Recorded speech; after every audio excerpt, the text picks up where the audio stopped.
hot button.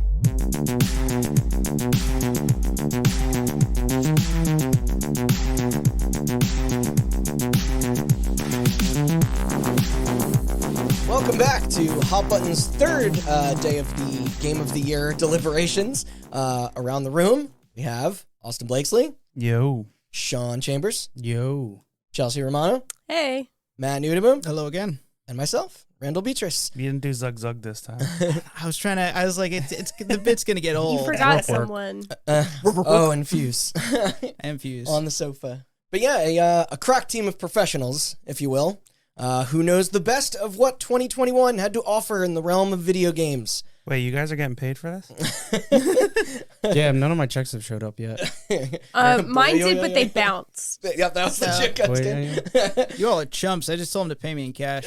I'll take my payments in precious cargo around Ethereum, here. please. Ethereum. Oh, we're gonna get into Ethereum Did today. you take cum coin? Yeah.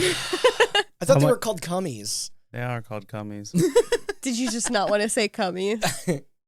Take payment in cummies. I exclusively take hentai coins. No, but I pay people in cummies. Obviously, we're now in the dark middle chapter. Go back and check out episodes 1 and 2 if you haven't already. But for those that made it this far, the categories we have lined up are Best Remaster, Remake, or Rerelease, Best Expansion or Improvement, Biggest Disaster, and the final batch of our personal awards as well. Today's being Matt and Chelsea's contributions. I'm looking forward to that. Yeah, today's my day. I get to talk about Animal Crossing and Final Fantasy. And NFTs, which I know you and like. NFTs. Don't get ahead of yourself. I'm ready to edit an hour and a half down to like 15. Yeah, it's gonna get just so it starts off and then it ends. I think it was very good. I'll just do that fast forward thing where you can hear you talking like a chipmunk. Yeah, just play yakety sax in the background while it happens. Yeah, it's just gonna start. You're gonna say Chelsea. It's Chelsea. Yo, it's Final Fantasy. Let's talk about it. Great game. And it's just like they just cut out all the middle section. Yeah. So first up, experiencing the same game you like again for more money. This is the award for Best Remake, Remaster, or Re-Release. Our non-GTA, non-Monkey Ball nominees are... Did you read the list? I'm about to read it right now. Okay. Weird. Make sure you read every entry. Yeah. Sounds like you Yeah, don't skip any. you named two of Don't them skip already. The Blizzard Arcade Collection, Diablo 2 Resurrected, Pokemon Brilliant Diamond / Shining Pearl, Scott Pilgrim vs. the World Complete Edition, Nier Replicant version fucking whatever. Bunch of numbers. Name it. Fake ass pie numbers. No, we don't have it written down. We're not looking it up. Mass Effect Legendary Edition, Skyrim Anniversary Edition. I can't keep track of which one they're at now. Nope, ain't reading that. The Legend of Zelda Skyward Sword HD, the No More Heroes 1 and 2 remasters, or remastered, I forget how they label it. Mario Party Superstars, the GoldenEye 007 XBLA leak, Xbox backwards compatibility in general, Stubbs the Zombie in A Rebel Without a Pulse. Rebel Without I a can't Pulse, believe yeah. I stumbled over that. And Quake. You stumbled over it? Good one. Yeah. There was Got 'em. one where you said, I'm not going to read that, and I don't remember that Yeah, coming out this There year. seems to be one that got missed. Listen, I'm the only one here that played it, so I can speak on good authority. Dunk on it. All right, so Super Monkey Ball Banana Mania. My time will be to dunk on that will be day 4 Here's our discussion. and day 5. How's Monkey Target? No, I'm not. You're baiting me. All right, we deleted it. I deleted it. Get baited. Deleted it. It was never there. Who wants to start? Sean, you played Diablo 2 Resurrected. Yeah. Yeah, reliving my teenage years of going over to my friend's house who had abusive parents, and I'd go over and sleep over. Jesus Christ. And we'd play Diablo, and I'd be like, yo, I don't have a PC to play games. And now I'm an adult with kids, and I'm an abusive parent. And You're just the cycle that Yeah. continues. that's the Diablo cycle. It's It's like Bioshock with the man in the city in the lighthouse. Yeah, It no, always requires 3 things: cows, swords, and abusive parents. just joking. Please don't report me. But no, It's too late. Diablo 2 was my first real, Diablo 2 Resurrected was my first real go at it because I was a noob and my friends all knew so much more than me, the ones that introduced me to the game. So this is a game Did that you know about the cow level? Yes. Come on, dude. Not that much. He didn't know a lot, but he knew about Yeah, that. I knew about some things. A very sectioned off portion of the game. But yeah, no, I was really excited for this. Over the past couple of years, I've been following some Diablo 2 speedrunners and content creators and things like that. So the news that this was finally coming out was awesome to hear about. But this was like my first real shot to kind of like experience it for myself in my own home. Because I tried taking my friend's discs to my computer, but it was just dog shit. And I couldn't get it to work or install correctly. But fast forward to now, I have no issues. Did you stick with it? I spent a decent amount of time. I got through normal and nightmare on my Hammerdin because I wanted to have an easy time.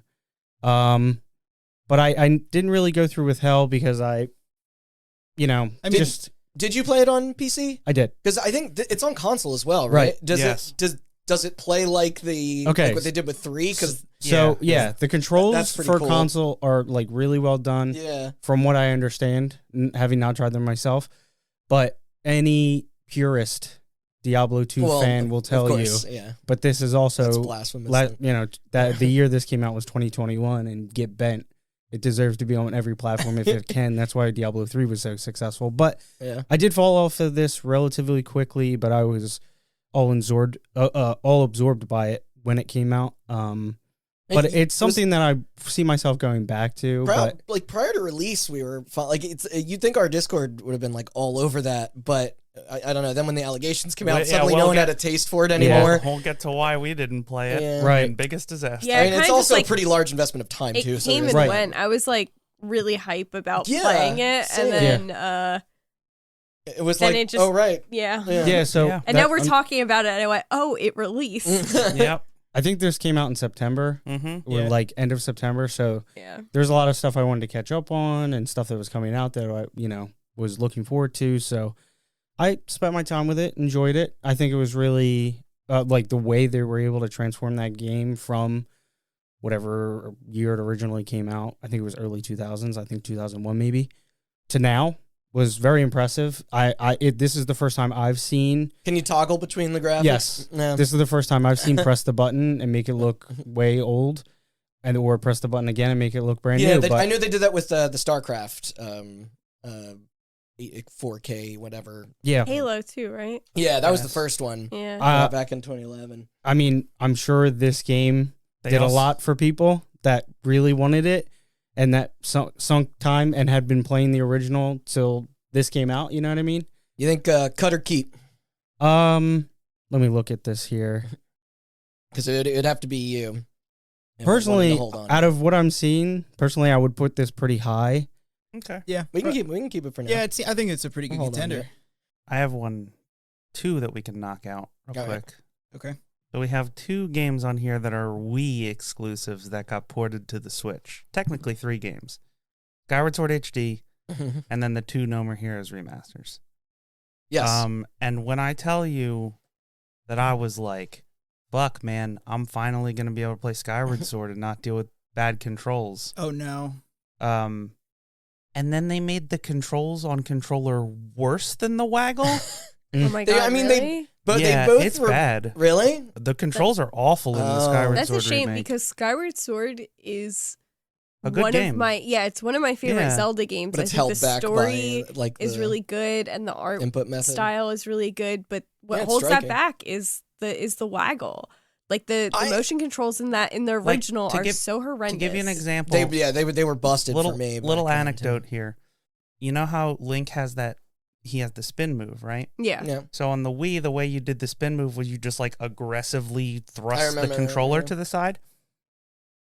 So in the remaster, what they did was everything is mapped to the right stick. So you're aiming the sword with the right stick. You flick up to hit up, you flick down to hit down.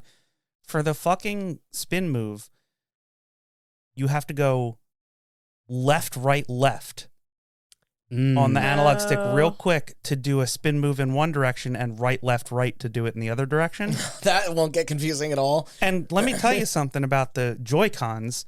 Their analog sticks are shit. So when you ask me to do a very precise left, right, left, it doesn't work most of the time. And when you have enemies that require me to spin move them because they have like shields or whatever. See, I just assumed that they would do the same thing that they did with No More Heroes and give it that treatment of simplifying it to the stick.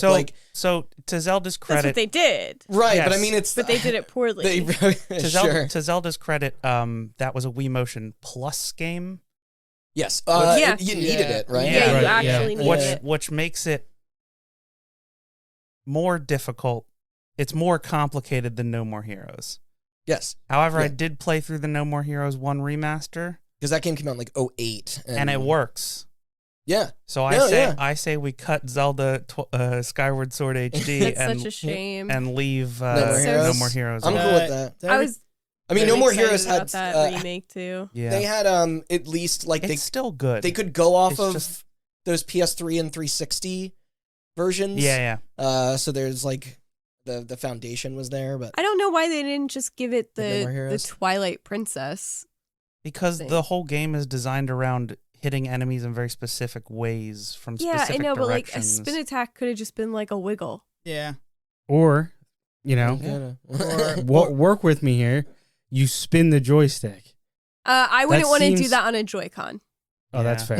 I mean, I would even say You why do that and you're drifting all over the Or place. like, true. hold L and hit left. Hey, there's I was like going to say, yeah, that's what I I was was- going to say. Listen, Oh, yeah. Ocarina of Time, the way you did a spin move was you just held the sword until it was held out, and if you need to spin a certain direction, just hold a different Yeah. direction, Exactly. and that's the direction of the spin. And if you don't hold anything, it just defaults to like Yeah. right or something. Like yeah, that, it's like you a know? stance thing. Like Yeah, it- and which like the spin, it's just like, listen, it was perfectly serviceable in Ocarina of Majora's Mask the way it was. It's like, why did Yeah, you need to every make game it? before that. Yeah. It's disappointing because I don't envy the task of mapping Wii Motion Plus controls to a controller. Yeah. However, this is the Zelda. This is pretty much widely considered the worst Zelda because of the waggle, And you didn't fix and the you thing that was didn't wrong. do it yeah. right, Yeah. and that's a shame. I thought it was considered the worst because it has Groose in it. No, Groose rules. don't you dunk on Groose. He's like the best part of that game. You guys are wild. Yeah, just imagine if Nintendo had. Let me tell you something. Link in that game especially needs to be bullied. Yeah, he does Groose- deserve it. Groose, he's the only character with flavor in that entire game, man. It's I just- love his theme. yeah. Oh yeah, that's very like Saturday morning. Yeah, can you just cartoon. like cut his theme in here? So, You could did I try. ever tell you, before we move on, I ever tell you my favorite story about Skyward Sword? I played that when I was living with Tim up in Jersey City. We were sharing that apartment over the summer, and he worked late because he was JP. And so he comes home one day, and he just sees me lying on the couch looking miserable, like a pile of Bud Light cans, like slowly growing in front of me, and just like playing Skyward Sword. And he's just like, you look like this, you look miserable right now. And I was just like, I would even say the waggle controls were not even like, I thought they were serviceable. The thing that killed me was just the tutorializing and the hand holding in that Oh, game. yeah, I remember. That's- Former our friend and former guest Andrew said that he played that entire game standing up, and I was like, "You're out of your mind." I mean, Well, it's- la-di-da, Mr. Bodybuilder. Not all of us have stamina. Yeah, but Nah. Link does. Am I right? This was something I tossed in here. The Scott Pilgrim game. Admittedly, I own the remaster, but have yet to boot it up. It's awesome to see this out there for people to experience again after all those years of it being delisted. And I've heard this actually is the definitive edition. Like all the DLCs are in it. They added online for the co-op. But this was kind of like a white whale for folks for a long time. And but it can go. But if you're looking to like revisit that era of you're like 4-player side-scrolling beat 'em ups, like it's it's great for that. All right, I have a cut. Okay. Near Replicant. Yeah. Sean, you're the only person who had any shot of playing it. Did you play Near I think Replicant? me No. and you We played a little bit of it. me, Randy, and Yeah. Alfred. I didn't get to it. I mean, we jumped into. I mean, like that. Like I feel like it loses a bit once it goes open world. Yeah, the opening was really fun, and then the open world felt a bit right. It felt a bit aimless. I think that is how that game was. Yeah. Yeah, the opening was fun as shit though. But I know a lot of people, have tons of renowned interest in Nier again post Automata. We know one person who played it and they suffered through it. That's all I'm Yeah, saying. it ain't fucking short. Whether that's the game or the remaster. That's what I got from it too. Yeah. By the way, just a quick thing I just realized here. When that at the Game Awards was, it won score, right? Because I think I bet on it. Mm-hmm. Was the score entirely original, or is... I think it's redone. Okay. Yeah. Okay. I was about to say, that's some bullshit. This is fucking But we're all- 360. Hey, you submitted this game twice. We're good with cutting Near Replicant? Yeah. Okay. Yeah. I'm sorry, Near Replicant. What? Version 1. Go fuck yourself. Is that really what they called it? That's Yes. wild. They got away with that.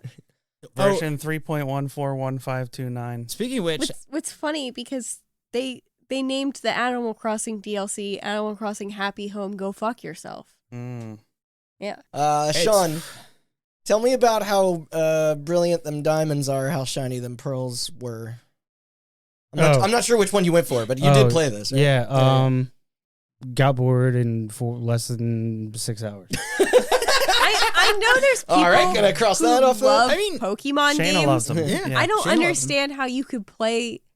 I mean, this is Same- coming from me, Yeah. too. So But like, you're playing the same game. You're paying $60 for the same game every fucking year, and this time, Literally. all they did was they slapped new graphics on it, and they were like, "It's literally the same game." And all Pokemon fans were like, "Oh, good, spend $60 That's how you charge that extra $20. Let me from stop you there. the I would like 40 it that- stated for the record that while Chelsea was doing that, she was Doing the jerk. jackhammering away.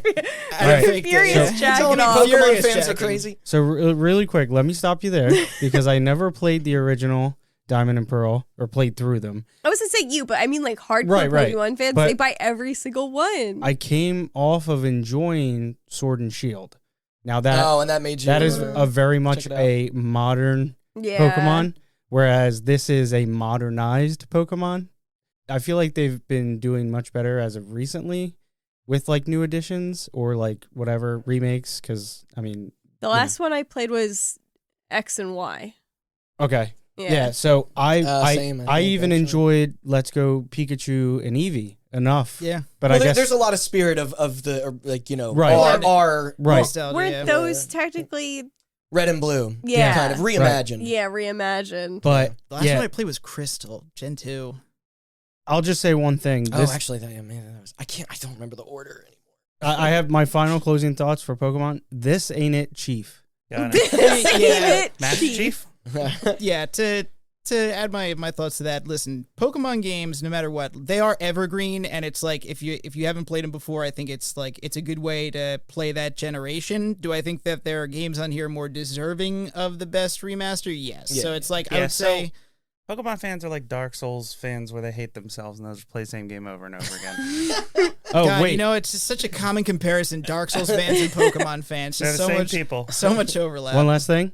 You can go in 8 directions of movement. 8? 8, not Eight? 4. 8. Yeah. 8 whole directions? wouldn't I even could go in a dream of that. diagonal. Yeah. I could go A front. diagonal. Yeah. Oh my god. Oh my god. Oh my god. It's like Connect 4. It actually totally changes the game. If you think about it. Well, So much so it's that you can 4 actually times glitch the past- amount of game. There's actually so much so that you can actually. I saw a clip of somebody glitching past like a wall to fight the gym leader. They didn't think that one through. Oh So my it god. does So they change it. added the 4 directions, but they didn't fix any walls. Right. All right, so So not yeah. it, Chief. No. all right. Oh, So me writing down stubs on here is a bit of a cheeky joke, considering they literally didn't do anything to it.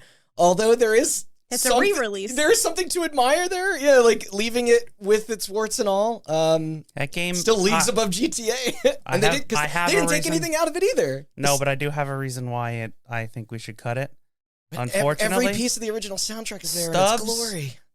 Eat it, Take Two. Stubbs the Yeah, that's pretty zombie in Rebel Without a Pulse kicks fucking ass. That game is awesome. It's so fun. The remaster has some issues. It crashed on me like 4 times. No way. Yeah. Woof. So That's a drag. and I had to redo some sections. Okay. It has some issues, and I think we should cut it.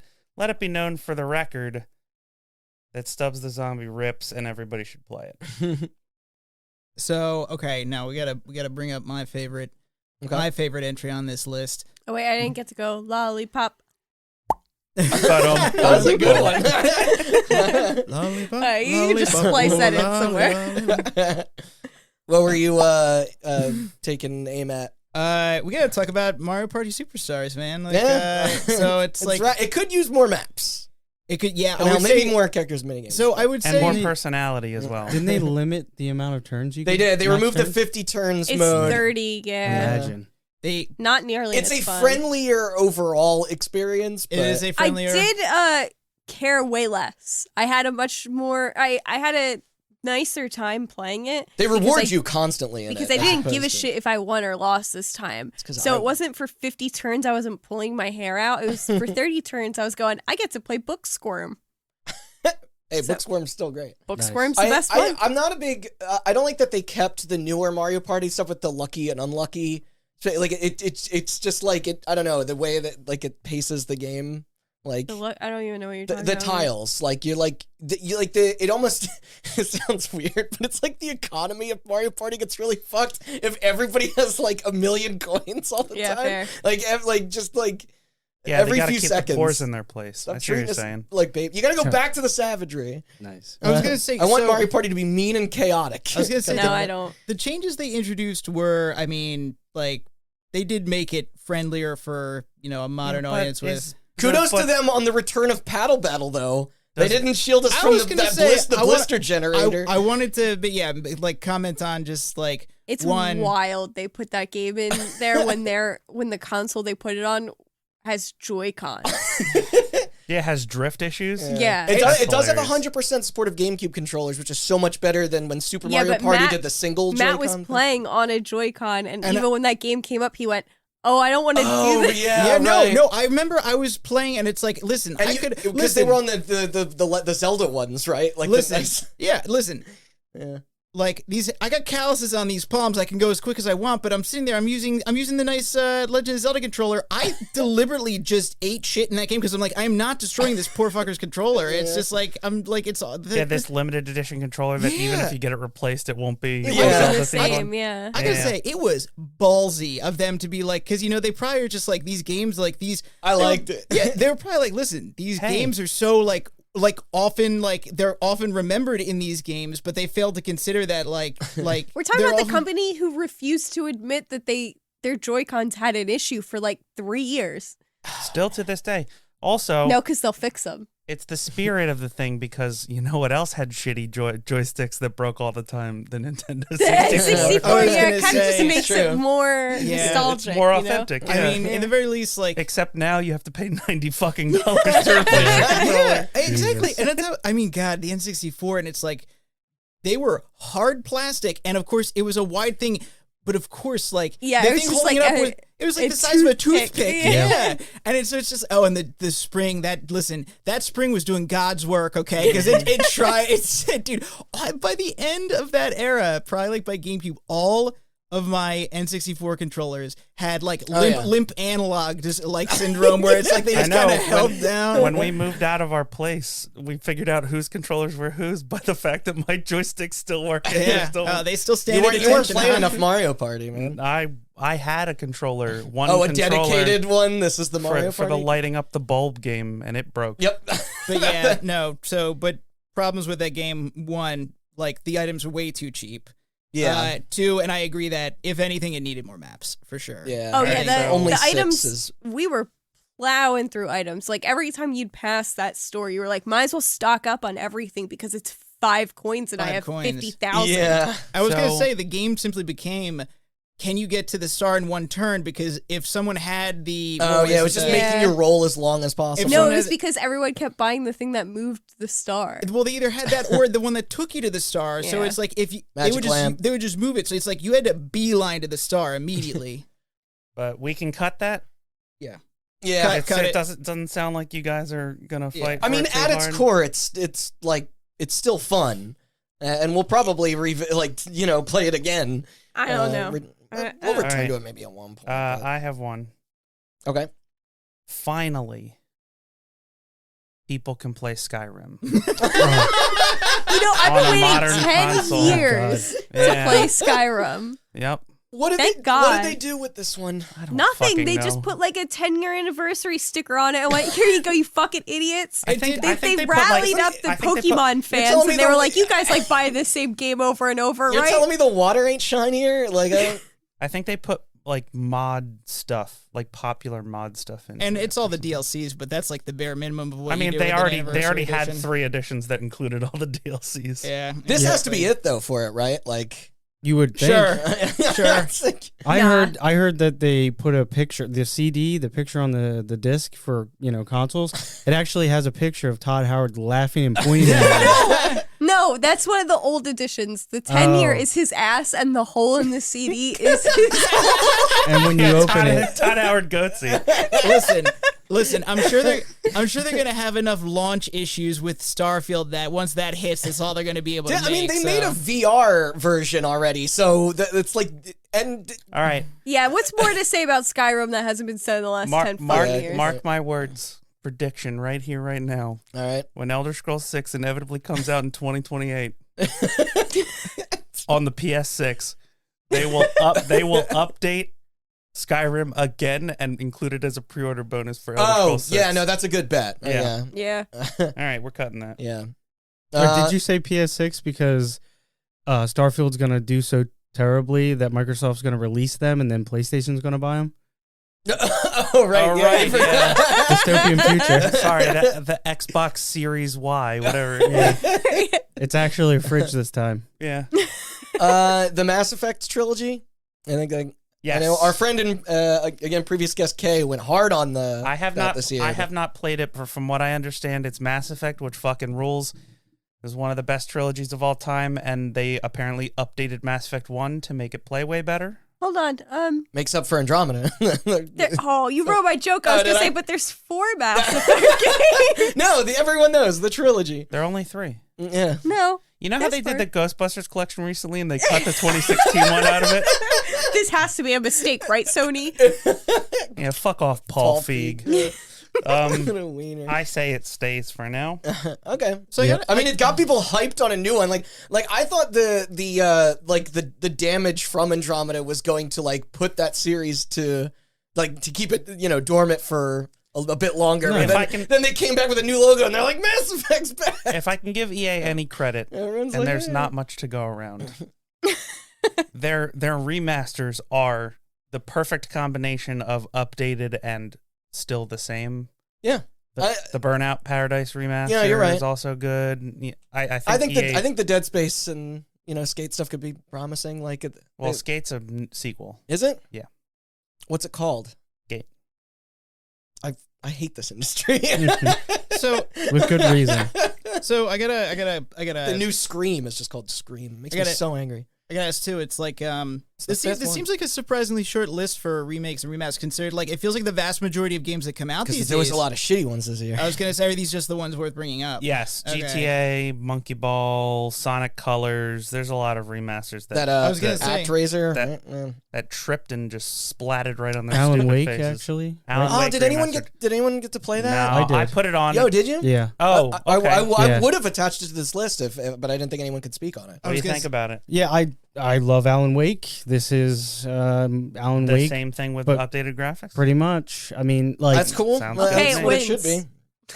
What? I said it wins. it sucks too because it's like my love for the original game, kind of clouds it because it's like, yeah, this is fine, and it's like, but yeah, it All right, just is that. I'm gonna add it to the list. We can add it. Yeah. Yeah. All right. So I say there's 2 that we should look at when it comes to the topic of rule bending.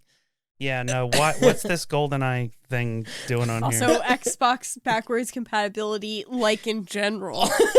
I wrote that, and I stand by it. I mean, yeah, if you're You know saying what that, doesn't crash? if you're If saying, you play Stubbs the Zombie through backwards compatibility. okay, here's the thing though. If I pick that as a winner, does that mean Viva Pinata? Yes. Is covered under. Yes. Okay, well then that's Because wrap it up, boys. I picked a winner. We're done. imagine a scene. You just got a brand new 4K projector. Okay. Your friend, who is insanely attractive and very smart, just calibrated the picture so that the HDR is working. I'm there. And you boot up I don't have Perfect any Dark, friends that look like that. and you look at the lighting of an N64 game that looks better Gorgeous. than most current games. Oh my god, I'm gonna go play some more of that after this. Imagine Yo, how do you play Time Splitters 2 in the year of our Lord 2021, and it's in 4K with HDR. And we literally Are you did that kidding by me? We popping in a nearly 2-decade-old disc. And then we played that game recently on like a normal TV, and it was hard to I see know. anything. yeah, and then this happened like less than a year later. Yeah, it looks fucking It's awesome. no longer winning. I'm pissed the about work it. they've done. So let me it's ask a so quick question for undeniable. clarification's sake, because I haven't looked at any of the backwards You compatibility should. stuff. It's like Do all Yes, of the 50 games? Cent Blood in the Sand is on there. Yes, and I know, and this is my question. I know for that game, you need the disc if you don't own it, I guess digitally, Yeah. which they took off storefronts. But Yeah. we got to go is through it that list. every they put out. game that needs a disc unless you own No. it digital? So some Some. do. Some of them, some most don't. of the original Xbox ones, I'd say about half of them do. Okay. Because stuff And like it's- Psychonauts is just straight up on Yeah, Game Pass. I'd say Right. But it's you like can put in the disc if you it's- have it. It's probably like 75-ish% Titles. of the 360 ones you don't need a disc. Oh, Yeah. don't need it. Because Okay. that's I'm- a lot 'cause of that stored carried I'm fairly over. certain Viva Pinata Party Animals you need a disc. You do need a for. disc for. So Yeah, Well, as a good thing I have two. yeah, you do have that's two. true. For And the I had most- two and no Xbox. That's and a the party. most absolutely terrifying plushie of Horstatio I love ever it. made. But yeah, Sean, sit with it. Like they've never looked and ran that good. Like the boost, No, like yeah. it's wild. I don't deny that. I was playing Saints Row earlier this year, which is something you do need the disc for, and it's like, You don't. oh, I thought you did. No, you don't. You can buy Saints Okay. Row 1 and 2. But it's like you compare that with the fucking like GTA remaster or something. It's like Well, so let me Night and ask day. you this too. Since it's on here Such a and we're feeling. talking about 2021, is this a jokey edition, or are we legitimately going to take it's into half consideration? joking, half kind of It's like half joking, So half then, serious. what out of the releases for backwards compatibility that came this year that Xbox announced? Time Splitters and Time Splitters 2 and Time Splitters Future Perfect. a bunch of Are Star Okay. Wars stuff. And, Okay. Yeah, So- Jedi Academy. Are we gonna just section that off and just Splinter say? Cells. that'll be the I think catalog? I think we should just get rid of it, honestly. Okay. But it's I wanted Because to. honestly, you No, guys are Party kind of Animals has to convincing win me. something.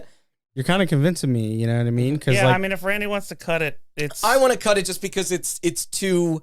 it's kind of Technically, that initiative didn't start this year. Well, yeah. speaking of cutting it because it's not in the initiative of the category. oh, great. Let's talk. segue. Let's talk. GoldenEye. Let's hold on. Let's talk briefly. Yeah, You hear me, briefly, Matt? Randall. You hear me, Matt? Briefly about the GoldenEye 007 leak. Okay, so I know this wasn't exactly official, but it is the best remake of the year. Just like what was done with The Perfect Dark back in 2010, it's fucking amazing to see such a staple of gaming now playable in high dev. Do you want to pull a giant bomb and call this best remaster, remake, or re-release presented by the GoldenEye 007 Yes, leak? yes, I would love to do I was that. gonna say Randall's reading off a script right now, and I could see it, and it is 8 pages long. I have to collect my thoughts, or Wait, like is that No. your opinion on GoldenEye 007 or the text of Moby Dick? Calm down, dude. oh, just seeing it at full frame rate, and it has the toggle, you know, that you can You also instantaneously could- flip. You also couldn't beat it because it's not finished. I know. Well, that's why I hope the recent like that the gift of 2022 for me was because that was New Year's Eve, wasn't it? That Warrior Yes. 64 was like an achievement, Achievement list started leak, appearing. Yeah, so Yeah.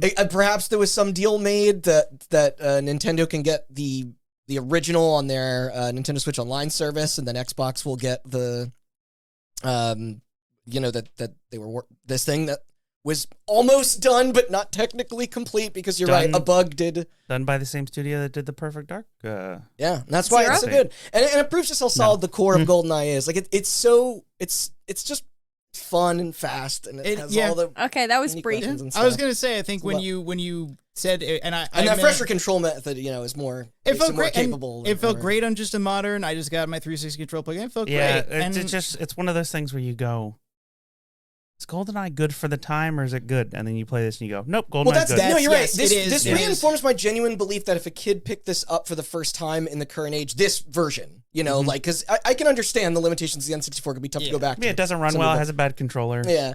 But it's like they would have a good time with this, and even more so with buddies for like split screen. But it's Yeah, I remember kind of you- like Stubbs the Zombie. the biggest tragedy is exactly the biggest tragedy that just never previously saw the light of day. Yeah, you know all those Zoomers getting together to play split screen games, Shut up. chomping at the bit to like Look I don't at know, fag. I chug do- monster right next to you each think other. they'll put Pierce Brosnan in Fortnite? That'd be sick. Sean Connery, hopefully. God, I hope so. Anyway, Yeah. Yeah, I'll- anyway, I'll- let's move on. okay, we got two we haven't talked about on this list. Yeah. One, actually, they both might be ones I really want to talk about. So, I mean, I said the bulk of my piece on the Blizzard Arcade Collection in day 2. Yeah. So it's like, this might be my clear winner, despite the shitty company behind it, but this is a collection of remasters. This is what a collection of remasters should be. Games that weren't easily available, fully restored, all versions of each are included for A the lot purists. of history Yeah, shit. bundled with tons of extras. Yeah. None of which were annoyingly hidden away, and the whole thing's $20. Mhm. Like, there's practically cool. no, Yeah. Yeah. that's Okay. it. Yeah. So Quake. This didn't come up when we were doing best Game Pass game. It's true. It didn't. Yeah, Mm. but that Quake reissue fucking rules. I guess it couldn't have been that good. No, like I'll always be more of a Quake 2 guy with the sci-fi setting, and I believe that one's next if they haven't already done it. Yeah. So yeah, but it's a fantastic remaster. We sat with it together. Like you can literally play it as it was, or completely redone in 4K with near endless tweaking of all in between, like the HUD and the animations. Yeah, they do the cool thing where like And yes, like you said, even the N64 graphics package and split screen are in it, which is awesome. yeah, there's a lot of fuckery So- that they had to do to get Quake to run as fast as they wanted it to run on old systems. Yeah. And then they have obviously enhanced it, but you can like turn off all that. Like they redid all the animations so that they're at 60 frames, but you can turn them back to their original if you like want- 12 frame Yeah, animations. where they like, you know, it's You like can- a flip book. You can use like the Doesn't- sprite based models or the polygonal based models if Yeah. you want. Like it's And you can also adjust the what is it? Not depth of field. For first person shooters, it's a lot of FOV. FOV. Yeah. Sorry. And also there's also the additional episode that was done by the Wolfenstein guys that they Right. added. Yes. Yeah, that is in there. Yep. I honestly think this one stays. At least Yeah, I for now. agree. So we have 6. Okay. I am going to recommend we knock it down to 5 by cutting No More Heroes 1 and 2 Yeah. Okay. I think we can do that. because they are as basic as it gets, and those games are cool, but I think that they don't hang. Okay, so we have, for listeners, our top 5 in no particular order: Blizzard Arcade Collection, Diablo 2 Resurrected, Mass Effect Legendary Edition, Alan Wake Remaster, and Quake. Sean, Yes. do you think Alan Wake still hangs with these 5? So it's interesting because I think Alan Wake coming out as, being remastered was kind of like on the back end of Control success, and then Yeah, for also sure. Yeah. the Alan Wake DLC for Control. right, Yeah. exactly, and then They're combining all those universes. and then inevitably the Alan Wake Wake 2 announcement. I think it's cool for so much longer after that game came out that I guess a newer audience can check it out and experience the game. I don't know. You guys were talking pretty passionately about Quake, and it kind of got me thinking like, this game kind of just is like a souped up, better graphics. yeah, it's not old enough that they didn't need to like really Right. mess with it. Yeah, in the same way so that- I don't know. Yeah, to be Kinda- fair, I just played the original like a year ago or Yeah. like 2 years ago, and Mhm. it didn't like it felt fine. Yeah. right. For me personally, Like out it of didn't all, really need the It didn't remaster. you need mean? the Like remaster. it's Right, nice, right. but it Yeah. wasn't necessary. it was a nice. You're not It going to go was- back and it play was Quake 1. playable. today. Yeah. It was a good excuse to go back and play it again, and then kind of remember everything that I'd forgotten. Yeah, Alan But it's Wake like- fucking rules. It's so Oh, it's awesome. a great fucking game. Yeah. But that being said, yeah, I think it's a pretty decent Okay. cut right now. All right. Do we want to go around? We got 4 now. Do we want to go around the room? And I didn't play any of them. So I understand that. If you have no opinion, then I have no opinion. All right. I'll go. With me, it's the Blizzard Arcade Collection and Quake. okay. I'm gonna say Mass Effect and Quake. All right. I'll probably, just because I've only played the one, Diablo 2 and Mass Effect. Okay. Yeah, I was gonna go with. I think I'm going up to bat for Diablo. I'm not a big remake or remaster guy. But if I had to go up to bat for anything, I think Diablo 2, especially given the fact that their previous remakes have been disasters. No, well, Also- that arcade also- collection thing is like, Historically, they love shitting on their fan base, saying you think you want it, but you don't. Yeah. Like in reference to WoW Classic, I know this is different, but it's like nobody like they're pouring more resources into coming out with seasons. I don't know how much it really takes away, but doing seasons in like Diablo 3, and I know that game is very successful as far as sales are concerned. But as a person that like fell deeply in love with Diablo because of playing 2, it's nice to see that community get something, you know, even if it is just a graphical overhaul. I know I'm not going to convince everybody with the arcade collection because I'm the only one that played it and seems to have nostalgia for those games specifically. So here's but it's like like I said this before, but it's the rare replay of like it's obviously there's less titles packaged in it, but it's like the framing of it and just like the presentation and what's included. Yeah. All right, well, how cheap it is. let me say this. I would prefer not to give Blizzard Anything at all. anything at all, but especially not both awards. No, yeah. And I think you had, even in your short little blurb now, and you know, going off of what you said in an earlier episode, that's a pretty compelling argument. I mean, all things considered. If you describe something as the rare replay of Blizzard, that gives me a good idea of the quality of that. Right. Having not looked at rare replay is like that's the gold standard. It always will be. I have nostalgia attached to Diablo. how do 2, we that's about it. feel? I'll send it into the sun if I am willing to concede on Mass Effect because I feel like as much as I love Mass Effect and as good as I've heard this collection is, none of us have personally played it, and also your argument for Alan Wake kind of applies. It's just like right. Chelsea's thing. Like I bought and played Mass Effect 1 on 360 maybe like 2 years ago. Yeah, and it was playable. And it's Yeah. And like it's just kind of an excuse to revisit the Mass Effect trilogy, which is amazing.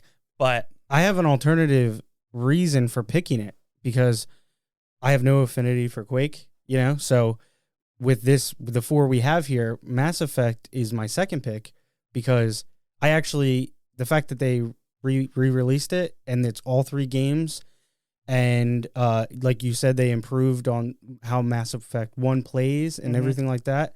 This is like the final form of what I hear is an amazing trilogy because I had never played them. yeah, okay. So just to kind of go ping pong with you with this, that's why I picked it as my second. Obviously, I can't speak to Blizzard and Quake, but as I said, Randy makes a good Blizzard argument. I think that we can all agree. I think Blizzard Arcade Collection should be in the top 2. Okay. If I had to pick between 2 of them, like seriously, you just saying it's the rare Yeah. replay, like it's that good. Well, that's what I mean with like the extras and interviews and all yeah. the artwork, and it's just like you can play the Genesis or SNES or DOS versions of all of them. Like, So it's, my pitch is it's so thoughtfully done. I don't want to give Blizzard both awards. I mean, Yeah. if it's deserving, fine. But I mean, if you want to spread the love, It's less about the things and more just about like You're spreading the selling, love. and because otherwise, and I think we should do that too. But both of these are like a celebration Yeah, of their because history. the listeners Right. might not know this, but each category winner, the first place gets 100K from us. And Yeah. the Yeah. second place gets 50K. Actually, I used the 100K and I handmade trophies. Each one cost you 100K? No, I did. They're toilet paper rolls from my garbage can in my bathroom, but I didn't embezzle the 100K. I thought- I'll tell you that. I thought you were gonna say you wrote it on a rubber check Yeah. so it can actually bounce when they anyway. I just printed out a picture of one of the Keeleys. Sent that to them. If that's the way we're going, I'd say if we're gonna go for one Blizzard game, I think Arcade Collection should win it. Then So- after that, I have no strong feelings about the rest. My pitch. You want to do Quake wins and then Well, Or- I think we should do top 2 is Blizzard Arcade Collection and Quake. hey, It pains me to say this because Diablo 2 was a big part of like my introduction into PC games. yeah. But like I said, that argument that you made for Blizzard was pretty compelling, yeah. as well as the way you guys were talking about Quake. I feel like when it comes to add-ons and extra shit and going the extra mile when they really didn't need to, per se, I guess. I feel like these two show the passion that the developers have for I agree. revitalizing and for breathing that. life. Yeah, so I'm not mad at this at all. None of us played Blizzard Arcade Collection, but I think we're probably all okay with it winning. I mean, you Yeah. guys don't care about Quake, and I played Quake, I was gonna say this is but not I'm fine with Blizzard Arcade Collection. this is winning. not But a it's an category I arena feel shooter. strongly about. I do Yeah. not play a lot of remasters and remakes. And I typically don't either, but I appreciate it. But it's an And- arena shooter, which probably directly influenced Halo, and I love Halo. I love Halo too. And the other thing too is like, okay, the one big problem I have with remasters and remakes in general is because often they are, like you said, They're games lazy. games that are still playable in their original format very easily Yeah. today. It's just a chance to rebundle them and make more money off of them. It's like And that's- that's 60 frames. And my argument is, as cool as the Quake collection is, you can still play Quake. You can, as opposed to the Blizzard stuff. It's like you can't just boot up Blackthorn. You got to fucking go find a Genesis and a cartridge, and they're not easy. those were to get. Yeah, my other justification for those two is those are the two oldest games on this list this nominee list, and I think that really that says a lot. Like it's like, okay, they're not just releasing something that came out Yeah. within the decade. It's like those are tough games to get going on original hardware. All right, Blizzard And- Arcade Collection is our best remaster / remake / re-release of the year. Coming up right behind it, Quake. Cool.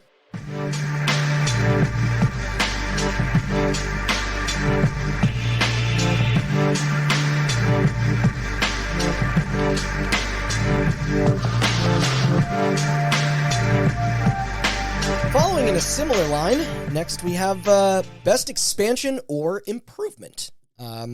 Your live service titles tend to live here. Add-ons, DLCs, things of that nature. Up for it, we've got Animal Crossing, Happy Home Paradise, Final Fantasy XIV Endwalker, Final Fantasy VII Remake Intergrade, World War Z Aftermath, Burning Crusade Classic, Life is Strange True Colors Wavelengths, Super Mario 3D World plus Bowser's Fury.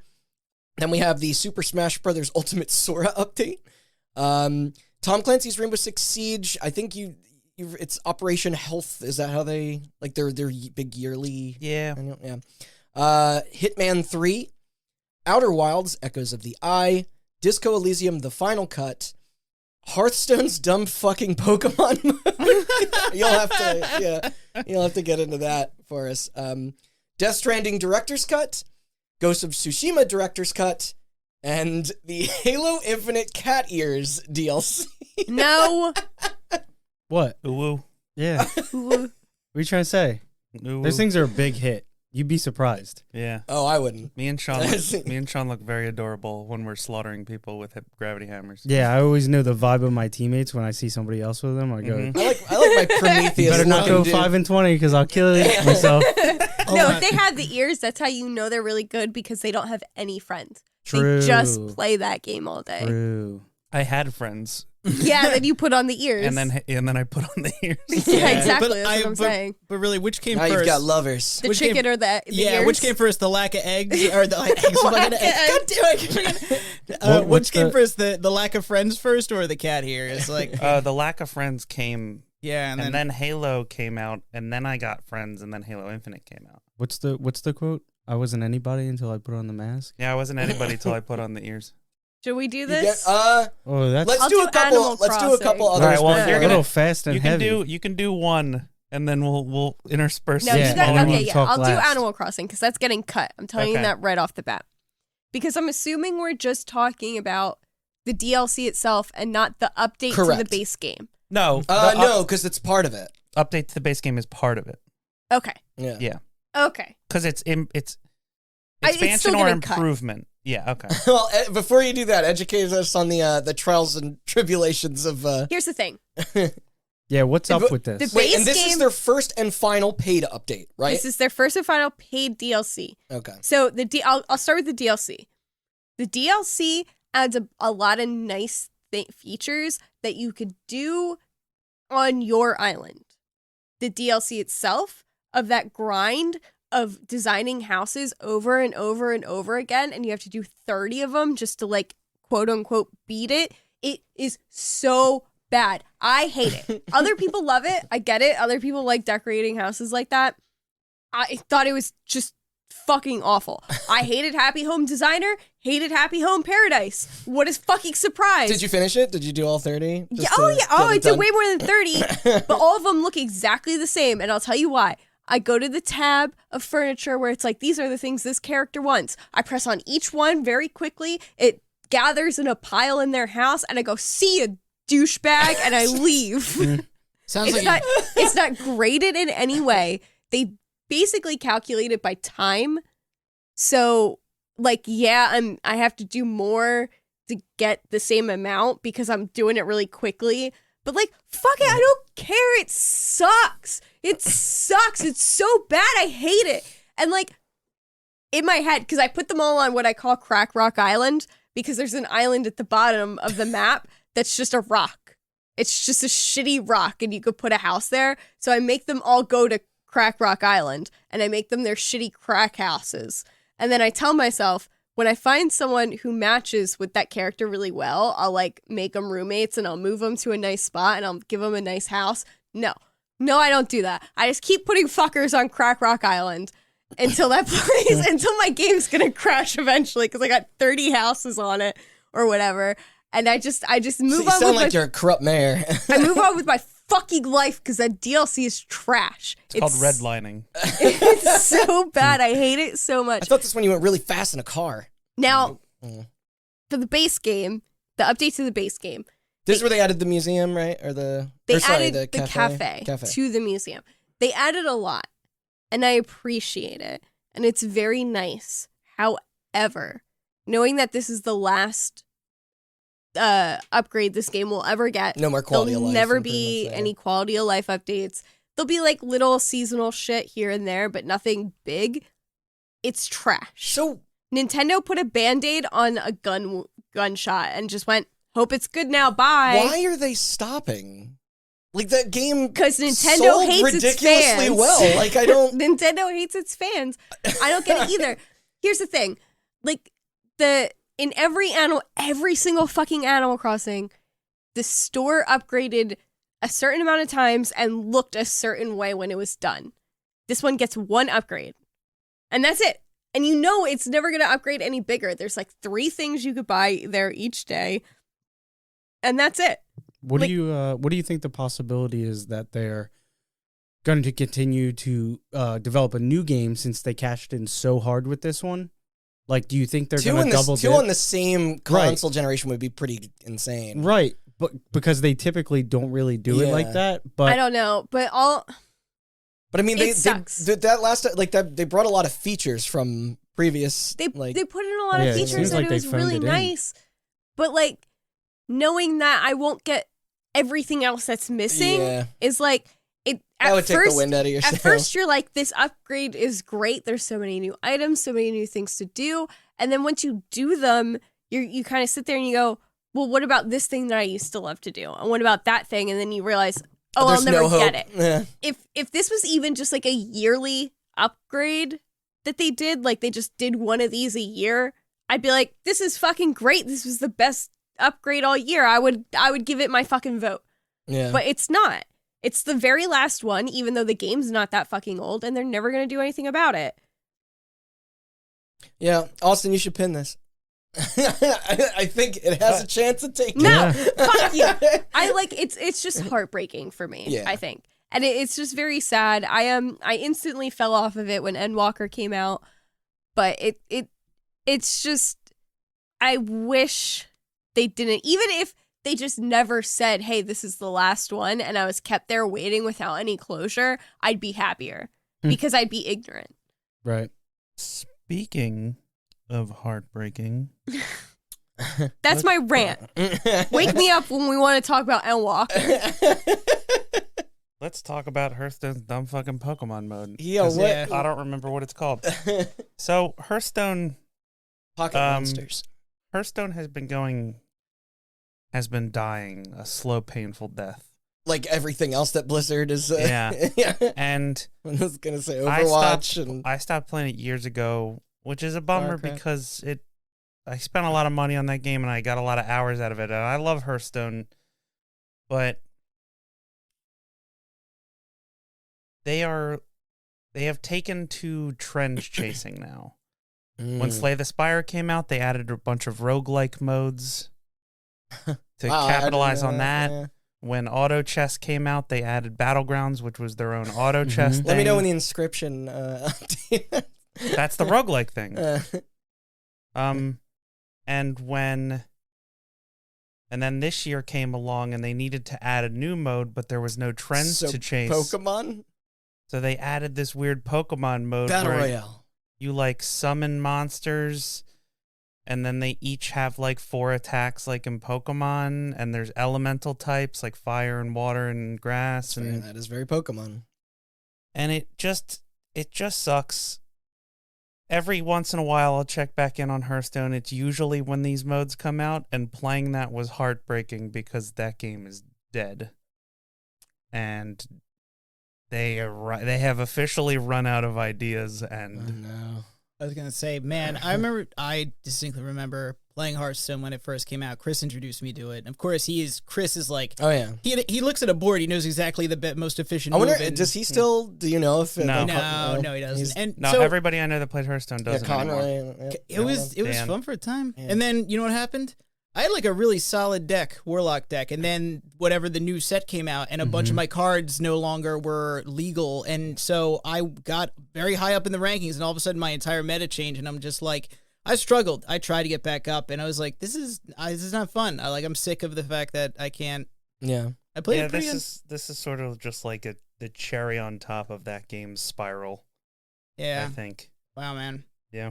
Because they did like hand in hand. They did new expansions with new cards and mechanics and things, but then they also were doing these. They were interlaced, correct?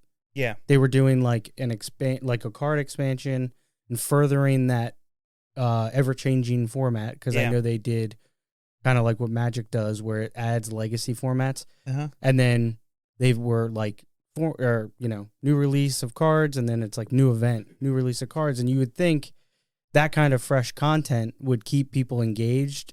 But as a person who fell off of Hearthstone very early, it kind of, I mean, they get that feeling. They pulled a Hearthstone Classic too. You can play Classic mode. Oh wow. Boy. Yeah, it's a bummer. Let's talk about a good game next. Why, you want to do Endwalker already? No. So we can remove Smash. Ultimate, I just wanted to pedestal here one last time for Sakurai. He's the hardest working person in the industry. Yeah. And Are we giving the salute? Yeah, that's kind of exactly. Are what we this giving is. the Ludwig salute? It's like as Ludwig much 7. as I don't give a crap about Kingdom Hearts, I think Sora's a wonderful last hurrah for that. Like, What a hype for that moment thing. that announcement was. Yeah, Right. just fans have been voting to include him to the roster nonstop for years, and they listened and made it happen. And I can almost guarantee that Disney was dicky to collaborate with for it. Mm-hmm. So Still wish they did Goku no, or Doom Guy. yeah, Doom Guy, yeah. Listen, we could fill an entire episode about what characters I would have liked to see Well, for now, we'll let the man sleep. He's still sleeping ever since that update. I think he got a whole week off. After he released that, they were like, you know what, go home, take a work week, take 5 days, 3-minute shower. yeah, and we'll see you back here in First thing on the Monday. 6th day. Yeah. We won't be here, but Yeah. you will be. Yeah. Yeah, he's like, you know what? I always thought I might go. I might travel abroad. No. You don't leave the country. You just stay. Just go to your house where you're safe. Okay. Isn't it nice? We put a place right across the street from the office. It's like we got you. Yeah, we paid for the hotel. It's across the street. Yeah. It's in your contract. I was gonna say one Nintendo game to another. Matt, I watched you and Alfred play a fair amount of the Bowser's Fury. So What did you think of it? I really like Bowser's Fury. Yeah. I know there was some speculation that that is going to lead into the next, that's gonna set the stage for I forward. from what I saw, I liked what I saw. It was essentially they made a It's like a little open world sandbox with Yeah. like well they segmented basically levels. So basically what they did was they took the move set and the items specifically from Super Mario 3D World and took that and made it a collection game instead. And I mean, it needed some polish. Like it was a little like, it's like, but as like almost like a demo of it, I actually thought it was good. I would like to see more of it. How are you on that, the Giga Bowser mechanic or Kaiju Bowser, right? I thought it was fine. I thought it was unique. Yeah. Cool. I liked it. Yeah. So I mean, it sounds like that hangs for now. I think in comparison. Yeah, for sure. I'm surprised. That's the cat one, right?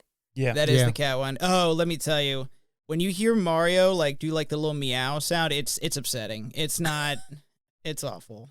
Yeah, I wasn't as hot on that base game, but like that did make me want to like try again. I did not personally like Bowser's Fury, but I understand why people liked it. I think, funnily enough, it's like Bowser's Fury. It's Super Mario 3D. That interests me more than the, what? that main game again. I was gonna say Super Mario 3D World also classifies as a serious time sink because it's like, first of all, that game. Oh, you just mean the collectathon aspect? The collectathon aspect of it, and also too, that game has it's one of those Mario games that has a lot of content, but not a lot of it is super memorable. Like I'm struggling to recall like a level that really stood out in that game that I liked. Yeah. They all seem to blend together. So It's cool. But you want to keep it for now? I'd say keep it for now. Okay, Yeah, okay. I think it's perfect. I think it's reasonable. I have a question. Yeah. Why is Hitman 3 on here? It's a game.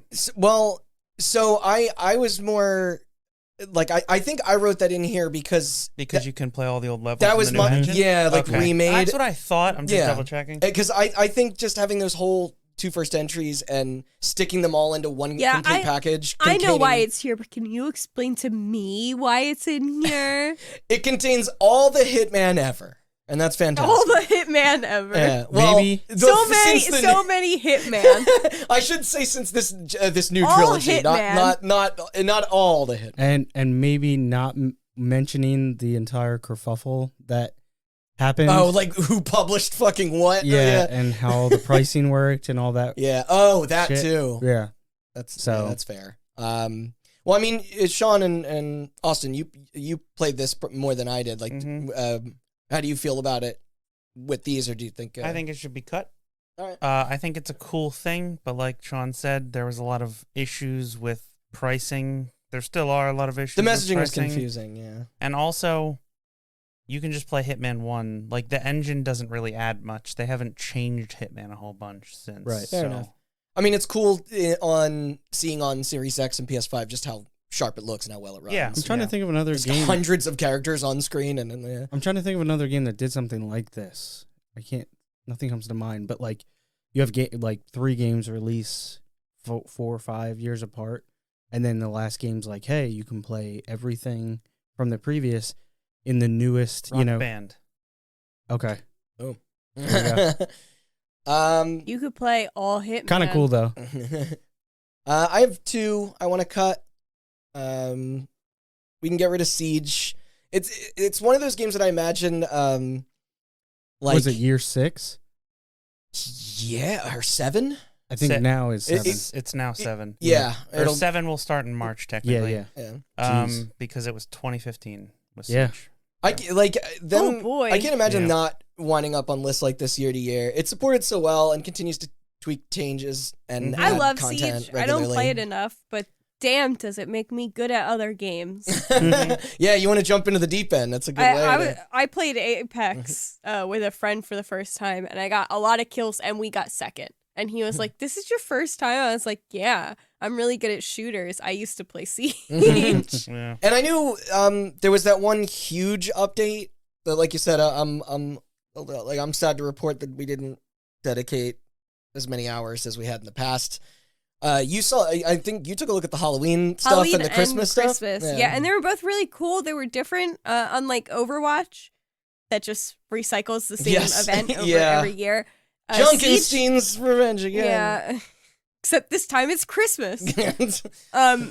Siege, their Halloween event was basically hide and seek, which was really cool. Yeah. It was like a modified hide and seek. The hiders had traps. The seekers had guns. Oh, damn, that sounds awesome. Yeah, it was cool. it was That really pretty cool. And then the Man, what the fuck were we doing? the And then, Christmas event was a snowball fight. Oh, wow. And that was fucking great. I was really good at Damn. it. Is Surprisingly. that still going on? It probably not. No. Shit. Well- But they were both really fun, and I wish I played them more. But you know, you just get Endwalker, man. You know what I know? did do with Siege this year? I got my Jill Valentine skin for Sophia. They fucking played me like a fiddle. And That shit They was found $20. your buttons and they pressed every single one. and who knows, we might be talking about this Siege in maybe this category next year for, Extraction coming out in a couple weeks. Quarantine. Or Quarantine? No, it's it used to be Oh. quarantine. I was it's like, what the hell? No, you're right. But yeah. Lockdown. Uh, They already now- did that. COVID. After hearing about what they Siege did for COVID. those events, I'm actually a little bit more I mean, interested. that was an the event. Yeah, the event that's based off of was really rad in that limited setting. I don't know if extravagating that out into a full, campaign will, amount to much. see. but We'll see. We'll see. Yeah, It's right. on Game Pass, so. Yeah. I got one. that Oh, I wait. think- One last thing I want to Oh. say about Siege for one quick second. This is a sidebar. The disappearing bodies thing sucks.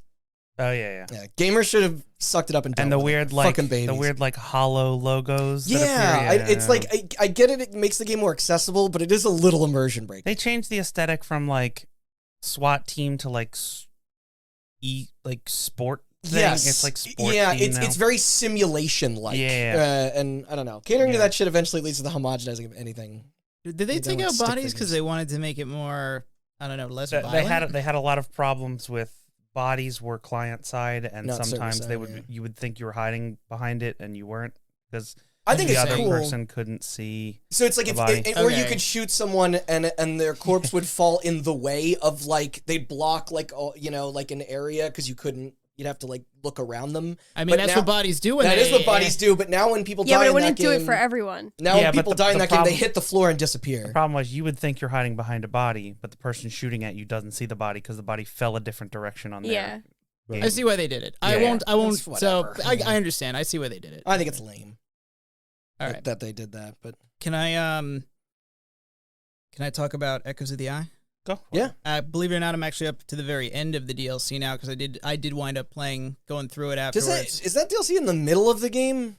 So, once you see yeah. that ending narratively, Yeah, well, yeah. So the way the DLC works is, and I think this is how most DLC should work. It's not like a story that's tacked on or before. It's a place you go to in the middle of the story. It is self-contained. okay. Basically, what it does is, if you've played Outer Wilds, there's a bunch of celestial bodies. There's a bunch of stuff to visit on each of them. This one, it adds. Does it add a planet?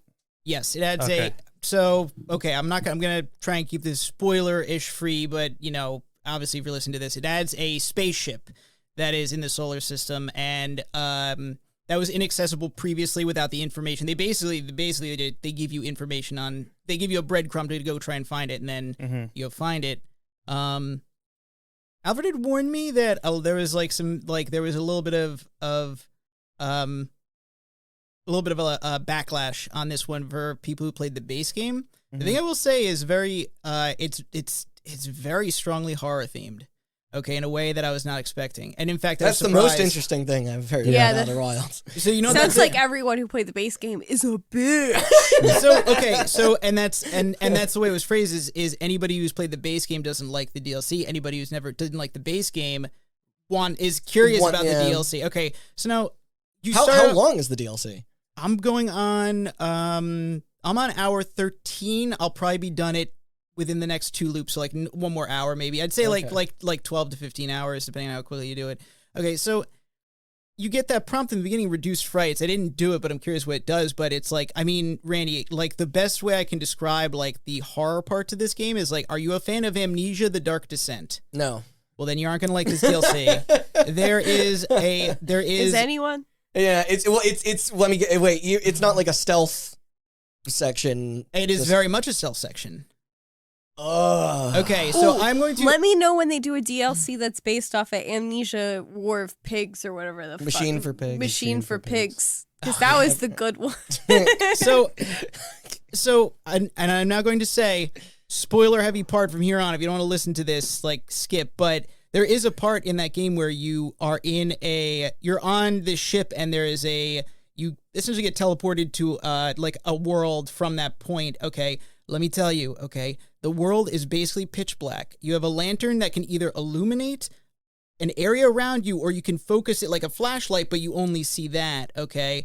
And there are you encounter aliens in this place, okay? They're like these owl beasts, I would say. Is it instant death if they get to you? You restart, it sends you back to the start of where you entered the world, so it's like it's But not the instant, loop. But not the loop, no. You don't die, per se, Right. but the frustrating thing is, first of all, it's genuinely terrifying, because you don't have any weapons, you can't fight them. They're these owl beast things that are like, they're genuinely very scary looking things, and also, the world is pitch black, and so you can't, literally, if you conceal the lantern, the screen is just black. It's not like dark, it's just black. But the thing is, if you let the lantern up to see around you, that's what gives away your position for people to pursue you. There was a mechanic like that in Soma, which I loved Soma. And Really? they played around a lot with like lighting, like what creatures could see and what you could see. Yeah, Oh my so god, if I don't you- even want to talk about Soma. Remember That was- the fish that No. falls in? Yeah. But anyway, in order to, because I could talk a lot I mean, about this. that's at least a like kind of a fascinating direction for them to go in. That's not what I expected. Yeah, good It's on to them be- for that. Yeah, So- it's a subversion, if anything. I think that part is forgivable. The other part I will say is the spaceship that you are on, it's a Halo world. And so you're walking on the inside of it, but the thing is, the open sides are closed up, and the only way to get in it is one hangar, which means that every time you restart the loop, you go to that same hangar, and you start on the same part of the Halo every time, and you can only go in one direction. So it's very linear and very repetitive compared to the base game, where you can fly all over. It's a planet. You can land anywhere, go to any planet, versus this, where it's like, if you fucked up a section, okay, and the fucking time loop mechanics are even rougher in this. If you fuck up a section, you're like, I gotta reset the loop. You gotta go all the way through all the other shit you did before just to get to the part you were at and to try and get even further. And it's like, that is the word. That is not, I'm not a fan. So it's like, as a whole, where do you fall on just the Echoes of the Eye content? Is that something? well, should we see, hold on to it, because the thing is, like, in spite of those flaws, like, what is there is like, it is a damn good DLC. It is like, it's impressive. I would say hold on All right, to it. We'll keep it. Okay. Yeah. I'm gonna do another cut of something I think only I played, and then Chelsea. Yeah, I'll think do we should Endwalker then, as quick as I can. So I dug into Wavelengths, the Life is Strange True Colors add-on a little bit back in Best Moment. I played it because I love Steph, but to be honest, I found the bulk of it rather disappointing. There's very few instances of player choice or agency, which is odd for that series. And normally that'd be whatever, but it's like, yeah, like that's a defining factor of this franchise. And same with the conversation system. Again, like that's not present here. The concept is great. Spending more time in the town's like record store speaks to me. Like I was excited to hop back in there, and the chores like you're tasked with, they're sort of shallow, but hell, even the recording booth that you're in, you can't fully explore. It limits you to like a stationary first person view. It just doesn't grow the world as much as I wanted it to. But I mean, I think you're familiar with the setup. Like it takes place a year before True Colors, but it's like, and you go season by season. It's basically split into 4 mini episodes. But it's, I don't know. It just no one visits you while you're working for the entire DLC, which is like, it just comes off weird. Not to mention its perspective of dating apps. There's like an in-game Tinder equivalent that I thought was a tad too twee. Like they shouldn't be afraid to get more real with it, in my opinion. Yeah, I mean the social media app. Yeah, they had did the you not base get game. a lot of dick pics? No. The social not media real. app Bummer. in the base game felt like that, where it's like they came close to They like came close. Yeah, the 'cause, like, Facebook, because the like- guy was like, please don't make me close comments on this. So it's like, okay, you acknowledge the fact that this gets toxic, but they don't embrace it fully. They don't exactly. show it. It's like if you're gonna, if you truly want to have that Yeah. represented, they acknowledge half-ass it. the reality, but they don't embrace it, which is like a whole different thing. But I'm still glad they made it. It was short and inexpensive. I think it's like $11 or something, or $12. the thing, It's like 2 hours, 3 hours. I think the consensus we came between is that for the DLC for especially the first one, it's like usually there is one scene in it that stand out that makes the That's game exactly the most what memorable. And in Before Which the I brought Storm, up. it was the scene where you have to fill in the Tempest, and Rachel plays Ariel, and you have to fill in the lines. Oh, that is. And you have to fill in the lines for Caliban. At least I will say, Before the Storm that's still more extrapolated into like its own game. Like that is like the scope of that is much larger. You think Before the Storm is better than Wavelengths? Oh yeah, I mean Before the Storm is. Well, Before the Storm is a game. It's Before a game. the Storm has a DLC where you play as Chloe and Max. Yes. Yeah. Whoa, really? Yeah, Yes. because it's 3 full episodes and then that mini episode. This Yeah. is a mini episode, so it's more comparative to that. Interesting. I did not. That's interesting that the spin-off had a spin-off. The spin-off story had a spin-off story. Because I think Before the Storm has a handful of pretty memorable like kind of moments, but for this it was only kind of the one. All right, Yeah. so it's cut. Yeah. Okay. Yeah. I was gonna suggest cutting it. So am I getting into Endwalker? Why don't you just do it? We can't stay on this forever, so I'm gonna make this as quick as possible. Meaning I'm not gonna do it justice. This is their 4th and not Yeah. final paid update, as you've corrected me in the past. I will just say before you start, I do not play Final Fantasy 14, and I honestly think this deserves to win the game. This is Yeah. This is I that's the didn't other thing. wanna I don't say have it to too do it soon justice. either. It's the Because highest rated game of the year. Yeah. So it's phenomenal. The story is phenomenal. I can't really recommend it to people without being like, but first you have to play like a fuck 900 ton of hours. 500 Yeah. hours of Do story you? from behind that. Do you have to play all those out? Do you have to play through every other expansion to get to this one? Yes, you absolutely do. Hot Yes. diggity damn. Holy fuck. So, well, I know what I'm doing in 2022. You can buy items that let you skip, but then like, why are you gonna watch the story of one DLC when you don't? Why would you know pay the to story watch of the other ones? Yeah, why would you pay to watch the end of a movie? Yeah. It's very good. I'm having an amazing amount of fun. It's very sentimental, all of it. Yeah, and it made you sob like a bitch boy at the end. Something must have really struck emotional. It did, but it's not just that. Like it's I'm not gonna lie. The most fun I'm having playing this game right now is playing content that existed before this update. Like was it things you've seen before? Or yeah, for the and first, just like my friends and I this whole week. Well, since this weekend, have just been doing these fishing trips that happen every 2 hours, and it's like fucking phenomenal. Yeah, that's what you meant when like, you said you're missing fishing for this. Yeah, I did go. I'm missing a fishing trip for this. And earlier, actually 3. Yeah, and because they happen every 2 hours. And then you went clubbing over the weekend. I did. Yeah, we were looking for the ERP clubs. My friend Sounds spent awesome. 250,000 gil for what he thought was going to be a sex thing, and then it wasn't. we all pitched in. We dared him to, but art imitates life. Yeah, it's just the game is phenomenal. You could play it like a single player game if you just want to play the story. Yeah. I did that on the free trial. I kind of stuck to myself and just played the game and enjoyed the first 2 stories. Before Endwalker came out, you can do that, but I mean, most of the fun of that game is the people who play it. I have a great group of friends that I've known for.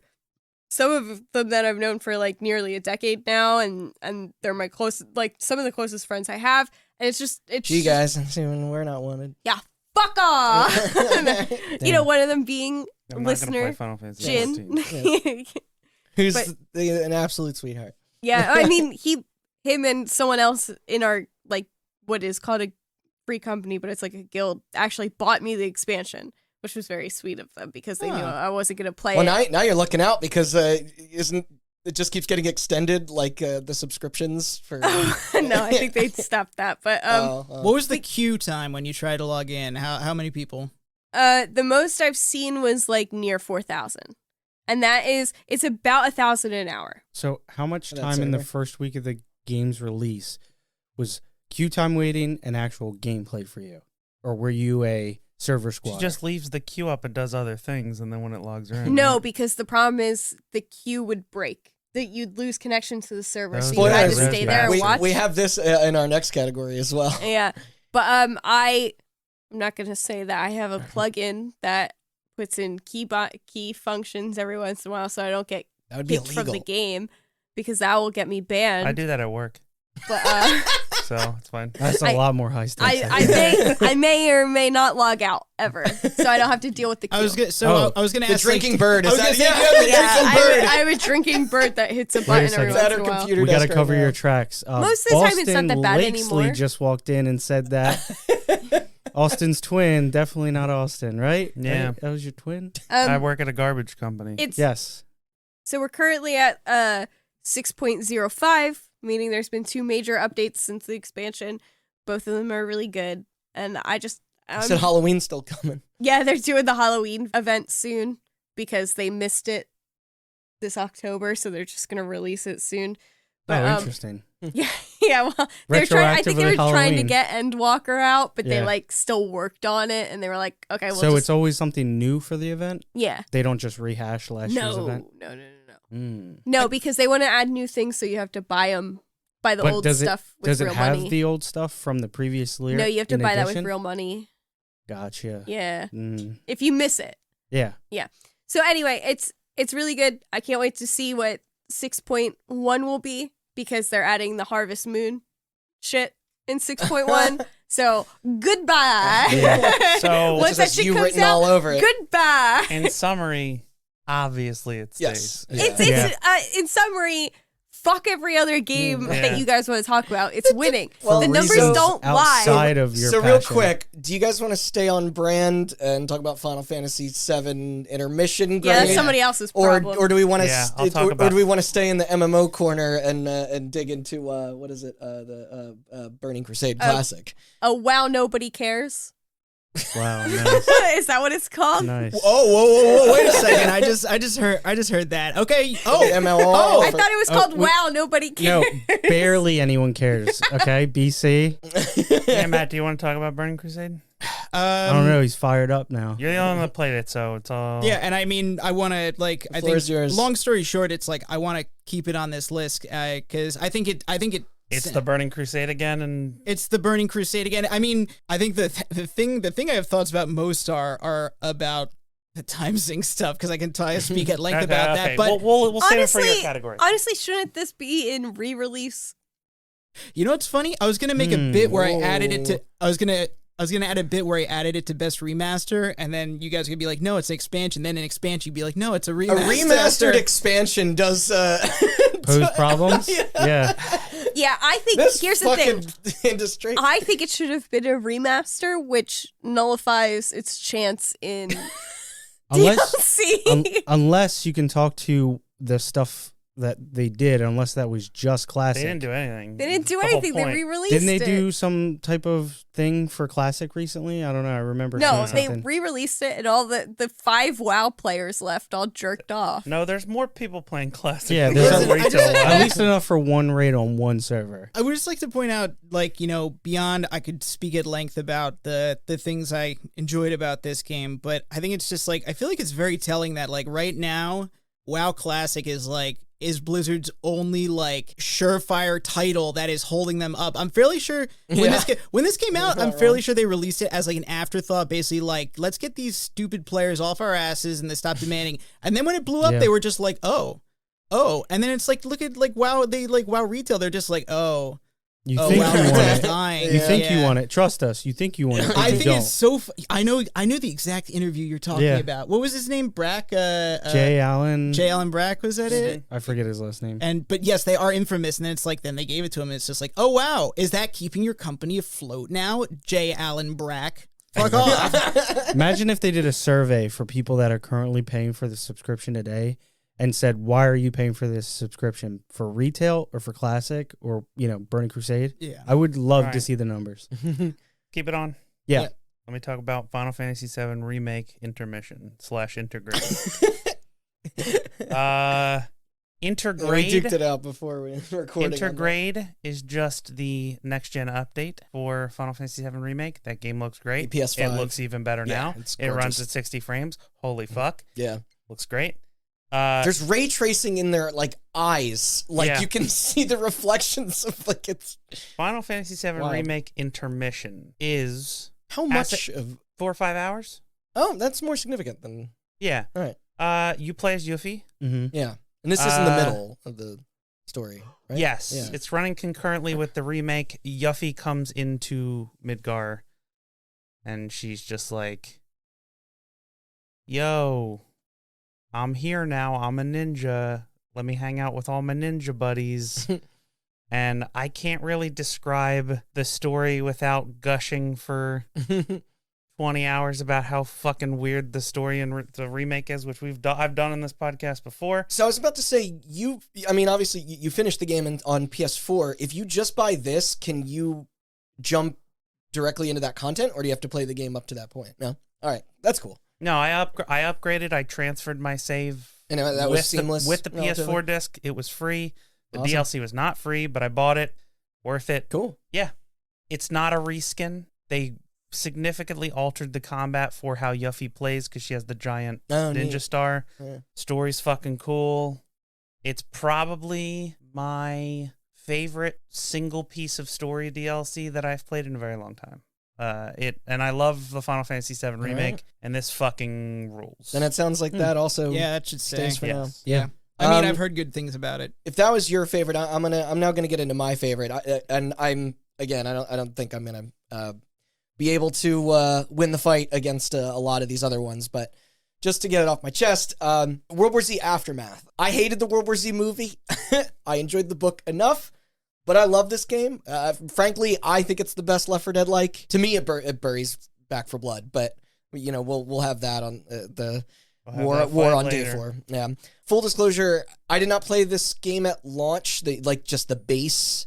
I heard there was a lot of improvements before I hopped in, as well as balancing as I think most of our group We got it when Epic jumped in when Epic had it for free, right? for free. And even by then, you said it was because practically I bought completely it at launch. yeah.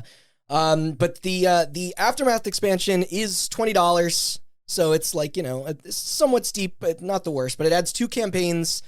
One a bit more inventive than the other, with the Lost Planet style freezing mechanic. Otherwise, there's also 4 new characters, 2 new classes, a bunch more guns and skins. Melee weapons are now broken down into 3 weights, and lastly, a first-person mode. They pulled the GTA thing, and it does give you an additional cool. layer of that. Yeah, that's cool. But it arguably does make things much tougher on yourself. Oh yeah, I can imagine. But yeah, like I said, probably won't win, but we had some fun nights on it, and I dig this game. My only counter to that is that the missions that they added in Aftermath are cool. The classes are bad. Yeah, The new classes are both really bad. I'm trying desperately to make the drone one work, and No. our friend and former guest Dave what's the other one? It's Crusader. It's the Shield. The shield guy, yeah. Yeah, Also not great. you're right, but I like a lot of the new guns and So, keep cut. cut. I think there's more impassioned arguments with. I think Okay. I think else we've got? we're down to 3 Yeah, so- director's cuts. So let me just say, did anybody play Ghost of Tsushima Director's Cut?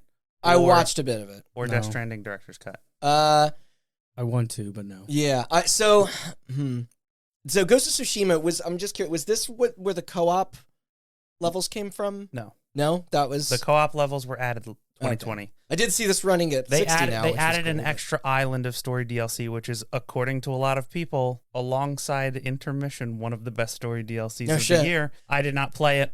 I mean, they're really knocking it out with the Sony with the director's cut stuff because people are now Yeah, I'm hearing. finally appreciating Death Stranding in a way that they did not I'm before. hearing a lot of good things about both Death Stranding But, and Ghost of Tsushima's director's cut. We so- don't personally have any hands-on experience. I say we cut them both. Yeah, it's sort of vindicating at least to hear everyone's so hot on because of all Death the Stranding. praise on Now, Yeah. Way back in 2019, we were on the right side of history. Just listen to our podcast from 2 fucking years ago. for our last For my thoughts on it then. for our last game discussion before we get into the final 5. So for our last game discussion, Disco Elysium: The Final Cut. I played a couple hours of it. Fully voiced. It's very good. The word's been super positive. So the way Disco Elysium kind of worked before was when you play a game and they have voice acting, but they don't voice act all the dialogue. It's just every once in a while somebody will say something. Mhm. Yeah. Persona does that. Disco Elysium is written like a fucking novel. right. And it is That the is writing big in undertaking. it is beautiful. So But the actual actors are great too. Yes. Like the So to voice give you a act- little bit of an insight into the 'Cause way that could Disco fuck up, Elysium yeah. works, you obviously have voice acting for all the characters in the game. But the way that the game works is that your mind, it's all internal monologue. Most of it is internal monologue. Your mind is split into 25 different voices. Okay. And there are it's like D&D. They have stats, Okay. and it's like agility, strength, psyche, and the top one is intelligence and intellect. Okay. And so it's like you have the encyclopedic part of your brain that recalls facts. Okay. You have the intuition part of your brain that intuits stuff because you're a detective, you're a cop. Yeah. You have the when you go into psyche, that's your emotional intelligence. So you have like empathy and suggestion, and then you go into strength, and that's your brain's literal strength, like to resist alcohol or drugs, or like to be able to think that you're a strong person. That's actually And- funny that it's Yeah. that it's mental strength and not like raw endurance. That's like actually straight hilarious. CRPG, like And then there's 6 parts of your brain for each of the 4, so Yeah. 24. The 25th one is your lizard brain. That's great. I like Yeah. that. Yeah. Nice. Is it really Each- called the lizard brain, or is it like? I think it's called your lizard brain. I like how I Yeah. like how they just like Yep. they didn't try and dress it up. That is Yep. great. And I don't actually know if it's the same voice actor, but I think it's one guy doing 25 different voices. holy shit. Oh my god. And it's fucking so good. Because there's one part of your brain called electrochemistry, which is your brain's ability to resist addiction or fall to addiction. And you'll literally you'll walk up to like an ashtray, and they'll be like, somebody left a cigarette here. It's still smoking. And then Prison shorts. the thing will pop up, and the electrochemistry part of your brain, which is like screaming, it's just like, pick it up, smoke it. That is And the whole game, there's like the encyclopedic part of your brain, like somebody will mention a book, and the encyclopedic part of your brain will be like, you've read this book before. It's about this, and That's cool. that's how Disco Elysium has always worked. But you had to read it before. Now But it has voice most- acting. Most like And voiced updated art inner as well. monologue suck in games. I was Like, gonna That's say- all Disco Elysium is, and it is so yeah. That's refreshing. some of the best writing in the history of video games, I think. So that strikes me as another game like Outer Wilds that if I picked it up and played it, I feel like I would fall in love You with would it. probably love Disco that is Elysium. so I up remember- your alley. I remember hearing about what it was, and I was like, that actually sounds like it was like made for me to enjoy. And it's one of those games I just hadn't And had it's time very to pick up. It's very funny too. So spoilers, but it's the beginning of the game. The game starts with nothingness, and it's your lizard brain talking to him, be like, doesn't that void feel good? And you're just like, your options are like, no, I want out. I want to be in the real world. And the other option's like, yeah, give me more of that nothingness. Yeah, give me more void. Yeah. Yeah. No, that actually, funnily enough. So I do like this, like You- the sly sense of humor in this. Like, you talking about that actually makes me want to also go You play should play it. Disco Yes. Elysium. You'll probably love it. I think I'll probably love it. man, all right. So I think it that was a pretty good get sale. cut Yeah. only because the voice acting is great, and boy, is it an undertaking to fully voice Yeah, the dialogue in that totally. game, Really. because there is a lot of it. I That game is like 60 hours long if you do everything. I'm not willing to let it go. I was gonna if say, you- I yeah. was gonna say, you just convinced me. My- I think that would. My that only would've been thing my is choice. most of the interesting stuff I said was already in there. It's just voiced now. But But I for mean- people like me, that makes me want to Sure. play the game infinitely more. All right, Yeah, I mean, definitely. that's I think, yeah. yeah. All right. fair. I'm. If you guys are convinced by my argument, I think it should stay. But Yeah, now, you well, sold, I'm you saying sold this that from so a personal well. place in that the inclusion of voice acting would make all the difference in the world to me. Like, like other than having to read because I know that game is very I did. verbose. I did see a Yeah. thing that apparently the voice acting for a lot of people extends the game's length because that's you know well, people yeah, speed 'cause you're- read stuff. Yeah. But Yeah, not me. no. I No, got I dumb do- brain. I'll do the thing where I'm like I reread a line because Yep. I'm like I want to make sure I got it right. Yep. like yeah, I'm a big It dumb takes dumb me- idiot. a bit. So, keep is it on. And now, where are we at right now? How many? So we have got? 6. We have Endwalker, Intergrade, Burning Crusade, 3D World plus Bowser's Fury, Echoes of the Eye, and Disco Elysium. Three of those My on notes. there. I was one that I went up to bat for them. I look at all of them, and it's like, I personally, yeah, based on your arguments for all 3, yeah. I think if you were to keep one, I think it should be Echoes of the Eye. And, Really? I'm saying that as somebody who fucking hates Outer Wilds. But wow. you did sell that pretty well. Really? Yeah. Oh, Yeah. wow. I Yeah, was I going would to have say. to agree with that. Outer Wilds isn't for me, but I thought that was a good. Yeah. Really? Mhm. Okay, that's it. I was gonna opt to cut it because one, obviously, it's like I'm the only one who played it.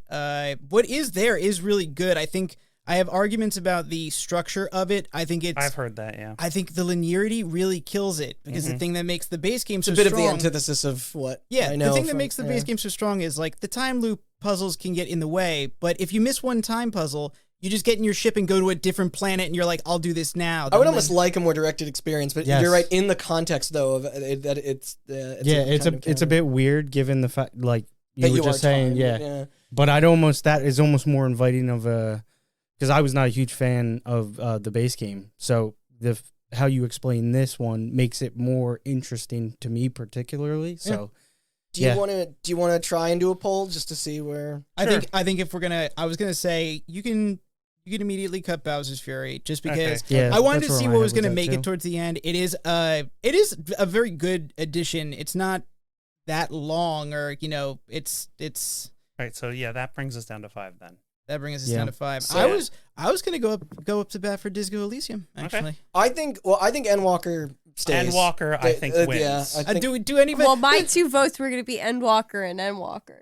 You can't do that. Listen, Well, it You're already deserves getting it. what you Well, want. that's 2 votes. So No. Well, so maybe the question is it's actually Who gets the second place? yeah. Yeah. So it's Yeah, because I everybody- swear to God, I will kill every single one of you until everyone votes for Endwalker. I don't think- I don't want to I don't upset think James. anybody's I'll upset you. how could we vote if you killed us? Exactly. I don't think anybody. silence is I don't vote. think anybody's opposed to Endwalker winning this No. category. I mean, who's opposed? How can anybody oppose it? They Yeah. had to stop selling the goddamn game.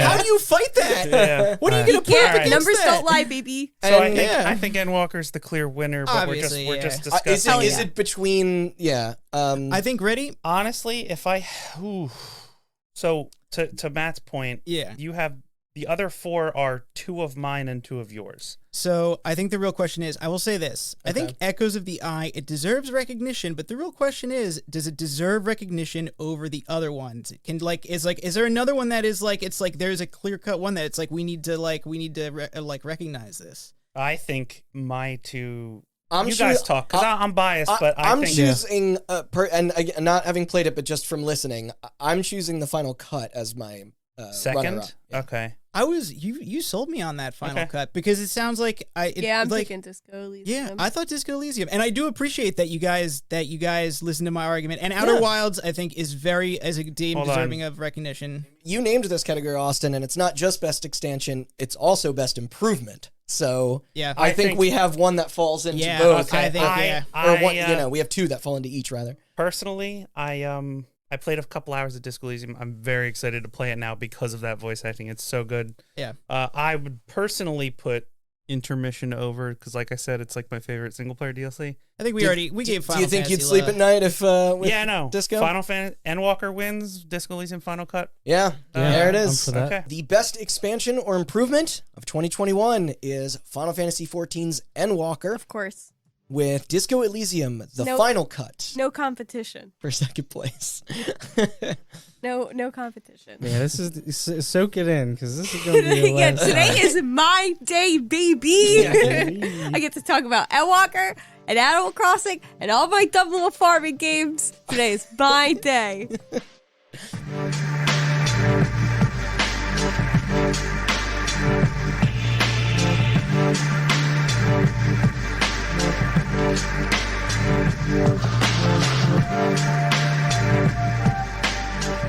Biggest disaster. Who fucked up the hardest? It might be the launch of a particular game. It might be the practices of an entire company. It could be a PR stunt gone wrong. So let's see who I sucks. don't think there was this any of year. those this year. Yeah, no. Yeah, pretty it's clean smooth cut sailing all through year. calm seas. Yeah. Matt, you did mention at one point, like beforehand, that we're gonna make this clear. This is it's not dedicated to a Not single gaming. product. It's not. Yes, Really. it's not. We're not talking about a game that's a It's disaster. an It's- industry kerfuffle. Yes, biggest industry disaster. I mean, Yeah. that can include a game, but more, Right. Yes. but Yeah. is more Yeah, because yeah. there's a lot in this list that's just industry disasters. We've chosen Right off the Yeah, Activision Blizzard's workplace harassment. Yeah. Battlefield 2042's launch. The GTA Trilogy Definitive Edition launch. Ubisoft workplace harassment. Every other one's just gonna be blank workplace harassment. All the game delays. Whatever the fuck E3 was. We still can't find new consoles or graphics cards. Nintendo's handling of adding N64 titles to their online service. Square Enix blames devs yet again for their own failures. Sony attempts to shut down PS3 and Vita's online storefronts. Everything that continues to surround Cyberpunk 2077's endless list of controversies. New World's broken economy. 6 Days in Fallujah somehow tastelessly returns and is re-announced. Oh my god. Apple versus Epic lawsuit. The CEO of Tripwire being a dumb shit. Is Stadia still a thing? Amazon Luna somehow being worse than Stadia. This category is Then Ubi's Quartz NFTs, Stalker 2's NFTs, and Square Enix letter about NFTs. I mean, I feel like we should just summarize it all up into just one. Let's just nominate NFTs. Is that like something we can do? And then Final Fantasy 14's login issues. Yeah, no, I'm with Matt. Yeah, I say we combine those three. Combine into those three, NFTs. Just NFTs. NFTs, yeah. Because it's not going to stop there.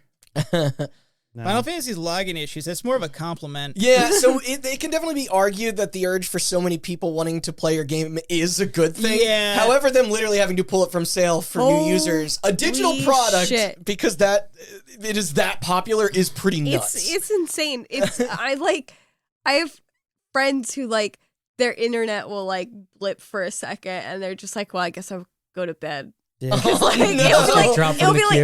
It'll be like 8 o'clock Fuck. at night, and they'll like for whatever reason get logged out, and they're like, all right, well, I'll see you guys tomorrow. I'm like, because you're not going to get back in. I'm number 9 in queue. I'm getting in. I had a friend who was number 1 for like 20 minutes one night, and he was like, this is fucking bullshit. It has gotten a lot better, and I will say I haven't had an issue, because like even when the queues are bad now, it won't kick you mid-queue anymore, in my experience. So it's like running a lot smoother. More stable. But Jesus fucking Christ. It was such a hassle. It was such a pain in the ass, because it would like, not only would it kick you from the queue, but it would close down the whole program. So you'd have to like log back in completely every single time. And it would keep your place in queue if you tried to come back in fast enough. Yeah. How long was that timer? I don't know. But sometimes you'd click log in and it would be like, sorry, we don't know what's going on, and just close the whole thing. Go to the back of the line. And it would just close the entire fucking game again, and then you'd have to like relog and click it, and it would be like, no, we can't connect to the data center, and just shut down the whole game. It's funny because I played New World on release. That also had a very similar 24-hour queue. But the only difference is when you log into Final Fantasy, you get to play a good game. Yeah, see, that's the difference. when you sit in queue to play New World, you don't necessarily get to play New World. You sit in a queue for like, what was it, 24 hours, and then you play a shitty version of Elder Scrolls already shitty MMO. This sounds messy, but not a disaster. This is the ride. Like, this is the ride. Has it improved much? Yeah. Since people have dropped off. This absolutely does not hang with some of the shit on this No, list. yeah. No. And also, Square has been handling it surprisingly well. That is all they are doing. Yeah. Like they are trying to fix it as fast as they can. Aren't they issuing like days of game time? Yes. Based on they've already done it twice where they were just like, hey, we know things are fucked. Here's a free week of subscription time, and then like a couple weeks later they were like, things are still fucked, guys. Here's another free week. They should design an in-game pet that's like the Q bar. And then put legs on it and then give it out for free. Yeah. Honestly, I That's would really taking it on the chin. Yeah. This will be a transition, by the way, to New World, in that Perfect. We alluded to this on our recap as well. But Sean, what was up with the economy? I honestly, like I was telling you guys before, people were embezzling money. Right? Yeah. Well, I mean, it was just an You're absolute implying that dumpster Amazon truck. can do wrong.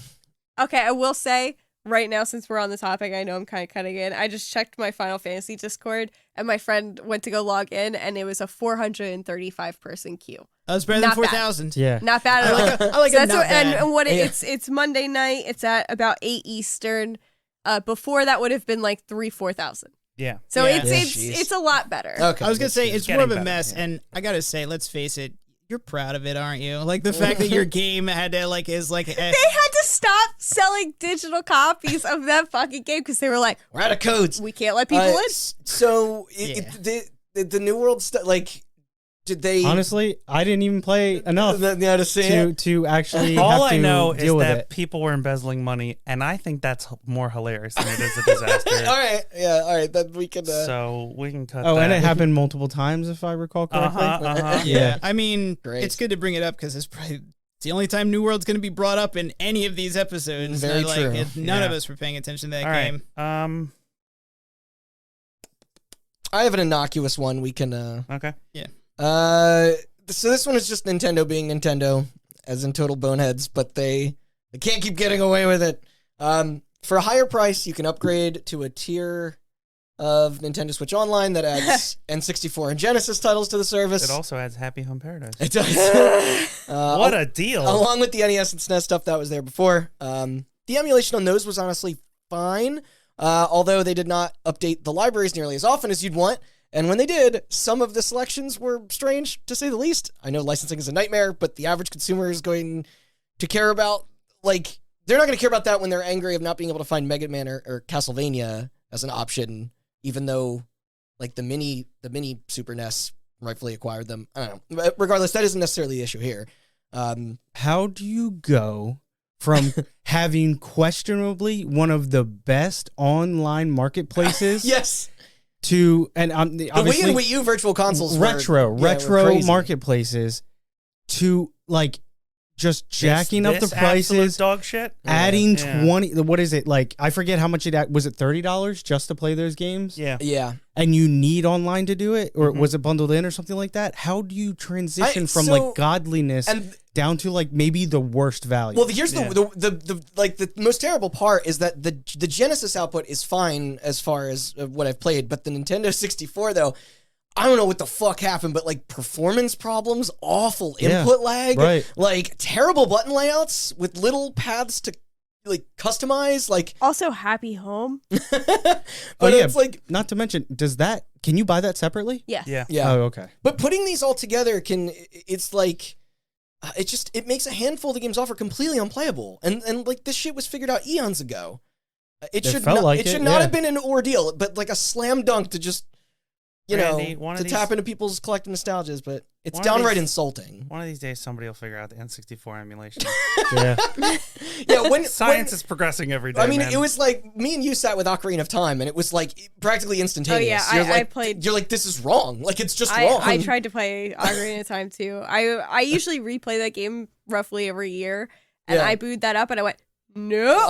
Imagine When hardware you from fucking- 1996 shows off your history better than your current flagship You're device, playing Mario like, 64 and you hit the button and you can like a hear the second. click and release and then it Yeah. goes whoop, and you're like, how? Why? And how? Imagine how much bomb shit it would have been if Ocarina of Time was playable mobile, or did you have to, or do you have to well, be the online? DS one. Do you have to be online, or do you have to download it?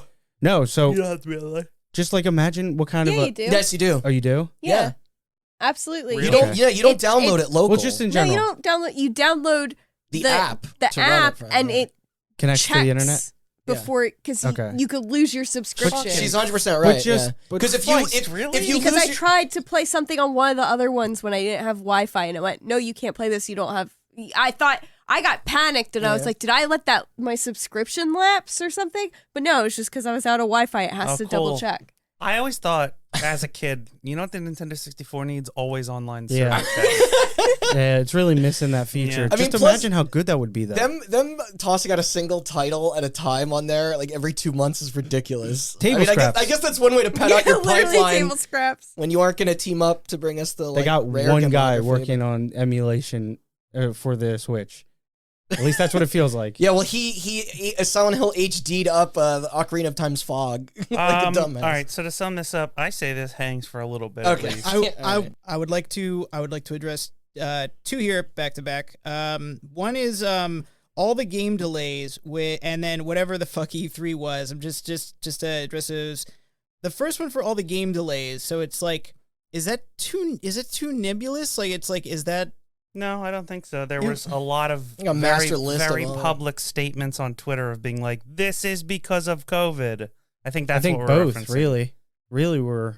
Should we call it COVID delays then? Would that be better? It's not a huge deal by any means, but the issue I have is like, why announce dates in the first place when you and everyone else agrees it won't be possible to stick to? Maybe because they feel like they're expected to, at least. I feel like it's a way to appease shareholders. Like they're not Probably. Like, I don't know who they're fooling. That makes Yeah. more sense. Yeah, But yeah, so, I so just you're was- saying it stays? You think it should? No, stay? I don't think it No, stays. I would It's say I cut think the these game. are both COVID related personally, and I think that I think the game delay thing is absolutely COVID related. I think the E3 thing was exacerbated by COVID. But that's a way Right, more. that was going to complicated happen issue. regardless. Yeah, Right, I don't but- think we can talk about these both at the same time. Oh, No, okay, yeah. okay. So, well, the reason I brought up the E3 one, It's a back management issue even prior to COVID. so Yeah. so Like the ESA. Fair enough. you guys, yeah. So you guys seem to know. You guys follow E3 more than I do. What was the fuck up with E3 this year? Activate me, Austin. It was.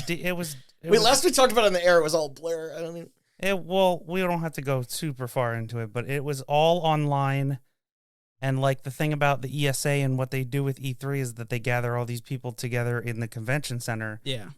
And like when you're like, hey, we have a fucking Twitch channel, you can appear on our Twitch channel. Why the fuck would anybody do that when they all have their own Twitch channels? Right. So the whole thing was disjointed. You have EA and Ubisoft doing fucking conferences in July because nothing was ready because of COVID. Yeah. You have like people who agreed to spots when E3 was a convention, and then they then had to pivot to like this Nintendo Direct online only thing, and it was literally just people talking in offices because they didn't have anything to show. Oh wow. Yeah. Yeah, like it. Oh, it was, that is it was bad. miserable. That is Mhm. bad. Because Yeah. the Ubisoft one was just like, here's updates on everything we've already announced. Yeah. right? Yeah, it's like the least There was exciting. nothing Yeah, new, it was. right? Yeah, yeah. But it can go, and same with game delays. Although there's something to like.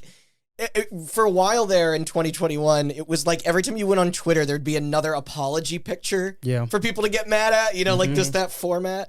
I remember you, Chelsea, mentioning the thing that happened to your one friend with the Endwalker launch, where it was just pushed back a couple weeks, but like, that's a major bummer for them. I'd be pissed. Like, yeah, they pushed it back so close to release that I had a bunch of friends who took their vacations around the original release date, and then like a week, or it was like 2 weeks before it was supposed to release, they were like, hey, we're delaying this another 2 weeks. So a couple of my friends couldn't move their vacations. Right. So they Yeah. was just like, oh, we're fucked. Mhm. Like, So Square Enix blames devs for their own failures. What was that? Yeah. What was that? No, that's it's unsurprising. I mean, they love to throw their their Western This was- studios under the bus whenever the Eastern Division beeps it. It happened Marvel? 10 years ago with Final Fantasy XIV's online's initial launch. Right. When they were, they were like coming at the Kick-Ass Tomb Raider reboot and like Hitman for only selling several million units rather than a couple million more. I don't know. It's so absurd. They did it with Deus Ex and Hitman a second time. At least they seem happy with the Life is Strange series, but it's like this year was with Avengers. Yeah. Mm-hmm.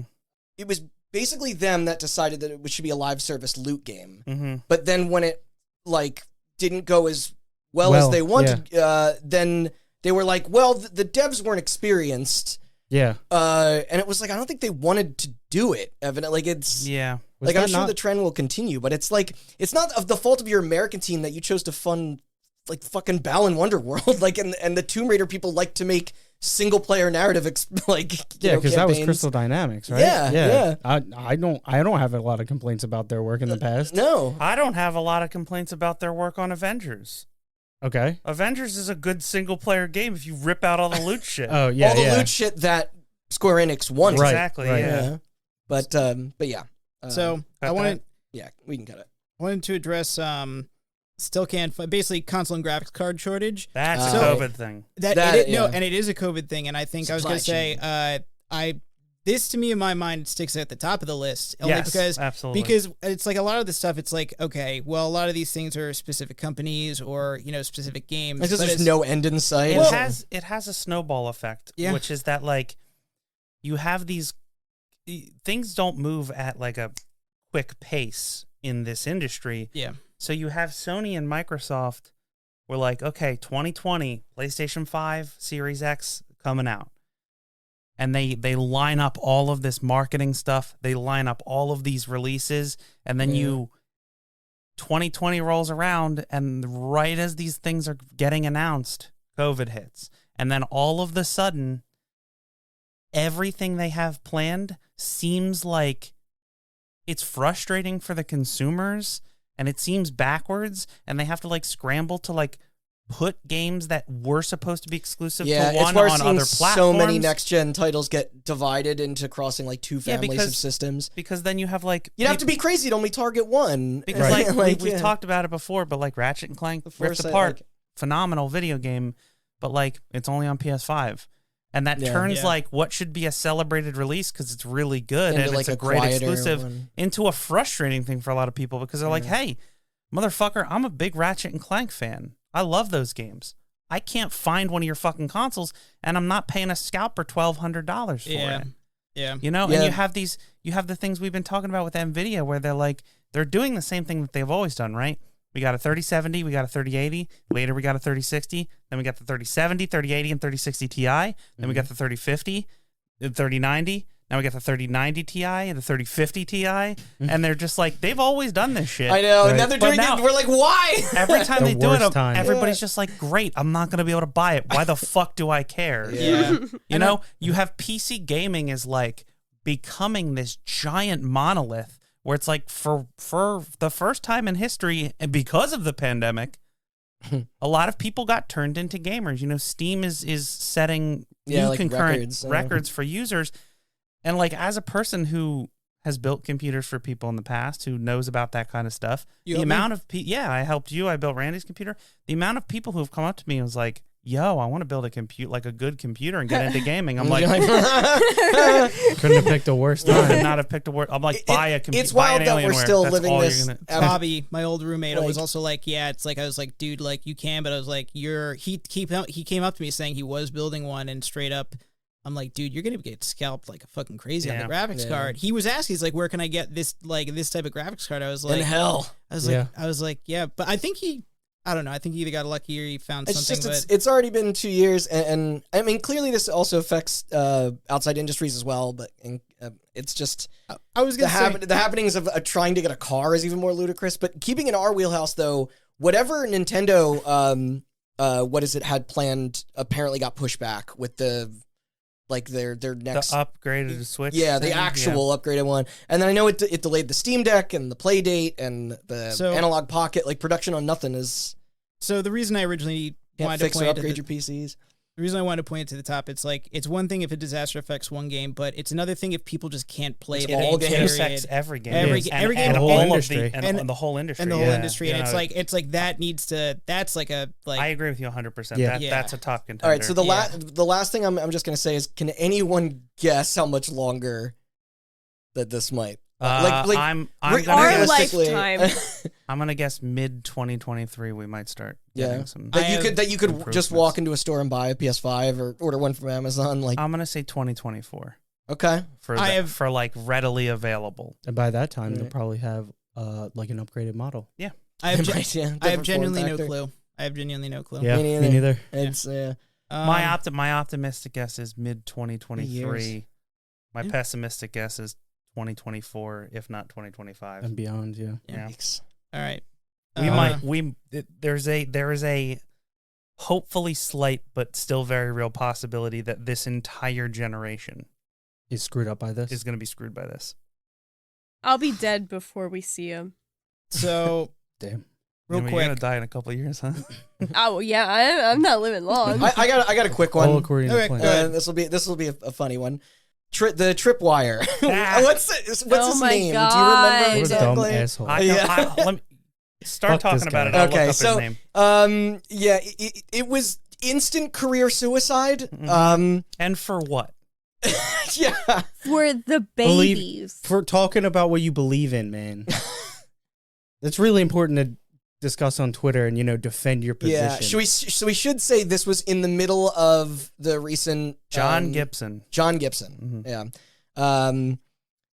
God. I don't know. You went to one of those God schools as a kid. You want to describe basically the Bible? It was during the Texas abortion laws. Yes. And Yeah. he had mentioned that he had said something along the lines of that he agrees with it.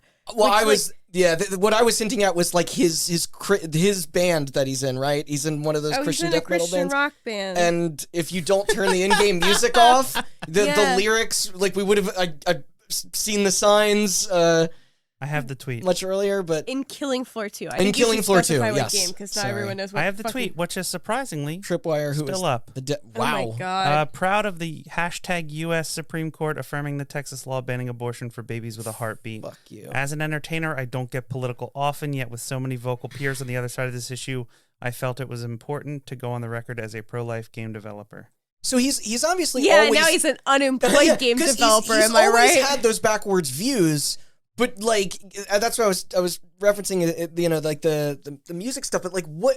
Why even say that? Like it was less than 24 hours and he was out, right? Like it was like it ruined very fast. It ruined yeah. their partnerships with a bunch of other companies and clients. Like because Tripwire is a developer, but they also help co-publish. Yeah, and they got backlash from it was the devs of Maneater the shark and game. also The Torn Shark Banner, RPG. the Chivalry people. Yes. Because they publish Yeah. Chivalry 2 as well. Yeah. Also, I won't even get into So there was what a- I think. Like Yeah. I So agree it's with like- Randy says. Just it was like, an dude, entire company you of could've people that just- were paying for the sins of his like Yeah, well, let's say it's bigotry. like it's like listen, you could I like you the could have use gone of on. sins there. No one would have known what Unintentional. your views on this were, and the company would be fine, and all these people would be employed, and it's like Yeah, and like, it's do you think there's a PR, like, or like you have an assistant who saw that tweet and you're like, oh, fuck, how many fires do we have to put He out said now? no. The Like- assistant instantly grabs a cardboard box and starts filling it up Yeah, with the shit well, on their that's desk. the end of us. I don't want to. Let's end this Yeah. discussion because Basically, he sucks and so does Texas. Damn. Just gotta get Sorry, Texas in Texas there. Don't have, listeners. Yeah. Cutting that one. God. yeah. Don't you're already an asshole if you are pro-life. You don't got to tell people. Yeah, I think it's a good. Keep your Yes, fucking mouth yes, shut. yes, Well, exactly. You don't have to go around. telling Weird game to be Very left. a part of. Given Well, you're his- killing demons. Oh right. Yeah, right. you're killing My bad. demons. Yeah, you're expunging Very the... Yeah, Very the music divine. in that game is Does it refer to them as smiting them? I'm sure he'd like to change it if he no, could. but the Australian woman who I play as makes a joke about her vagina very blatantly. Yet that's okay. She can't talk about her own. Well, no, she talks about her own vagina. Vaginas are funny. She shouldn't though. be doing that. Just kidding. Just kidding. Move on. All right, I got two Okay. that we can knock out. Yeah. Stadia and Luna. I was gonna ask. I was like, Sure, yeah, well, all right, we'll package them into one. I was to gonna knock them say, off. do we want to just shit on Stadia now and then move on? Yeah. let's do So, it. gun to my head, I couldn't inform you on the state or success of either of these. Okay, so Luna is just like a way to play games. And how are you saying it was better? We when we tried it that one night, it sucked. I mean, that was a while ago. But yeah, I have to assume it's gotten. xCloud is better Yes. in Oh, yeah. literally every fucking way Yes. than both of these. Google made a big show of the fact that they're like, we're not just doing this for the money. We're getting into game development. Yeah. That's over. They shut down that. They sold off all the studios that they bought and shut down their first party development Yeah, Yeah, it's telling. production company. Amazon. I mean, They're not doing exclusively Luna things like Stadia was So as because far- they did New World. as and, far as current updates, though, like neither are striking me as being like dedicated into terms of making deals or advertising. No, it's anymore. just- like it's Amazon Luna is just like an it's Amazon like cut and run. I feel like Jeff Bezos just flexing his big. I mean, dick. it turns out getting your company into gaming is hard. I don't care how big or how rich Yeah, you are. imagine- You can't half-ass that imagine shit. doing that today And enthusiasts will with- sniff you out. with not proven technology. You know what I mean? They Yeah. thought they had the infrastructure for it, but But I think they just saw like a sneak peek at that Xbox doc and were like, these guys were crazy. We got to do crazy stuff too. I mean, the funny thing about Amazon is that I've said this before, maybe not on that the controller. show, but Amazon runs the internet. For those of you that don't know, AWS runs half of the shit you use on a listen daily to our basis. Minecraft episode. Oh, do I know about it? They're literally. I know you know. Oh yeah. Oh, I know exactly what Yeah. AWS is. But for some reason, they have the server infrastructure to do whatever they want, and they are cheap with their own technology. Because Amazon Prime Video also has shitty bandwidth and bitrate, and so does Luna. And I'm like, you run AWS. Netflix literally uses your servers, and your platform is worse than theirs. This is literally the definition of vertical integration. You have the capitalism get out of jail free card, and you're still being cheap. You bald fuck. Have fun in your dick-shaped rocket. Oh my God. All right, well, on to the next one. All right, that better be like the clip for the face. So I also I have two that we can cut, and not because of their lack of severity, but because they bleed into a span of multiple years. Because the Apple versus Epic thing did not start in 2021. But it ended. And at the expense of not wishing to keep us here all night, spoiling another future hot button. Like the summary, like they both kind of won and both lost. It's just like Sort of George like- Orwell's 1984. You ever read that book? George Orwell. I mean, a bunch of like kind of insider secrets got out there, and that was this pretty year funny. that was Yo, itch.io won. It's like, I don't, you're like, Billionaire Tim fight. Sweeney's like, well, Apple's not paying us enough. And Apple's like, well, they're being real dicks about not giving us enough money. And everybody's just like, I waited in line at McDonald's for 2 hours because I can't afford to go grocery shopping. Go fuck yourself. And the other is there was no real winners in there. Yeah. Or nobody you would want to stand behind, rather. But Cyberpunk 2020, why can't I fucking say the name of this fucking game? Cyberpunk 2077. You keep trying to say the tabletop one, which is Cyberpunk 2020. I know, I think that is what's getting me.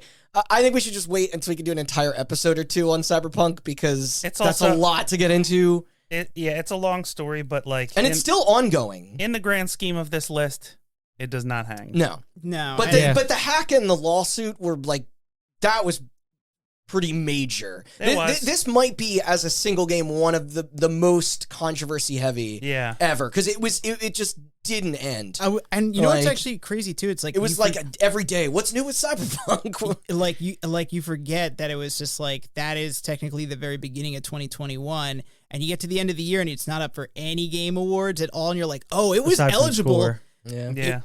It's like oh, it was eligible. It just didn't get nominated for shit. Sorry. Yeah. Not The Witcher 3 for Yeah. Randy, I want to get this joke out. A lot of time has passed since you fumbled on saying it, but maybe it's because you released that sentence broken on launch and needed to update it with patches in the future.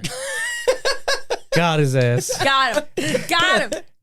All right, well, you know what? I'll get it right by the time the PS5 and Series X versions come. All right, a lot of time Until left. 2023. Yeah. Yeah. There's a lot Randall's of just stories. gonna look at himself in a mirror practicing. I know we have to move on, but the list of glitches you ran into in that game when you're going through it was like mind-boggling. Oh, when It we was were talking almost about it. fun just to see what would Just happen. to see what happened. It was fun, but Randy could, not to set him off on a thing, don't talk. But a lot of the glitches that most people ran across were not funny. They were I know. game breaking. Yeah, he and- might, Anyway. he might break again. You're right. Get Yeah. to the next one. How y'all feel about NFTs? No. No, Hold wait. on. Before you get into NFTs, All right. Better segue. this Sony PS3 Oh, okay. Vita storefront Oh thing. yeah, they did double back on that, to their credit, after a lot of pressure. Again, it's just a corporation being cheap. We can. yeah, when they it. were going to shut down their storefronts. I mean, it didn't go well. Also, but it was averted. It was averted. It was didn't- after Yeah. fans complained. So I think that alone But I mean, disqualifies for it. how long? I mean, it's going to happen eventually. It deserves. I mean, I feel like it deserves a mention because it is a microcosm of something that needs to be discussed. Of the fact that a lot of these digital products that people bought over Listen. a decade ago are going to disappearing now. Forever physical, man. You There- can't deactivate your marketplace when it's on my There's- damn shelf. There are certain fan bases that you have to be an absolute lunatic to be a part of. And as a corporation, you have to be able to suss out those fan bases and don't fuck with them. Oh, Vita? The Vita fan base, you don't fuck with the Vita fan base, okay? They're like a motorcycle game. They come beat you with chains. They'll sharpen the edge of that Vita and come straight at your neck with it. Dude, I love that your face when you're doing that. You were like really, you look real serious. Yeah. Don't fuck with the Vita people. No, he's channeling the energy of a Vita fan. by the way, great handheld. Yeah. It is a good handle. it is good. Underrated. Yeah. I mean, all of this is only going to get worse with multiplayer games and servers. I Yep. still light a torch for GameSpy. So And now the OG Titanfall is getting added to that graveyard. I hate it. We need better preservation. I've said it a million times. Why don't we? let's do NFTs now. Okay. Okay. I mean, I will say straight off the bat that this is at the very tippy top of my, or like near the top of my list. I think this is a bone to pick, and I think it's annoying as shit. I know. I'm totally with you, but one thing for certain here is that the vast majority don't seem to be fucking into it. Yeah. So yeah, there's real Myself just- included. I There mean- is something I love about NFTs, and it's the memes. Oh yeah. These are Yeah. the funniest months So, of my life. It might be a tad early to deem this a disaster, but Alright. the overwhelming amount of negative responses on remember Ubisoft? They premiered that video, and then it was days after YouTube changed their policy on the viewing of dislikes. Yeah. And then and it's like, but obviously it's just an experiment. I said this earlier, to appease shareholders. Otherwise they wouldn't be doing it with a 2-year-old game that undersold and underperformed critically. Okay, I think that we don't have to get into NFTs because this episode will be 7 hours long. Right. Because I Yeah. could go on for 5 hours about how Yeah. much I fucking hate NFTs. I can sum Here's it up. the thing. Uh, I feel like I know what's going to be in the top couple for this category, and it's all stuff that branches outside of games itself. Right. Yeah, and this is one of those. And this is a fucking scam. It's a That's what it pyramid is. scheme. Yeah. And it is a bunch of rich assholes trying to bleed people who want. It's a get rich quick scheme and a pyramid scheme, And people who don't know jack dick about video game development. And That's it's a whole bunch of people. It's a money grab, and it's fucking disgusting. yeah. Yeah. And there's only one thing. There's only, I guess, technically one topic on this list that is more fucking disgusting than this, in Oh, my yeah. opinion.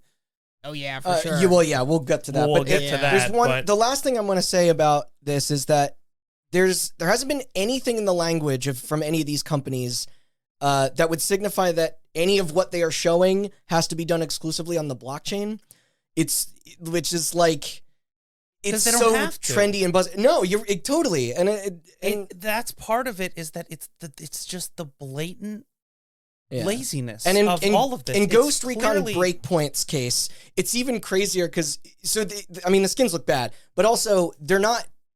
What did somebody post in our Discord, like how much money they've made from it? It's like $300. Like, Yeah. and you have to play That's the game. Ubisoft, right? Yeah, Not the and person that posted But it. you have to play the game for like 600 hours, Yeah. and then but also the person that you would trade with also has to have. In order to use it, I think, or something like So that. they're not even scamming right. Yeah. Like And then there's the Team Fortress 2 already did this forever. The Yeah. Square. It's not even novel. To capital off, we had this as 3. The Stalker 2 one was the least egregious in my opinion. It was funny because everyone yelled at them, they doubled down, then everyone yelled at them harder, and then they backed out. They didn't need to do this on the blockchain at all. The idea of being like, hey, you can pay us and we'll make you an NPC in the game isn't a bad idea.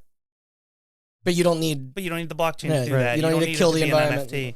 Yeah. Yeah. Closing statement: NFTs more like no fucking And thanks. then we'll Yeah, close I'm going off- to tell you right now, Yoshipi's not going to let NFTs have Yeah. it to fucking. We'll close this off with the third story, which was the Square Square thing, Enix which thing. was the most egregious because they literally have no plan.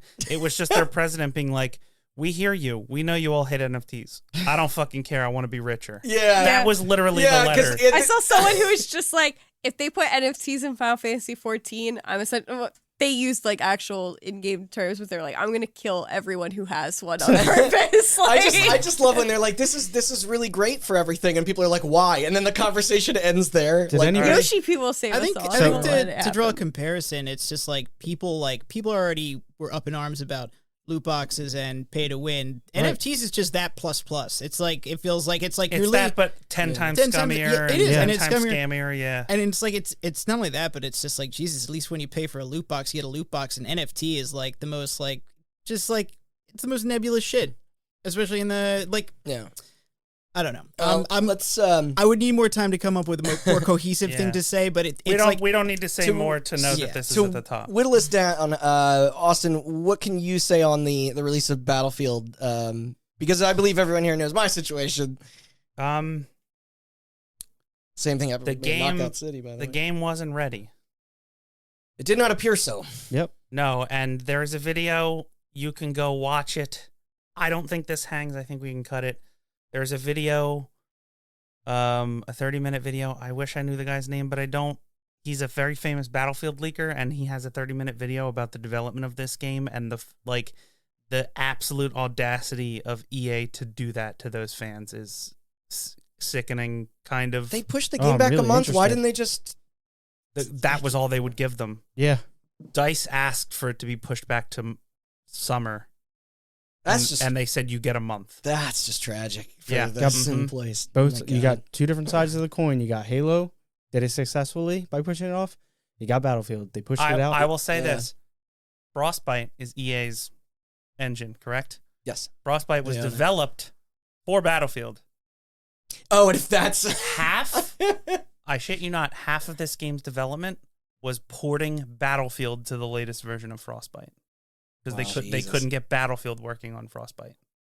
the Battlefield Wow. engine on. Mhm. They couldn't get Battlefield working on the Battlefield engine. Yes. which is a shame because you guys have said DICE are good developers. They're They just are. Not, They are. yeah, Yeah. and But it's like the way EA treated them yeah. when they were developing this game, most of the people that are responsible for making Battlefield good left. Really? Yeah. Oh, yeah. They're all Wow. gone now. I mean, I would like. I mean, And I feel bad because there was a lot of Battlefield 2042 is not necessarily a bad game considering its backstory and how it was made. And there are a lot of very young, inexperienced developers who had to pick up slack when the veterans left. And of course, the game company is going I to feel ride so them into the bad for grave. them because Yeah. they're getting blamed, and they did, in my opinion, an admirable job with what they were given, I think. Yeah. So instead of Battlefield 2042, even though we're cutting it, how about just EA's impatientness or whatever? I would say Just that could be every Their year. short-sightedness, yeah. yeah. You know, he's right. It could be every year. Yeah. So sad. one launch to another. The GTA trilogy. I mean, this was another one I ranted about in our anniversary recap episode, so we don't, But the short version is that not only are these remasters of absolute classics done in an exceptionally poor way, quality-wise, practically taking a dump on your company's own historic legacy, but it's I'll get deeper into that probably next episode. Don't you worry with disappointing here. But the double whammy of also delisting the originals from the digital storefronts while also targeting the modding community who loves your products, just adds to the fire. And then the cherry on top being that they recreated the fucking hot coffee debacle again, uploading a build to folks that were easily able to extrapolate everything. You got to chill. Bring it down. You're harassing them right now, okay? You got to remember, there's somebody on the other end of all these negative comments you're making, okay? Okay. Yeah. Bummer. Yeah, it's a robot. Because We've been over it. I think it gets cut. Yeah. It's You can find all the music in Similar. that code Yeah. and your sex mini games. Hell yeah, my favorite two parts. No, What yeah. I So this said- didn't go, but it is fucking insane that What I Rockstar said- of all publishers could let Yeah. that happen. What I There's- said for Battlefield, the audacity of EA to do that to those fans. How Same. dare you do that to GTA? Uh-huh. How Yeah. absolutely how Some of the fucking dare highest you. rated and best selling games of of all time. Yeah. Right. What the fuck? How fucking dare you? And also Just the poor delay. They didn't need poor to Grove exist. Street Games. It's like 13 people. Yeah. And they were given a monumental fucking They task. apparently, some stuff leaked out that they also were this needs to, we're trying to hit the anniversary of 3, 20 years, and Yeah. they're like, it's coming out, hell or high water. And it's Yep. does that ever work out? Once Yeah. again, a fault of the publisher, not the developer. You're Not right. the developer, Yep. yeah. So, all right. Did we address 6 Days in Fallujah? We did not. I'll keep this one brief as well, because this is another hot button script in the making. I remember you telling me this story. It was in the middle of Valheim, actually. I was Yeah. playing Valheim, and you You know told what? Sorry. Next year, because we took the title Biggest Disaster from Giant Bomb. Yeah. Next year we should change it to Best Hot Button Script in the Making. Or Oh, something. that is good. Oh, yeah. All right, yeah, we're keeping that. Best hot button potential. yeah. So essentially, for those who might not be aware, this was a documentary war FPS that was deemed so tasteless in concept that its publisher Konami canceled it following backlash in 2009. Fast forward 11 fucking years later, in a world far more politically and socially and racially aware, Yeah. a company, I guess it's Highwire Games. I think they're ex like Destiny. Like, where did they come from? I don't know. Saw like an opportunity to resurrect the thing. Yeah.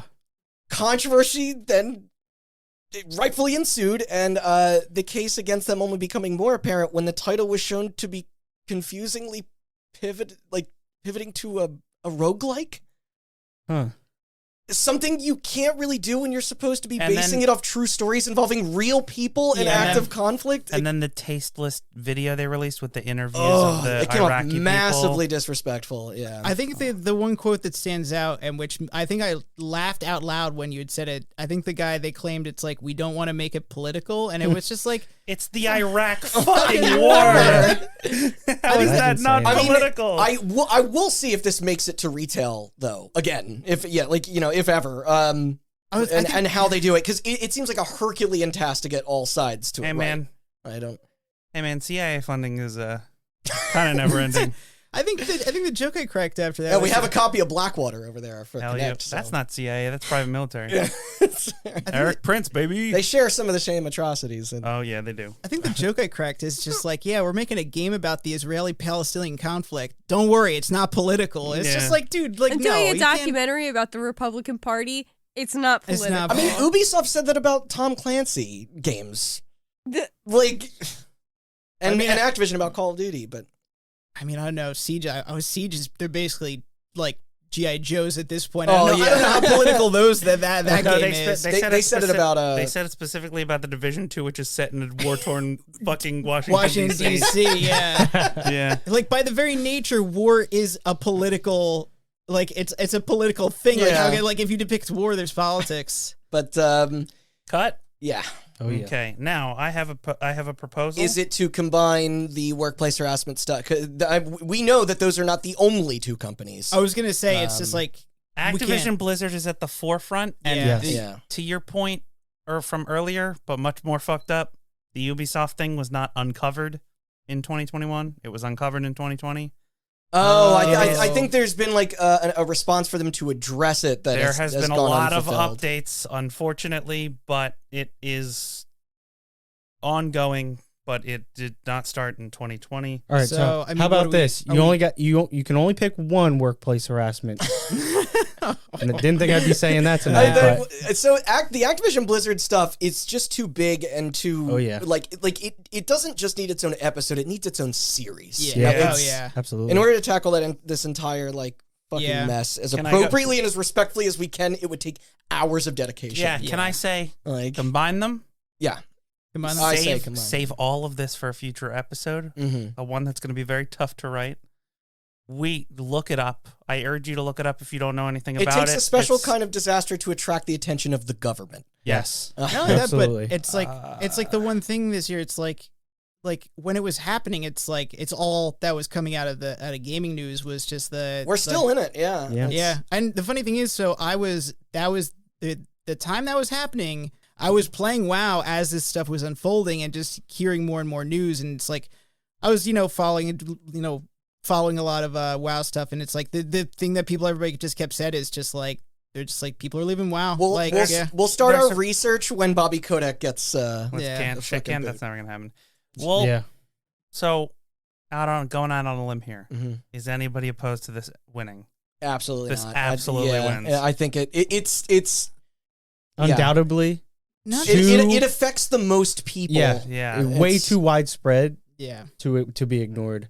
and also it's like not even to not bury it. It's like when I think of like the biggest news this year, I remember in the middle of the year, it's like that was the news, that was the Yeah. scandal. It's like This it was. is It's wasn't far like- transcended outside of video well, games. okay. on a So galactic let me scale. just say real quick, cutting the Nintendo thing now because Yeah. it's still on here. Does not hang with these other three. Yeah. Mhm.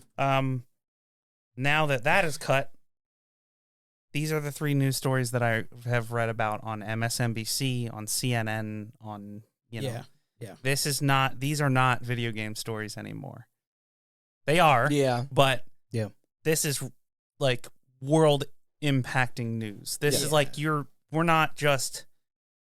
we're talking about like workplace harassment, but that includes sexual harassment. That includes like union busting. Like Yeah. this is far bigger than the video game industry. NFTs, we're talking about people losing their fucking livelihoods off of this and shit. the Have people, damage to the environmental Van God, it's and I guess it does feel kind of we're like comparing assault to like chip short, like it does feel strange because I looked at that and I was like, can we just address the top one first? Because the rest of it just like, how do you get like, it just like, well, that's why it felt like where we had to clear stuff off of just like this game sucks, as opposed to like it might seem a little pointless in retrospect because I think we all knew going in that this was going to win. Like there's no fucking way. Didn't. But it's been a crazy year for news, so we had to get that other stuff out of the way. Mm-hmm. Like, you know what I just remembered? That god-awful European football game that rose to be the worst-rated page in Steam's history. Oh, yeah. I kind of wish I knew that full story so I could insert it on here, but... Okay, so... You can't... It's interesting times. I mean, I think... Okay, so, obviously... So it's between chip shortages and the NFT kind of... So... my movement for the thing I am leaning towards is it would be the console and chip shortages. The reason is I think I'm with you. I think Randy said it perfectly. I think NFTs right now they are a nuisance, but they're a disaster in the making. We haven't hit the point where we can effectively declare it. It's like right now it's like, do you generally feel it might be a fad, like where it's like, well, that's actually a good question. Where it's like maybe it could be a disaster in the making, but at the same time, people could finally be like, people could get sick of them, and here's the thing. Also, hone it in a more reasonable way.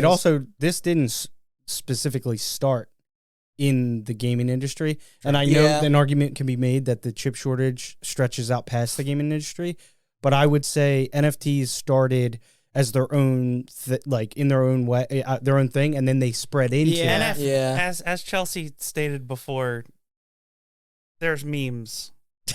And there's memes. It's pretty funny. It's hilarious. Ain't nobody memeing about chip shortages. Here's the thing about the NFTs, like, it doesn't personally affect me. No, well, I get to watch everybody else be a fucking it's just people money grabbing. Yeah, and it's funny. And trading hands that don't affect us. Yeah, it's like, I'm not in it. The other two, A, extend far beyond video games, but B, like, it's two situations where people are, like, frustrated and feel helpless to what is happening, and it is, affecting the industry as a whole. And obviously, like you said, there's not even a comparison between harassment of any kind versus a chip shortage. Right. But I think we're all in agreement. Workplace harassment winner, chip shortage runner-up. Yeah, it sounds good. Yes, congratulations to fucking companies like Activision Blizzard for being the biggest disaster of 2021 and beyond. But this, of course, extends the workplace. And Bobby Kotick, if you're listening, die in the most painful way possible, you absolute piece of shit. Okay. Yeah, you disgusting monster. Hopefully we won't see this again in 2022. And also the chip shortage also sucks. Yes. Yeah. I am mildly irritated as a consumer. It feels weird saying that. There was no way for me to sugarcoat it. There's a reason it got first, you know? Yeah.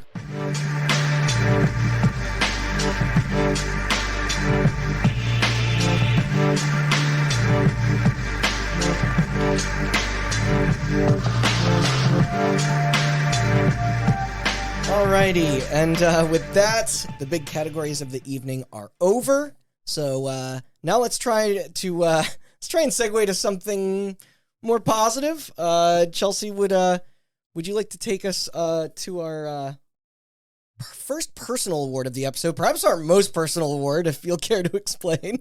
Yeah, I'm doing as Austin said last episode. Hopefully this didn't get cut, but I'm doing hottest Final Fantasy 14 character. I thought this was biggest butt. It's the same it's- award. Oh, It's- yeah, of course. Please Step on Me, Mommy Award. Okay. I mean, And the award goes to Lady D. Yep. We're done. no. All right, so Don't mine, tempt the daughters out. we just keep calling Right? it Chelsie Game Award. It's kind of like wholesome Yeah. games. What did you say that your friend called? Housewife games. He calls, he said, I play all the housewife Yeah, games. housewives always power washing shit. Hey, some of them do, I'm sure. Yeah. So, yeah, I have a small list of games that I played this year that came out this year that I just kind of wanted to shout out. They're all indie games, I guess, Enlighten well, us.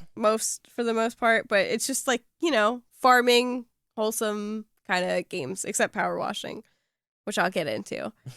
But yeah. Do you want me to just... Yeah. Jump in. All right, so the first one I'm going to talk about is Lemon Cake, which I know you played, Austin. I did. I own that It's game. a very cute indie game where you Build bombs. Yeah, no, it's a That's group yellow. of That's yellow cake uranium. Oh. no. What you're thinking of is that picture of the 5 old men on the bed. Oh, Lemon Party. Party. Oh my Yeah. gosh. All right. Anyway, so you run a bakery. You get Gonna to this age us. bakery, and there's a little ghost, and the ghost teaches you how to run the bakery, and it's cute. There's a little greenhouse that you gather your stuff from, so you can make the baked goods and shit like that. It's adorable. There's not much playability. You play for a little. Like, how long would you say you played it for? Like 2 hours, Yeah, maybe. I probably played it for a little bit more than that. Probably Yeah. closer to like 8 or something. But you just go through the days baking stuff. It's adorable. But- Better cooking system than Moonglow Betty. Oh, for the love of God, yeah, it was so much better. Yeah. It was good though. Like, I recommend it. I don't know how much it costs, but if it's like $5-10, $12. you could probably get it on sale for pretty cheap though. Yeah, I bought it on sale for I think under 10. Yeah. What is it on? What platform? Steam.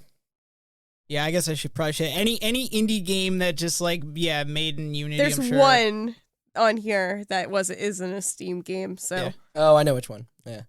yeah. So I'm gonna take that one off, Yep. but it's cute. The next one I only put on here to go against Potion Craft. That Just- was that name of that shitty one, right? Alchemy Craft? No, I think it was Potion Craft. Is it Potion Yeah. Craft. Mhm. It's called Potion Paws. Are there doggies in it? It's cats. Oh, that's still But cute. it's still yeah. Your little cat. You find a little hut, a witch's hut. You walk around. You collect herbs. You make potions. You sell potions.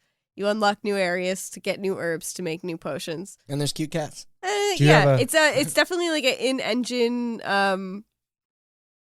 What's it called when you the thing Tamagotchi. asset? It's an in-engine asset.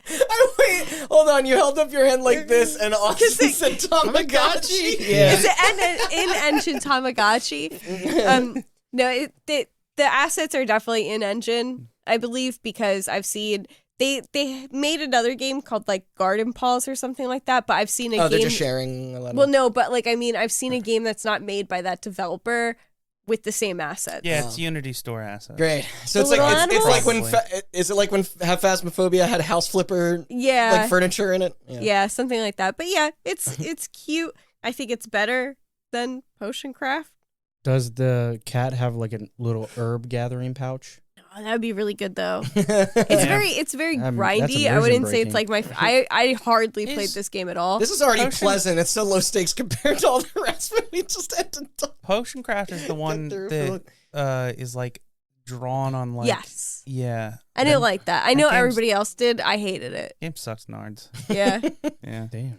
It's a big I thought it looked game, pretty but okay, but It's not depth- fun. It's not fun to play. I didn't Oh, think it was okay. fun to play. Yeah. Yeah. It looks cool. yeah. Not fun to play. But yeah, I'm gonna toss Potion Paws aside because I only bring that up because I know we're gonna talk about Potion Craft at some point, probably like Biggest Disappointment, yeah. and I just wanted to bring that up because of it.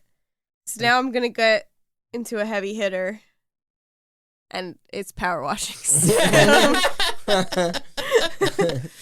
You know what's funny? Like, This came up a bit on Game We Needed, correct? Is that what, right? Mm-hmm. That's one of the categories we did talk about. Yeah. Turns out we didn't need Yeah. it. No, I didn't need it at It all. turns into an existential crisis about Yeah, halfway for real. through. Well, it's just like I think also Conroy tried it. I think a couple people tried it, and it was Yeah. one of those things where it's like I was tempted to try it just because it's like it's probably like even for like if it's just an hour, it sounds like a lot of fun. Supposedly, there's a stage you should stop at.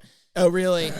Yeah. Yeah, it can get you- its hooks in you. Definitely, it definitely reads like It is this really is fun. Yeah, Until it's you get to a therapeutic. certain level, Right. and then it's overwhelming. And it happens like that.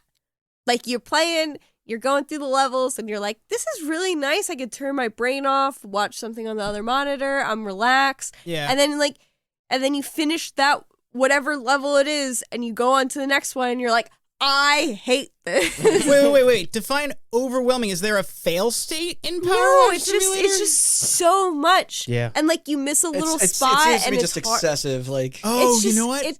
It's like The scale it scales up pretty large, because yeah, it's like there's no time limit or anything like that. You could do it at your own pace, but suddenly it's very overwhelming. You know what that reminds me of, actually? Since I just got done this game, Unpacking. I love every level of that game is really I'm good. so glad you finally, Yeah, able every to- level of that game is actually like it feels like a lot of fun, and then you get to the house and you're just like, no, fuck you, I'm not gonna. That's unpack your exactly what entire I house. said. Yeah. That was. No, it's like I still think that game is great, but that was the only time it stopped being relaxing. With the to me. final- Yeah, just yeah. just the last stage. I mean, and it's like There's even so many with, rooms. I was gonna say even with like the places with like I think like one of the, like the highest you get before then is 5, and it's like all right, this is a little bit much, but as you get through it, you're like okay, you can do it. Because the fun of that game is that you want to decorate with attention to detail. You want to make it look as good as possible. Then you get to a house, and then and you're just like, no, I'm not gonna like do this. But anyway, that's just reminds you of that like overwhelming. It's just like no, I'm not gonna do this. Yeah, I liked it. Sometimes I'll still log on and just do like a little section of a much bigger level, And then just tap out. and then just tap out. Like I'm if I still- just need an hour or something. Yeah, I'm still thinking about buying it because I had a similar but to a lesser extent problem with House Flipper. Mm. House Flipper got a little bit overwhelming towards the end, but I don't regret buying House Flipper because The I thing still about- had Right. fun. House Flippers, I really liked all the levels they had in it, Mm-hmm. but once they're like, here, buy this house, Yeah, that's when I was like, I don't like this because I that's didn't what like I mean. Yeah, decorating the houses. I just liked painting and fixing them. yeah, And yeah. there's Yeah. a lot more facets to buying a house and then cleaning up the trash, Yep. Yeah, dirt spots, and then taking down a wall, painting, putting furniture, making things. I feng really shui. just didn't like the furniture shit. Yeah, with with Power Wash, it's just It's the one. Yeah. for like however many hours you can withstand. Yeah, I will admit that I played it before a lot of the updates Same. that made it accessible. They added new Power Wash models. Power Wash They models. did. They did. No, they did. Oh, come the fuck on. Yeah. Oh, come Fuck you, Matt, and your joke. They did. Yeah. God damn it. I think the base game had like 3 length nozzles for reaching taller spots, and then like 3 our actual power washers Yeah. with like levels of intensity, and then whatever. And they just added. They went buck wild. They've been adding a bunch of. They also added like a lay down function so you could get really low, Oh, yeah. which they did not fucking have in levels that I wish they did. Mhm. They made it so you could like find where the dirt was that you were missing before. It was Got just to like activate dirt vision. Yeah, like, literally. Yeah, like in yeah, Batman. literally, it would be like you're missing. You're at 99% and you have no. Oh, then you fucking just clue. pixel on. Yeah, it's like, under like it's like under the outside. What is it called? Molding. Awning, yeah, molding, Yeah, and on, you would on the have bottom, no and you have to That does crouch sound down and stressful. like hit the right That does angle. sound. Oh god, it reminds me of the. Because in real life, you could be like, no, it's clean enough. Yeah, Like, right. yeah, 'cause Well, in this you it's, can too. You just don't get 100%. well, it Or reminds should me the of numbers go up? the Psychonauts 2 update where they added that filter to the camera so you could find the one missing figment you can't find in that game. Which just like, I mean, I needed it for freaking Bob's Bottles. Bob's Bottles. Yeah, yeah. Anyway, All right, that's Power Washing Sim or Power Wash Sim. oh, but can you take benzos and drink vodka, then go into surgery, like in Surgery Simulator? That's my favorite part of those simulator games is that you can take some pills and then go into surgery. No, this isn't Conroy's fucking car sims. Dude, I think oh god, man, that game was fucking amazing. My summer car, that was it. Yeah, so I can't help but notice that there is a game missing from your list. Is there? Well, I was just making an Animal Crossing joke. Yeah, I'm not. That's not wholesome. Only real gamers fucking play Animal Crossing. All right, so I guess next I'll do talk about Cozy Grove. We talked about it a little bit on it. That was a Game Pass game? No, I think it was a. Okay, then that had to be in. Yeah, I think you put it in Game We Needed. Okay. I guess, yeah. It's cute. I wish I played it more. I keep falling off of it. It's kind of the bear necromancy game. Yeah, it's the bear necromancy game. Yeah. How can we forget? That's awesome. It's a cute. Like Animal Crossing. It's a cute, just quick everyday thing that you have to do. But I played it. Yeah, it's for like 20 minutes. So. And I don't think I got through the tutorial. Remind me. But I was also playing it on iPhone because it was an Apple Arcade game. Remind me, are you collecting bear souls and then raising them to make them fight against other souls that you're then trying to collect? Yeah. It's like Pokemon with bear souls. Okay, awesome. No, you just you find these ghost bears and you I don't know. You have to lay them to rest. Lay them to rest.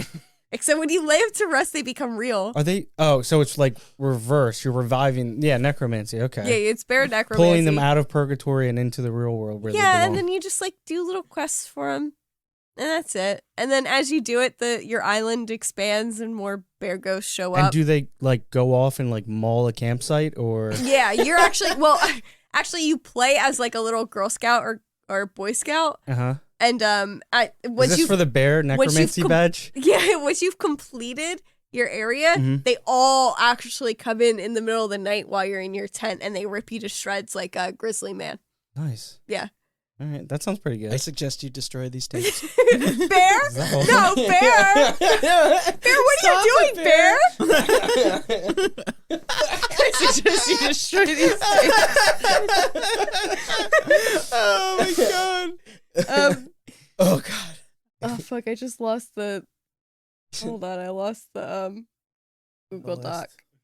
Okay, so I got two more and I'm debating in my head right now which one's gonna win, but we'll go into the only one that's not on Steam and probably like a wider release is Story of Seasons Pioneers of Olive Town. Which, do you want to break down real quick the difference between Harvest Moon and Story of Seasons? Because there was a Harvest Moon. There was a Harvest Moon this year. Okay, so there's a developer in Japan that makes the games we know as Harvest Moon. That made the games we've known.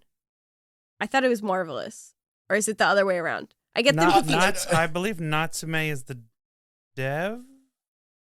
I'm going to say Japanese developer and American publisher for this reason. All right. Okay. So, there is a Japanese developer who made the games in Japan, and they were the Harvest Moon games that we know. Yeah, the one that was on, like, the SNES was the first one, or the N64? N64, I think, in the West. Yeah. And GameCube. So, all those games called Harvest Moon up until a certain point were made by this Japanese developer and then published and what's the translated? Like localized. Yeah. By a different publisher. And the Japanese developer after a certain point was like, hey, it turns out we're big enough now to localize and publish our games ourselves. So fuck you. We don't need you anymore. We're going to do it ourselves. So then turns out they might have needed them. No. Oh, no, I'm thinking of was just like, well, fuck you. We own the name Harvest Moon because your games aren't called Harvest Moon. We localized and translated that. So that's ours. And we're going to make our own fucking games under the Harvest Moon tag. Sorry, that's who I'm talking about. So fuck you. Yeah. We're keeping Harvest Moon. So if you liked the old Harvest Moon games, what you want is Story of Seasons. Because the Japanese developer was like, fine, we'll find a new fucking name. Fuck you. And so they made Story of Seasons games, which is why there's the remake that came out last year was Harvest Moon Friends of Mineral Town. And when it originally came out and is now the remake was Story of Seasons Friends of Mineral Town Yeah. because they had to change the name. Story of Seasons, still great games. Harvest Moon games, however, reason why they're all fucking on Android and Apple fucking shitty mobile games is because they're fucking garbage. Yeah. I played a couple, obvious drop off. Like, they're really bad. You can So see Harvest Moon games suck now, but Wow. Story of Seasons, still okay. I got a comment. It's a tangled web. I got a comment that it's just like what a series to fall like that. Because Harvest Moon, it's like, listen, Pretty beloved. listen, yeah, like I paid. like farming / crafting games now are like a staple. Yeah. And Harvest Moon, Moon was the one. It was the original OG one. I mean, pre like Stardew Valley world. I was like to say, it's just like, and it's like, okay, you know, in the last decade, I would say Minecraft kind of took the crown for like just building and crafting, Right, yeah. and it's like Stardew Valley, I think, probably eclipsed Harvest Moon as it, and Animal Crossing as like just a general like town simulator. Animal Crossing, and I'll get into that with the next game, is a whole different. It's a whole different genre. Yeah. Okay. So, but anyway, but Harvest Moon, when I think about it, it's like they started that. That is what Stardew Valley was. And technically, the ones that are made by the same people are still kind of hold that weight. Yeah. It's just under a different name. It's just, I know, it's just bizarre because it's like now when I think about it, it's like, well, what game is like iconic of the farming game? It's like Well, Stardew. now it's Story of Season. I would, yeah, Stardew Valley is definitely the. And it's like, that's crazy. It's Harvest Moon for Harvest Moon to like no longer hold that weight. Well, like you said, it's when a publisher thinks they don't actually need the people who are making the game. Yeah. It's just usually We'll the farm it out to publisher whoever. will find a new name to call their new shitty game. Yeah. It just worked out this way where the publisher was able to keep. So in this The words Harvest Moon were worth too much for them to let in go. this case, HM out, SOS in. Because I think the literal translation for the Japanese ones is Story of Seasons. Yeah, that's what they're Okay. called in Japan, right? Yeah. Oh, okay. So, but when they Even were prior. But when they were localized, you know how Yeah. they Biohazard and Resident Evil Yeah. and shit like that. Yeah. I looked it up. Marvelous is the developer, Natsume is the publisher that stole the name. That's God, what I thought. Yeah, you're right. You're right. But I get so confused that it's easier to very just say confusing. Japanese I was going by developer the and logo that I publisher. saw on the box, which would be the publisher one would be larger. That's Yeah. So, yeah. there wasn't any thought I was going to add to that. Go ahead. But anyway, so yeah, Story of Seasons. This one's a little bit more complicated. I didn't play it a whole lot. There's a lot of like weird crafting machines. It's very grindy. Oh, it's getting into automation? Oh, that would be fun. No, that's It's the a issue. clicker. Pretty much it's a What? clicker. If it Someone say had something? automation, it would be Now way I'm better. listening. That was the issue, is it didn't have automation. It's like you could be like, I need like 8 of these logs, and I could make 5 at a time. So But it's then Loop Yeah, I you're saying a lot of things right now. yeah, This game needs more machines and automation in it.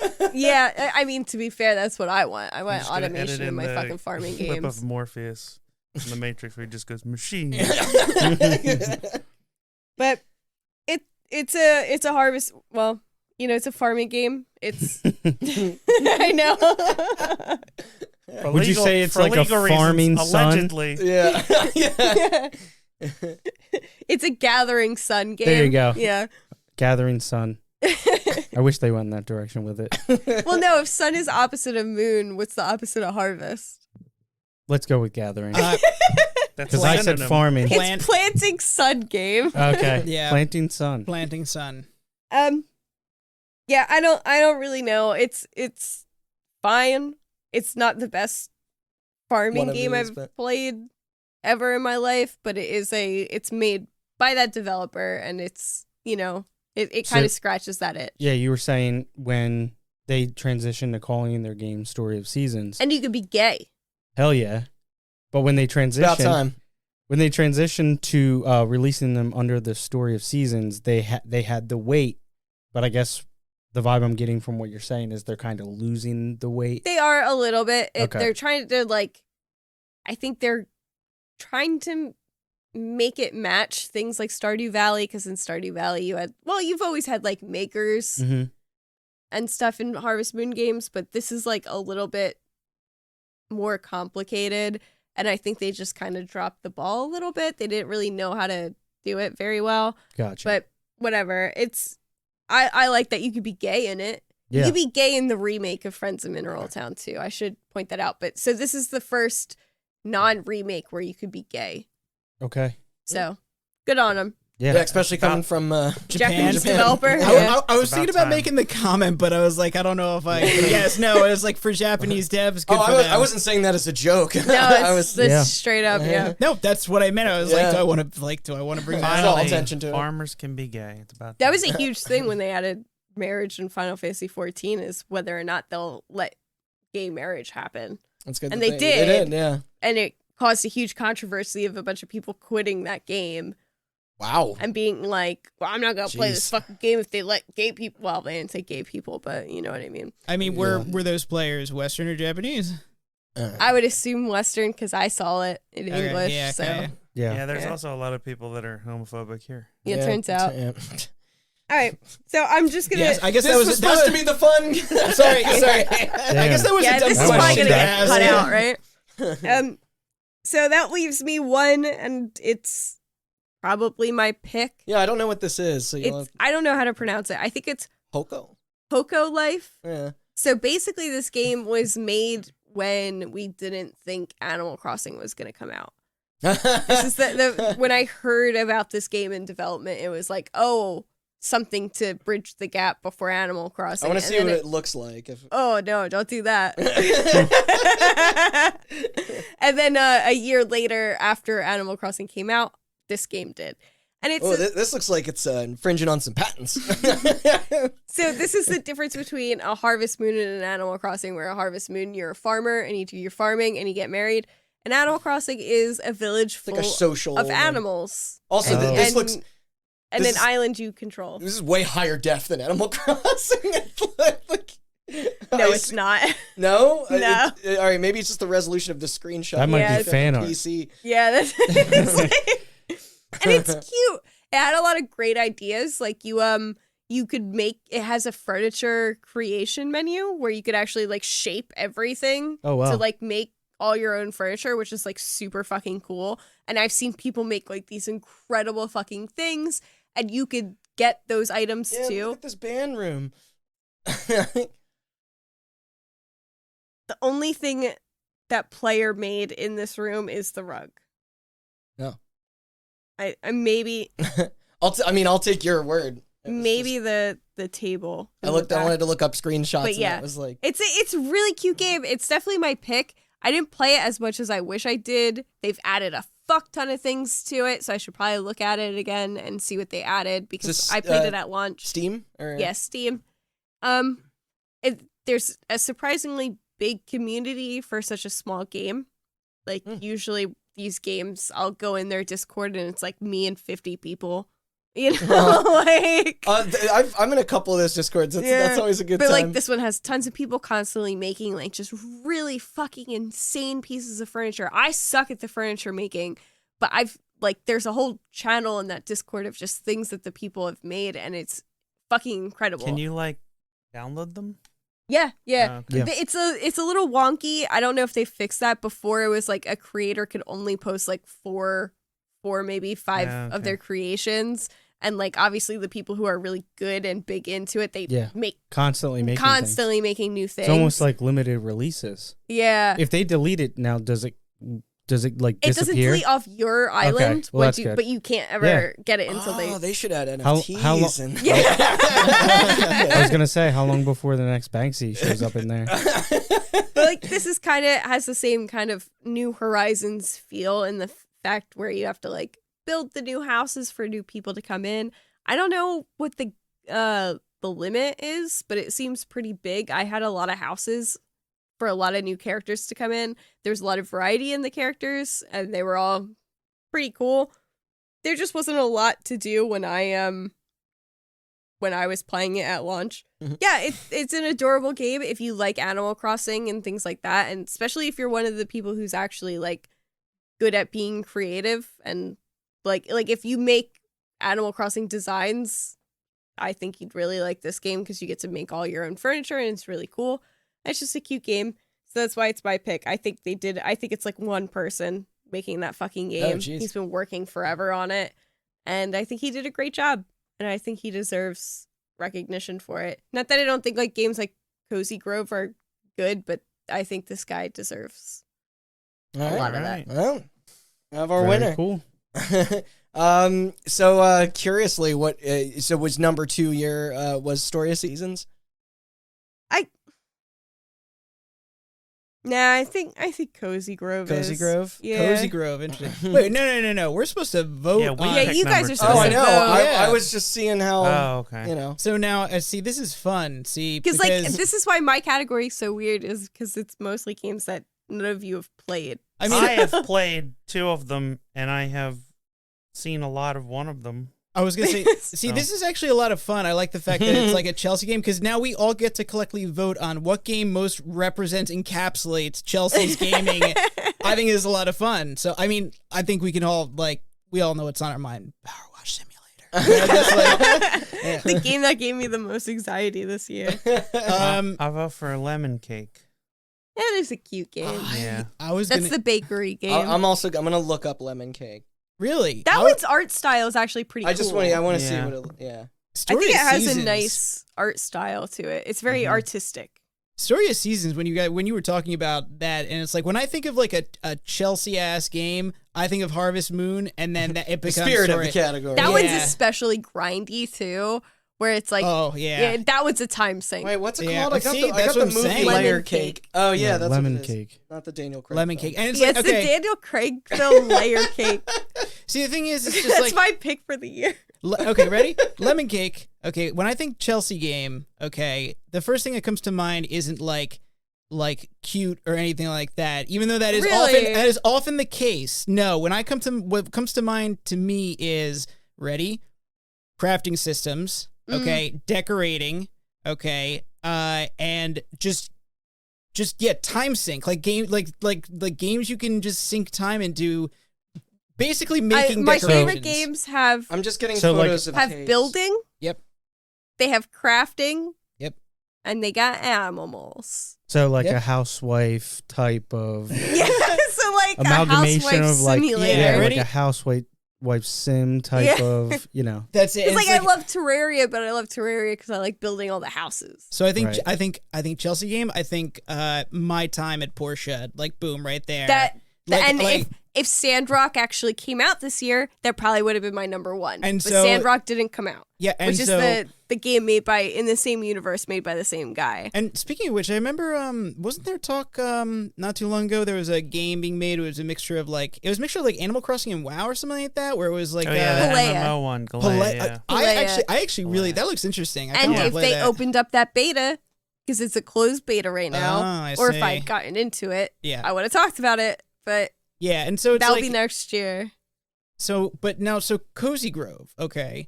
Cozy Grove, does it have building and crafting in it? Does it have building? It does have crafting. So, but it's only got the animals, so that's why I nixed that. And then Lemon Cake, it sounds like it's got crafting. It's baking, but yeah, baking's crafting. Baking's in, that yeah, in a baking's- video yeah, game yes, sense. Yeah, in a video game sense, yeah. So it's like, And you do upgrade your bakery, which is kind of like building. which is kind of yeah, Yeah. okay. There's a Did bar you- to fill. Did you look at the picture? I did. Yeah, It's yeah. cute. Yeah. There is there's a bar to fill. Yes, I think for I it's actually like thought the look of Cozy Grove was a little bit more. Oh, Yeah. Cozy Grove looks like Don't Starve. The Yeah. art style is really? very don't. Yeah, it's very cool looking. I think you enjoy progress bars to fill. I Yeah. think. Yeah, for sure. Obviously, everyone does. When I introduced That's you true. to I the- mean, dude, talking to me, the clicker. guy that played. Talking to the it's all- Timesink guy. That's all I ever do in games is fill And I- progress I bars. don't know about you guys. I'd like to see the numbers go down. And I Yeah, introduced yeah. you to the genre known as clicker games. What if the Oh. bars filled up and you didn't have to do anything? I don't know what that says about See, us that's the other thing psychologically I love. that people play this. Automation. Yep, it's true. It's I like do that love fast. automation species games. we've- So Yeah, listen. Satisfactory, fucking what was the Auto Chef? Yeah, That Auto one Chef's was great. cool. Didn't you play what Deep Rock Galactic? Isn't that a progress bar filler No, too? that's a Left 4 Dead game. Oh, really? Yeah. Oh, I didn't know that. It's Left 4 Dead with mining instead. Oh, Yeah. yeah. What was the one I'm thinking where it's like space mining? That's That's- the Deep Rock Galactic. Yeah. yeah, space mining. Wait, it's Left 4 Dead? Wait, what? Yeah, it's a Left 4 Dead. It's a four-player. There's four-player co-op monsters. game with monsters. You have guns. But you also mine. You also mine, yeah. And power-ups and abilities. It's good. Have you never seen Deep Rock Galactic? No, and also the fact that I was like, yeah, no, it's a space mining game, but you're like, yeah, it's also Left 4 Dead. It's like what I imagine that game to be is now totally. I saw your brain break. Yeah, like real gears time. are like. How's it work? Yeah, But something anyway, jammed up the gears. yeah, there is a game on my list called Cryofall. Now it doesn't have animals, but it is. I'll talk about it in my own time. Thing. But anyway, when I think of Chelsie Game, Story of Seasons like ticks all of those boxes very readily. That's my vote. Fair enough. It wasn't the best one I've ever played, but it does represent you a lot. it does. Yes. It does represent. Did the the kind Old of person Friends I Senior am. Dog Sanctuary game come out this year? Was that? It did. It's a mobile game, and Yeah, I played that. Was it? I don't have any available. I can't play it on It's, anything I own. Hold on, wait a It's, fucking what's second. it called? What's that? Oh, cat? the The cat game. Neko Neko. Neko Atsume? Neko Yeah. Atsume. It's yeah. Neko Atsume, Yeah. but with the Yeah. Leo and all the yeah. other dogs. Yeah. I look at this as like game I'm most interested to looking into after having them described to me because they're all games that I had no idea outside of Cozy Grove. But it's really hard to give up Bear Necromancy. Yeah, Cozy Grove. I mean, that's got money written all over it. All right, What do You're you gonna think, be Randy? very disappointed when you Uh, Well, with that being said, I'm changing it. This would be the hardest possible thing for me to pass judgment on. Yeah, you hate all of this. I do. Yeah, yeah. this is not your scene. This is like what's crazy is like these games are what makes a Steam Deck so appealing to me. And everyone's like, you could play Control on it, and I'm like, I could play Cozy Grove from my bed. Well, Austin, Matt, what? I mean, Austin picked Lemon I said Cake, Lemon and Cake. Matt picked Lemon Party. Story of Seasons. Story Seasons. I think you're and he picked Cozy Grove. I think you're Oh, the, really? I'm a deciding factor. You're I don't deciding. I don't think we're gonna be able to debate I did this that enough. on So purpose. I think we got to do this through I a did that on vote. Yeah. purpose. So just All right. Just look at the art for the three, and yeah. Just go with your gut. They were. I will say, indistinguishable. Randall, I know it's going to put you on Story of Seasons, though, even though right. I don't think it should win second. Vespas. I do like this. Yeah, do it for the gays. Which one's the most gay? Lemon Cake's pretty Probably. good. Yeah, Lemon Cake sounds pretty gay. No, you can marry a woman in Story of Seasons as a Oh. woman, But, Well, but Lemon only which I that way. did. But Lemon only Cake that lady way. doesn't have time for marriage. She's too busy making cinnamon rolls. She's married Yeah. to the ghost. No, she's I married think to it's the like game. she's married to the job. Like, yeah, she's married to the game. She's Yeah. married to the ghosts. I don't know. You did say there were a lot of bears in Cozy Grove. Maybe is that super gay? Wow. Okay. Let's make it a little gay. That's the joke that crossed the line. No, I just like acting like you crossed the line. After all the shit we've talked about today, I've done it in every episode. If you haven't noticed. No, and I always fall for it Yeah, because you do. sometimes I do cross the line and don't realize it. Matt doesn't know the difference. Yeah, no, I do cross the line, and it's just like I got to be careful. So I'd have to say, based on what I've looked at, that I don't think there's any way in hell Randy's going to go for Lemon Cake. Because Lemon Cake would be like something that I could see myself enjoying. Lemon Cake would give Randall anxiety. It would, Right. yeah. Same with Power Wash. I think Oh, yeah. I think Cozy Grove seems like the most unique of these three. Okay. And her second That's choice was fair. Cozy Grove Yeah. too, so I think that is a perfectly That works out. Cozy Yeah. Grove. I like that runner-up. style. Yeah, all right. So you've heard it here, straight from her mouth. The wholesome Chelsea's best games Chelsie game. Yeah, we talked about all the really fucking doable Final Fantasy 14 characters. Yep. Yeah. By the name All of the bun boys, all the bun girls, Heidelin. There's your list. all your I llamas. can't believe Matt's character Thank won. you. That's Yeah. crazy. I was gonna say, I think you mispronounced Wall Street Kid. Yeah, this one. Your no bedunk llamas. must Dad's be a lawyer. huge. My dad, yeah, you got no. I'm actually happy. You know my line. That's Yep. it. Yeah, except for in California, they just barred him. My dad's a lawyer. Yeah, he's lyric. What I didn't. The follow up was supposed to be, yeah, he's a divorce attorney in Vegas.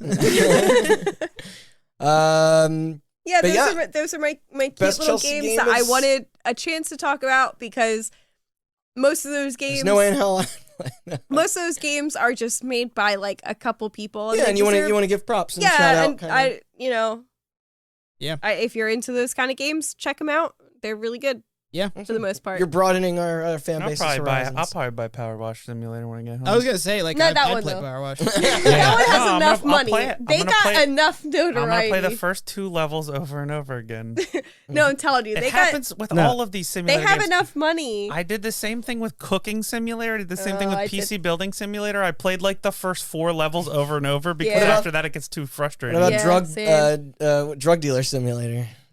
There's so I'll many play now. that in Yeah. real life. There's Weed I don't Shop. listen. I don't want to take my job home with me.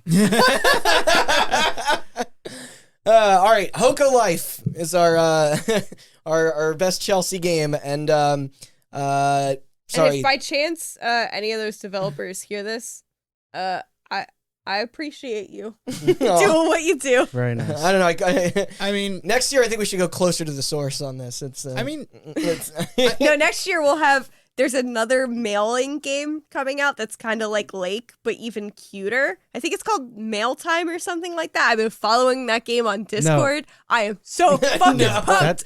No, I'm gonna be that's- talking about that game for hours. That's a segment in Blue's Clues. You have it all wrong.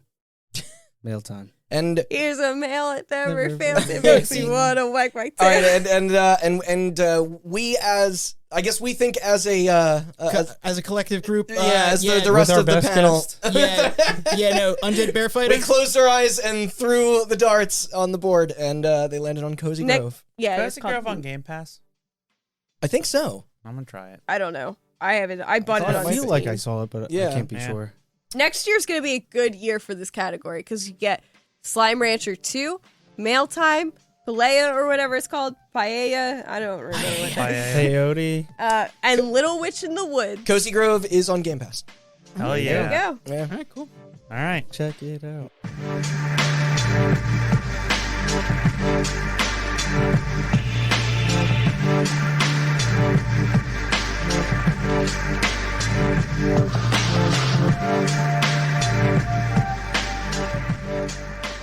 This will be good.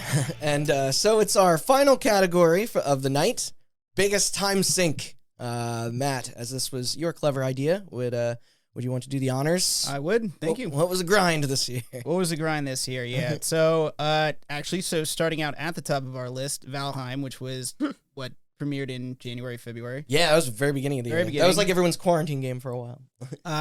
The Behemoth, the Burning Crusade classic, which I've brought up a couple times now. Right. Darkest Dungeon 2, early release. It's not fully out yet. Yes. Final Fantasy Endwalker, never heard of it. Not a time sink. Not a time sink. Every second of it is gold. Well, read the next one, Matt.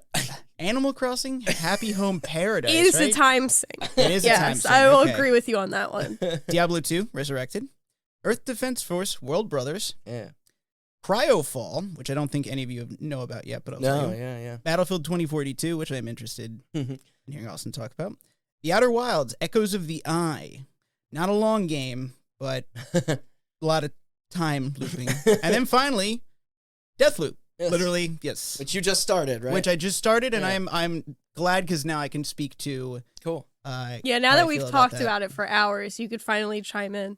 Wait, you don't sync time in a death loop because time Get loops. Yeah. it It loops. loops, so yeah, really, you're not spending It's any time. non-linear. That's true. It's only that last run you got to worry about. Yeah. In fact, I think I stopped at the beginning of the day, so technically I haven't spent any time in it at all. Yeah. I wish Crazy. that were true because then I would have not wasted any time on 12 minutes. But unfortunately, I did waste Yeah. hours of my life I will never get back on the sister fucking game. Yeah. Yeah. I made this joke before, but One 12 of the minutes. sister fucking games. how long I wish I played 12 minutes for. Yeah. That's like double. That game name was All very, right. very Oh, yeah. appropriate. We'll talk about 12 minutes when we get to Yeah, another category yes. coming up. A Yeah, couple of them okay. actually. So wait, so since we just talked about, I want to talk about Deathloop. Then I want to just share some thoughts about it. Mm-hmm. I see, Randy, you had mentioned before, way back when I first heard about it. You're like, it's a game that demands a lot of your time. This is actually okay. Speaking of which, I was actually playing WoW as you talked to me about Deathloop, and you were like, this is a game that demands a lot of your time. Well, And I thought see it was what- a game that demands your attention.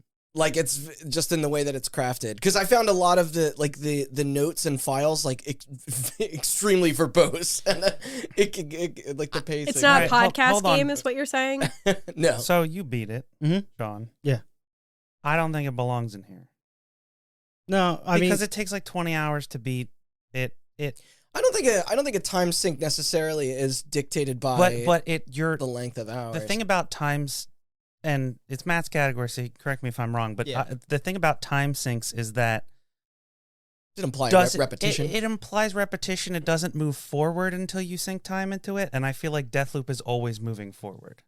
You know what? Yeah. That is actually a good point. Yeah. So I think I kept it on here because I kept that in mind of, yes, it demands a lot of your time. And once the main part of the story opens up and I like started going through it, I was like, The tutorial demands a lot of your time. I think Oh, that's the more. tutorial, the tutorial is slow, but the game. Holy crap. I was going through it and I was just like, are they ever going to let me do what I want? Or are they just going to keep me going to the The menus are crazy because it's just throwing so much at That's- you in the beginning. That's my counter for Deathloop, though, is that you Randy did not beat it, and you just started it, Matt. Yeah, so, like, Sure. it does demand a little bit of your time, but, and I think Sean can attest to this, it snowballs. The pace, like, You know what? builds. Picks It's exponential. I was going to say, I just got to the point where it's like, it opens it up and says, here are your targets, like, go 'cause find them. Mm. I talked about it in moment or sequence, but, like, that moment of, like, getting the right build, it's like, at the beginning, you're like, hey, this is Dishonored. I got to, like, sneak around here. Yes. Yeah. And one level could take you like a half hour, 45 minutes. Later on in the game, when you get all those powers and you get all those guns, one level could take you 3 to 5 minutes. Right. Yeah. It really picks up in pace the more powers you get. I mean, I enjoy it. I was like 6-7 hours in. Yeah. So, I'm going to strike this off, and Mhm. I do want to move on, but I do find it funny because at the very beginning, I was sneaking around trying to do everything. I played it for a couple hours. By the time I was there, I was just like, boom, boom, boom, boom. I was just running around just shooting with people. me, it was like the first like night or two that I sat with it. I remember like messaging Austin. I was like, I think I'm playing this wrong. Like, like I think it's Yeah. Yeah, and then I sat down with you and watched you play it, and you absolutely were. Fuck me, I guess. Yeah. All right, so eliminating Deathloop, but I think it deserved a mention. Sure.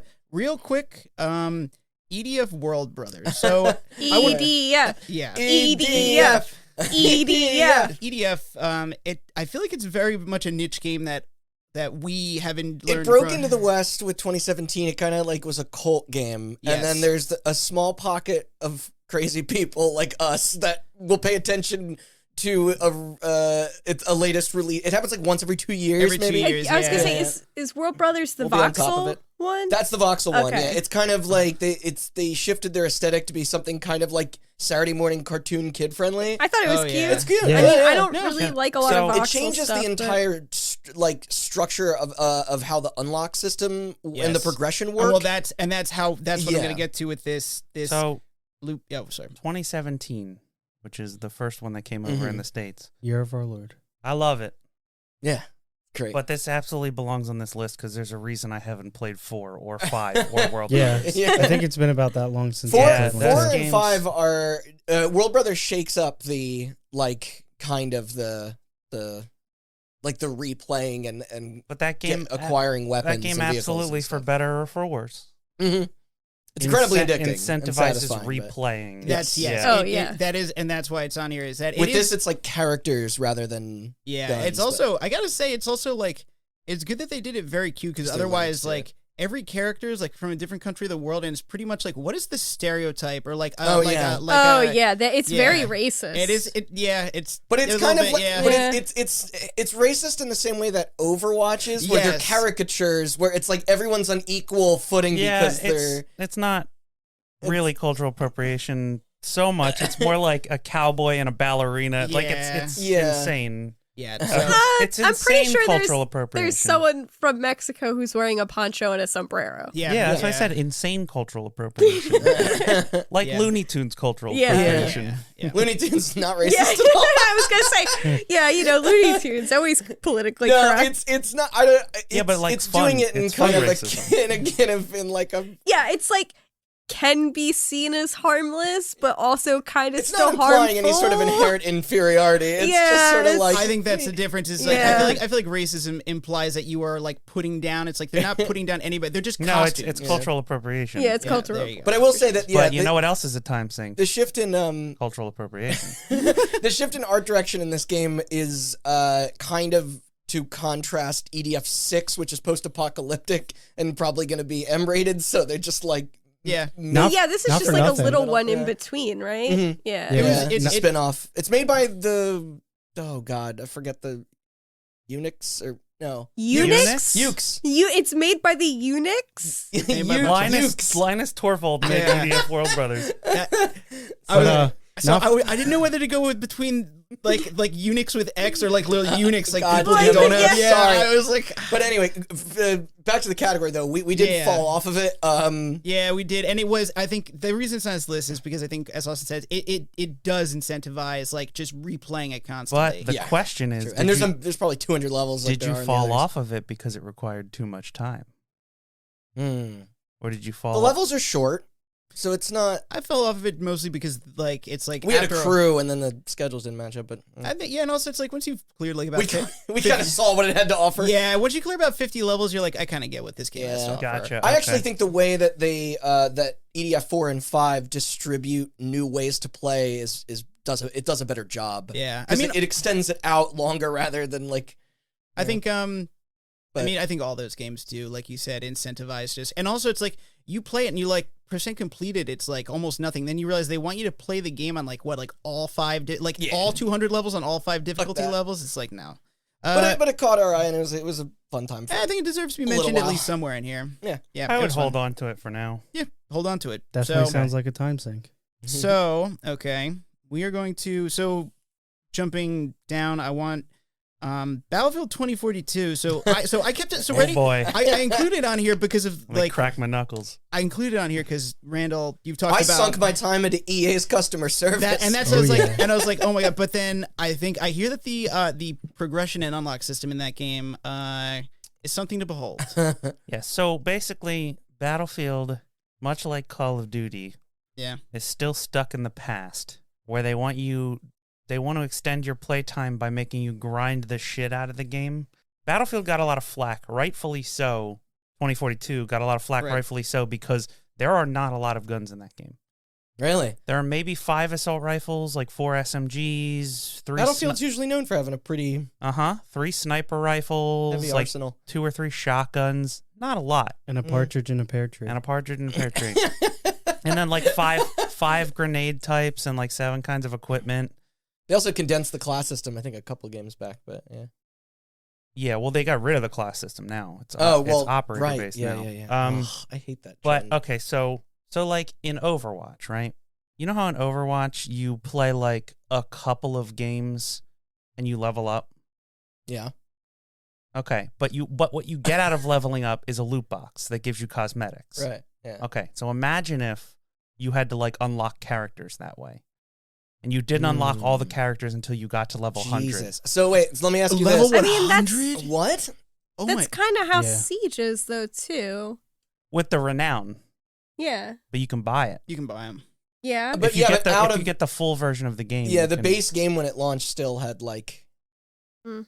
you know, at least more of a variety to characters to choose from than here. Because I assume the first few matches it was just everybody was running around as the same operator. with the same gun, yeah.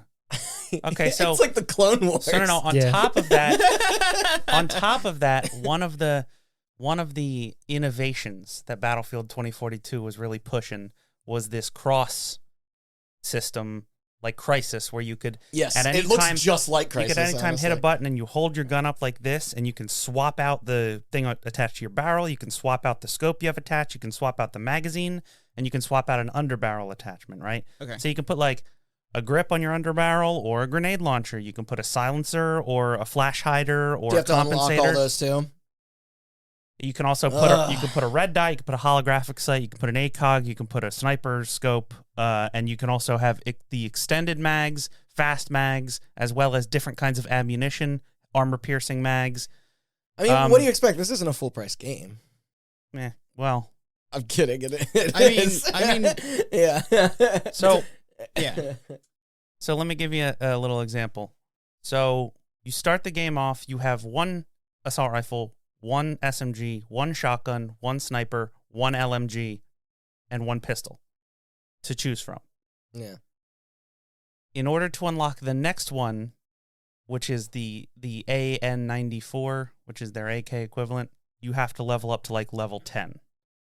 So it takes you maybe 20 or 30 matches to unlock your first gun. In Yeah. addition to that, this is Battlefield we're talking about now. This isn't Call of Duty bad. where you get 25 kills in a row and they give you a it's nuke. like, jun. You have to run for 25 miles and then you see one You person level up and a maybe million get a times. kill. You have to get 10 kills with the assault rifle in order to unlock the red dot. Then 10 more kills in order to unlock the holographic. Then 10 more kills in order to unlock. These numbers are wrong, but you get my I know. point. Well, in the In order context to of unlock- Call of Duty, that's fine because every game is shorter and you get like dozens So- of You kills. could do. Yeah. You could finish a gun in a game. So you're Yeah. playing. like so one you're or two playing. games. You're playing with this shit ass assault rifle, and you play 20 games, and you finally get 20 kills in those 20 games, and then boom, you unlock the next assault rifle. Got to start over. It doesn't have any Oh attachments. no! Yeah. Oh, that was like the old Call of Duty sort of methodology. Because I remember in Modern Warfare 2, I wound up using the FAMAS for so long because it was like I was trying to unlock all the parts, and by the time I was level 50 or whatever, and it was just like, well, this is now my best gun, and it's the only one I can like keep using. That was like how it was. In there, it's quick though. I comparison, imagine, yeah, I think I was missing like one part, but whatever the case, it was just like, yes, it was much easier to unlock all the parts you wanted for your game. So, full disclosure, I did not buy Battlefield. I played the 10-hour trial through Game Pass. There was a gun in that game, which is I forget what they call it, the PP something. PP28. The Is PP. it the Yeah. PP? Is the PP7? I think it's PP7. called the Bison in Call of Duty. It's the one where the grip is also a magazine. yeah. Wait, so You know what I mean? The Battlefield PP doesn't, Bison. Yeah, PP Battlefield Bison. doesn't use real gun names anymore either. No, they do. No, yeah, that's They're at least that's what they call it in Call of Duty. Oh, But Yeah, that's why but they call it Randy, the Call of PP. Duty shifted. Or To, I'm sorry, not Call of Duty, Counter Strike. okay, yeah, Ran- Counter Strike and Siege do. Randy, Sure. it's 2042. These guns don't exist yet. Duh, Okay. I'm an idiot. Yeah. Hey, they have plenty of modern and like. Oh yeah, past they're real. guns in They're there, real too. guns. They're just Alright, like yeah. changed So- up enough gotcha. so they don't have to pay Yeah. any copyright. So then Sorry, they change the name a little bit. Or they So- steal them from video game companies. Yeah, sure. So 2042 really is the date they expect you'll pretty much unlock everything Mhm. in that game. Is that So, right? so, Zing, yeah. so this game launched. This game launched broken. Yeah. In my 10 hours of playing, I never got to experience. The only time I got to experience That's how they this, get you. the only time I got to experience using this broken gun was when my roommate Josh was playing with him and he died and I picked it up off his corpse because you have to get to level 33 to unlock that gun. And then by the time I got to level 20, they had nerfed the gun, which I should say, Oh, no. which I should say was like 3 weeks after launch because they had a lot of shit to fix at the Did they beginning. speed up any progression or Oh God, no! I would actually They say actually, fun fact, slowed it down? slowed it down. What? because there is portal mode in Battlefield Yes. 2042, which you can do custom matches of old Battlefield games, and you Oh. used to get experience from that. And then people, frustrated with the unlock Oh, system, created uh. servers where they would just let you kill bots and get experience, And people having fun. and they took that out. So I say this stays. I think this Yeah. stays. And in fact, actually, I think thinking back to it, like going back to EDF, let's cut that. Yeah. Because EDF can well, go. EDF, it's like, yes, there's a lot to do there, but at the end of the day, progress is not gated by just the amount of Good point. time. It's like there is a game to play there involving skill. well, and that's the thing I was talking about is important is that like the frustrating thing about Battlefield. The thing about Call of Duty is that it uses the same unlock system as Call of Duty, but anybody who's ever played Call of Duty, you can like play 2 matches and you'll already be like level 5 Yeah. in Call of Duty, right? Like Yeah. even if you're not great at the game, Totally. Battlefield's literally like you have to literally the only way to like make good progression is to come back every day because they give you a 10,000 XP first match of the day bonus like Overwatch I think does. this 100% stays. And Yeah. to be fair, for Call of Duty, I would also call the Call of Duty unlock system still a time sink, just a lesser time sink. Oh, yeah. Yeah. Okay. It's a time sink, but it's a time sink that rewards you in regular intervals. intervals. Yeah. Okay. So I think let me just see. Yeah, what's next? Okay. So I think probably okay. Actually, I got 2 things I want to cut but discuss first. Okay. The first being Darkest Dungeon 2. So I think Darkest Dungeon 2. Okay, first of all, I think Did one. you complete what they had? I did out not. there Though I so did far? get up to the final boss in my second run, believe it or not. I actually found just a good combo, and I just made all the way up. The final boss, that is hard, though. Very hard. I died like it just brutalized I mean, me. correct me if I'm wrong, but Darkest Dungeon is kind of known for its. So okay, so here's the thing, and it's like, I mean, like I've kind of been wanting to talk about this with you guys 'cause I think you tried it out, and it's like to say unexpected is very much an understatement, I think, and I think Dan kind of prepared me for it, and I was like, okay, let's see how different it is, It is like minus the aesthetics and the characters and a lot of the like the combat, it's like completely different. It's not like it's very weird. Yeah, it's I mean, some of the things are back. Like I would say the thing is, it's like it is very much a Slay the Spire. They kept the combat from the first Darkest Dungeon, and like that is it. And now the mechanic instead of exploring rooms in a dungeon and going in and out, it's a Slay the Spire. You're on a wagon trying to reach a destination, and the different paths are the different fights you encounter and various things. So it's just like but like it's not really like Slay the Spire is not really a time sink. Neither is Darkest Dungeon 2, because it's like I would say if in that game it's like the whole point is that the better you play, the quicker you finish up the. There's no like incentivization for you. Yeah. Going back in over and over and over again. Exactly. I mean, on Slay the Spire, you unlock new cards, but you unlock stuff, but it's not like. I think you said it perfectly. I would say it does not incentivize you to just keep replaying it over and over. Yes. In fact, if anything, the challenge is to do it in as few runs as possible. Yeah. And I don't know what happens when you get to the end or if you beat the boss. I think it's just an Act 1 sort of thing. I think there's more after that. There's more acts, but they're not out yet. They're not out yet. And they're different mechanics than the Slay the Spire stuff, right? It's going to be like a completely different setup, or is it going to keep going with like I don't know. I have a feeling that's what they're going to do. I think they're going to set up an entire front end game of just Slay the Spire, and then once you like Inscription. And when then you get to the end of Act 1, it changes mechanics. It changes mechanics, Yeah. and I'm fairly confident it's going to happen. Where it's because I think the end after Inscription success, that would be smart for them. And I think because try and it makes sense them. too, because I don't know why Act 2 wouldn't be out yet if it was all just Slay the Spire. Exactly. Because then you just have to design a new boss and although maybe I don't know. I think probably what's going to happen is at the end of that is you reach the mountain, and I think the next part is going to be you ascending the mountain, like so, and they might reintroduce like the base game sort of stuff there. At least I'm kind of fingers crossed, but it's like it's hard to imagine their base management stuff was so well developed in the first one. But I digress. This I just wanted to discuss this, but it is very much not what I would consider a time sink. It's long though, and it's like you got to be patient. It's a game that requires patience. It requires patience, but I don't think the game incentivizes you grinding or anything like that. Yeah, exactly. Okay, and Echoes of the Eye. Okay, so funnily enough, earlier I wound up talking. I kind of wound up talking about the. I already wound up talking about the time sink when we were discussing best DLC and expansion. Yeah, that's right. So it's funny because it's like I kind of went through that, and so I should have gushed about the game then, but I talked about the time sink. But I do. You gushed about it a little bit. Yeah. The reason this is on the time sink is, I mean, if you mess up that time loop, it's like it is brutal, and it's very difficult to kill yourself in that because, like, there's gravity and there's not a lot of big heights, and there's oxygen, so you can't die from. So it's like you're just like, I just want to die right now. I just want to reset. So, but anyway, I'm gonna cut that. I just wanted to say, but I also found out that the blackness in that game, you actually can't turn up the gamma and the brightness. The perfect blackness is built into how the game is rendered. So it doesn't matter. You can't turn up the brightness or anything. It's literally it just renders black. That's kind of cool. You can't see anything. I thought that was clever. Cool. Yeah. Turn off. Fuck those assholes. They found my cheat. Your cheat. Turn up the brightness on your display. Problem solved. Ain't gonna fool me, Outer Wilds. Yeah. I've done that with games before. Yeah. Get fucked, clever. Especially back clever like game devs. when you'd have to play games on like a CRTV and shit like that. Constantly fucking with those settings, and my parents would be like, "Why does the TV look so bad?" So, from my understanding too, it's like there's a mod out there that lightens up that actually like it makes it not dark. It's not wuss mode? black, not black. Well, it was like it is like there are parts of it that it was just like it shakes you.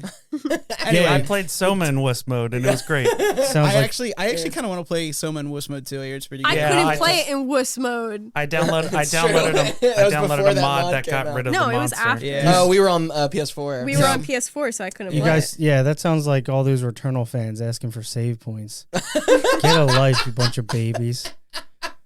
Beat the whole game in one sitting. You made me jump across this room and punch you. So, okay. So finally another looking at this kind of want to make Valheim. Okay. So obviously it is a game I probably put like 100 hours into just that early, release, and that took over. Took over a couple of like it was fun as shit though. But the watching thing is, that game's sales grow on Twitter within the first, I think, like 2 months of its release, from 1 million to 2 million, I think it was up to like 8 million copies sold, was fascinating, but also like very telling for the time how good it was, and because I played it as well. But yeah, that thing blew up quick. So it was, and so I did put a lot of time into it. Normally I'm not into crafting games, but man, building buildings in that game, you can make really just beautiful works of art in that. But the problem is it's not that much of a time sink because, one, there's an end to the early release. You get to, there's like 5 bosses. There might be more out now. So it doesn't incentivize putting more time into it. Putting more time into it doesn't just progress the game. You need to like build, you need to build weapons and you make progress. But you wouldn't call like the system, like I never played it, so, but the systems of like evolving your technology and having to meet certain things, you wouldn't call that kind of a grind? yeah, that's what I was thinking of when I think that applies for Timesink. There is another game in this category that is nothing but grinding up your technology to make more technology, and I will get to it. So, but you don't think it hangs? I think Valheim. Yeah, I'd be surprised. Is a Timesink. I spent a lot of time in it and I don't think I got past silver. Yeah, that's what I'm saying. My group fell off, but we did put like decent amount of everybody I hours. know that fell off. Everybody I know that made it to the 5th boss and got that far, put 100 hours at least into it. I want to say I put about 100 hours, maybe more than that. I think it dangles that carrot. Yes. Well, okay, then let's. You know what? I will leave it in. Okay. I'm sorry. Dangles that carrot? Yeah, dangles the carrot at the end of the stick. You've never heard of like these basic idioms, or you're trying to make a sex joke? Yeah, both. I'm not trying to lead you with that segue, but carrot on a stick. What? the item in WoW? Yes. It's called carrot on a stick, and it makes your mount like 5% faster. Yeah, either 3 or 5%. It's 3% faster. Oh, and then you can get the spurs, the spurs for your boots, and that makes it like a little bit faster too. Listen, I'm talking about WoW Classic, baby. Yo, carrot on a stick was like that was the shit. That was like. See, I told you, Chelsie. 3% movement speed. Hell yeah, dude, that was like an essential item. Yeah, I know, it's insignificant. But still. No, dude, carrot on a stick is like, that was essential. It's like, that was like one of those items. It's like, you need to go get this trinket. I think this conversation enough is enough to keep this thing on. The fact that you have to get an item to make your mount 3% faster. So you're in Battlegrounds, right? You're in Battlegrounds, and you keep the trinket in your bag and you put it on to catch up to the flag runner in Warsong Gulch. I don't know what any of those words meant.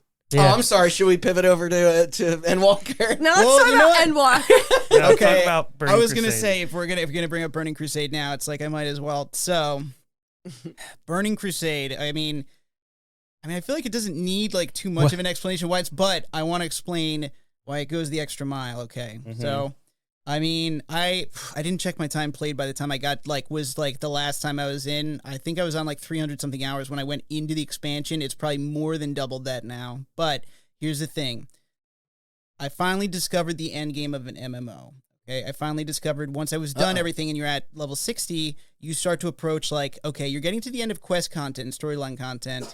Okay, where do you go from there? Okay, I was probably level 70. I was level 70, I want to say like end of June, beginning of July. I did not realize that is like maybe a quarter of the time you will spend in an MMO because I discovered Endgame, okay? And here's what it is. Endgame is all raiding, but in order to raid, you need gear to raid, okay? And so first you start out with something called pre-raid gear. This is gear you get outside. Like this reaction. Listen, everybody that doesn't or didn't play WoW obsessively. I'm listening. Okay, yeah, no, I want to pre-raid best in slot. Yo, man, let me you're tell you. talking my language. So finally, 0.1% drop chance. Yeah, no, it's so ready. What? Yo, so okay, I always promised myself I would not be one of those people that's like, going for like the best in slot sounds gear. Like you broke that promise. 10 times over. So I get finally to level 70. Dan and Chris are there. I turn in the quest. It's like they're there and they're like, okay, we got to talk to you about it. It's like I'm like, if you want to start raiding with us, you need to get BIS, best in slot. Okay, that is a Capital B, Yeah. lowercase I, Capital S. Okay, Yeah, so I got it. So I had never heard of this term before, and I'm like, this seems a little bit crazy. But anyway, I go on Wowhead, and there's like a bunch of websites out there with lists. Yeah, Wowhead, like crackhead. Sure are. So and with a bunch of lists, and I'm just like, and you go through, and it's like you look in each slot, and like these are your pre-raid. So pre-raid, what that means is they can be found in the dungeons, and you don't need to go into the raids, but they're in the dungeons. Okay. And most of these pre-raid BIS gears, okay, there's 2 difficulties for dungeons in WoW. There's regular and heroic. Let me tell you, heroic, you can only do 1 heroic dungeon, like per dungeon per day. So if you go through it and you don't get the gear, you gotta wait 24 hours to go rerun it, okay? Let me tell you. There's no way this doesn't Right, win. I was Okay, about to say. I haven't even started. I haven't know. even started. Okay, you can only go through, okay, and on top of that, these, like, some of these dungeons, it's just like, they are genuinely like some of them, it's like, we genuinely wiped and gave up. What is it? Blood Furnace, I think one in particular is extraordinarily difficult. Okay, and one of my BIS chess pieces was in there. Let me tell you, I think I've only gotten to the end of it like twice or 3 times, like in the time. It was impossible. Okay, on top of that, okay, for heroic dungeons, keep in mind that I usually played late at night. Simply trying to LFG for heroic dungeons, if you are not a tank in that game, is like half the difficulty was just looking for a group in that game to do these, and then you would do them and they were difficult, and then the gear might have not have even dropped. Okay, I cannot wait to talk about Final Fantasy because it's so different. I'm sure. Yeah, there was no queue system back then. Much later, they introduced a queue system with this. This is like LFG, like you said, in the chat, the chat channel, asking for people and how whatever, how much experience they have and this, that, and their gear. Yep. So finally, I sunk towards the end of the game. I was just like, most of that, like my memories of that game are just like running heroic instances and doing all this grinding. Some of it is crafting where it's like you need like 150 golden crafting materials, and you go find the guy in the guild who can actually make it for you. So, but anyway, so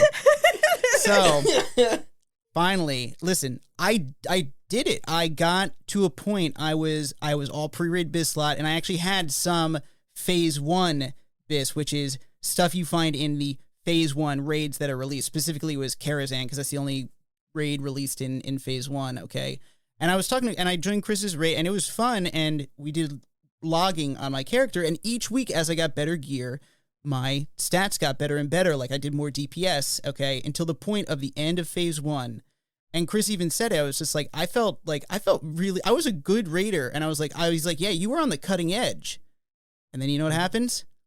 Phase 2 releases. Yep. And the goalposts move. Yep. Instantaneously, the goalposts move. And I went back to raiding like a couple weeks because I was just a sub. So I took a couple week break, and I go back in, and I'm just like, I feel fucking useless right now. And he's like, yeah, like it's just a constantly moving goalpost. You make it to the BIS slot, and then every games were a mistake. Nothing like Final Fantasy at all. Can't wait to explain that one for you. But I needed to say this piece, and that's why it's like, this is what makes that, because it's like, and not only that, but once phase 5 is done and that expansion is released, there's 5 more phases in the next expansion, and just keeps going. And Chris even said when he started this expansion, he was like BIS'd out. BIS'd out from Classic WoW. He's like, he got into TBC, and he's just like, yeah, first green drop was better than the gear I just straight up had. Yep. On. Called And Bisque.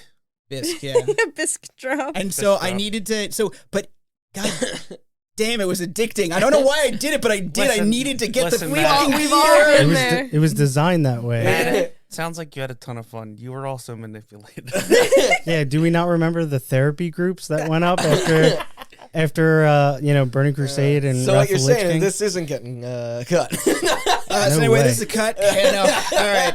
I will since- not let you. Do you So- want me to real quickly explain the Endwalker one? Yes. I was gonna say we need to go back to back with Endwalker. Just tell me, Chelsea, So, why Endwalker- Final Fantasy, wait. the enlightened Final Fantasy The way players. it works in Final Fantasy Yeah, is you so and your much stupid better. quality of life updates. So you have to get pre-raid gear, right? Oh no! Wow, To sit through this WoW again. doesn't have that. So there's expert level dungeons, which is like the lowest level. Did you feel Max? heroic after you beat Damn it? it. You beat me to it. So you got your expert level dungeons, and they drop gear, but then they also give you tomes where you could buy new gear. So the way they did it was at the release of the game, you got one type of tome, and it's not capped. You could get as many in a week as you could physically fucking get, so you could get that gear. And then after a little bit, they started releasing, after a few weeks, they released the second tier of tomes, which you could only get 450 a week by doing these dungeons and a few other things. But then they also released the low-end raid. So you do the low-end raid every week, and that drops gear, and you can only get one thing per week from all four of them. So it's one thing per week. Well, it's not just, there's four of them, so you get 4 items. Okay, yeah. But the chest needs 4 items. So if you're going for the chest, you could get the chest in a week. Oh, and that's wow. Now, was there these items, was there a drop chance, or were you guaranteed to get those, or was it just luck of the draw that you got the 4 chest items? Well, no, because you have to roll against everybody else. Well, that was but the other you thing. can run it as many times as you need, but you could only get something once. And that was the thing. There were items that I needed dropped. I never got anything in phase 1 chess piece because it was one of the most in-demand items. And it dropped several times, but it was like either I was in the guild raid, in which case it's prioritized. They have a priority list. Or I was in a pub raid, in which case it's free for all. Free roll. No, it's what they do is soft lock. It is you choose 2 items specifically before the raid, and if it drops, you get a chance to roll on it, but so do all the other people who soft lock it. That way you can't just claim every item. And I did soft lock. Both of the items I soft locked dropped, and I missed both rolls. Good. So and then and then you get to the Savage raids, which is a harder version of the old ones. Oh god, well thank God WoW's much more casual than that, you know? And so for the way that works is you could go in, but if you beat it once a week, if you go in again, there'll be half the gear dropped. Oh, wow. So even if you have 7 people who have not beat it that week and 1 person who has, only 1 chest drops instead of 2. And if you have like more than 4 people who've beat it, nothing drops. Wow. That raid sounds pretty savage. I hate that. To only it's completely different. But yeah, no, that's why I don't do end game content like that anymore in Final Fantasy, because like the next update that comes out, it's gonna. Are there updates like phases in Endwalker, or is it just there are phases? Okay, yeah. Yeah, it's patch time. So like, oh god, oh wow. So this is like the raids. There's usually 3 sets.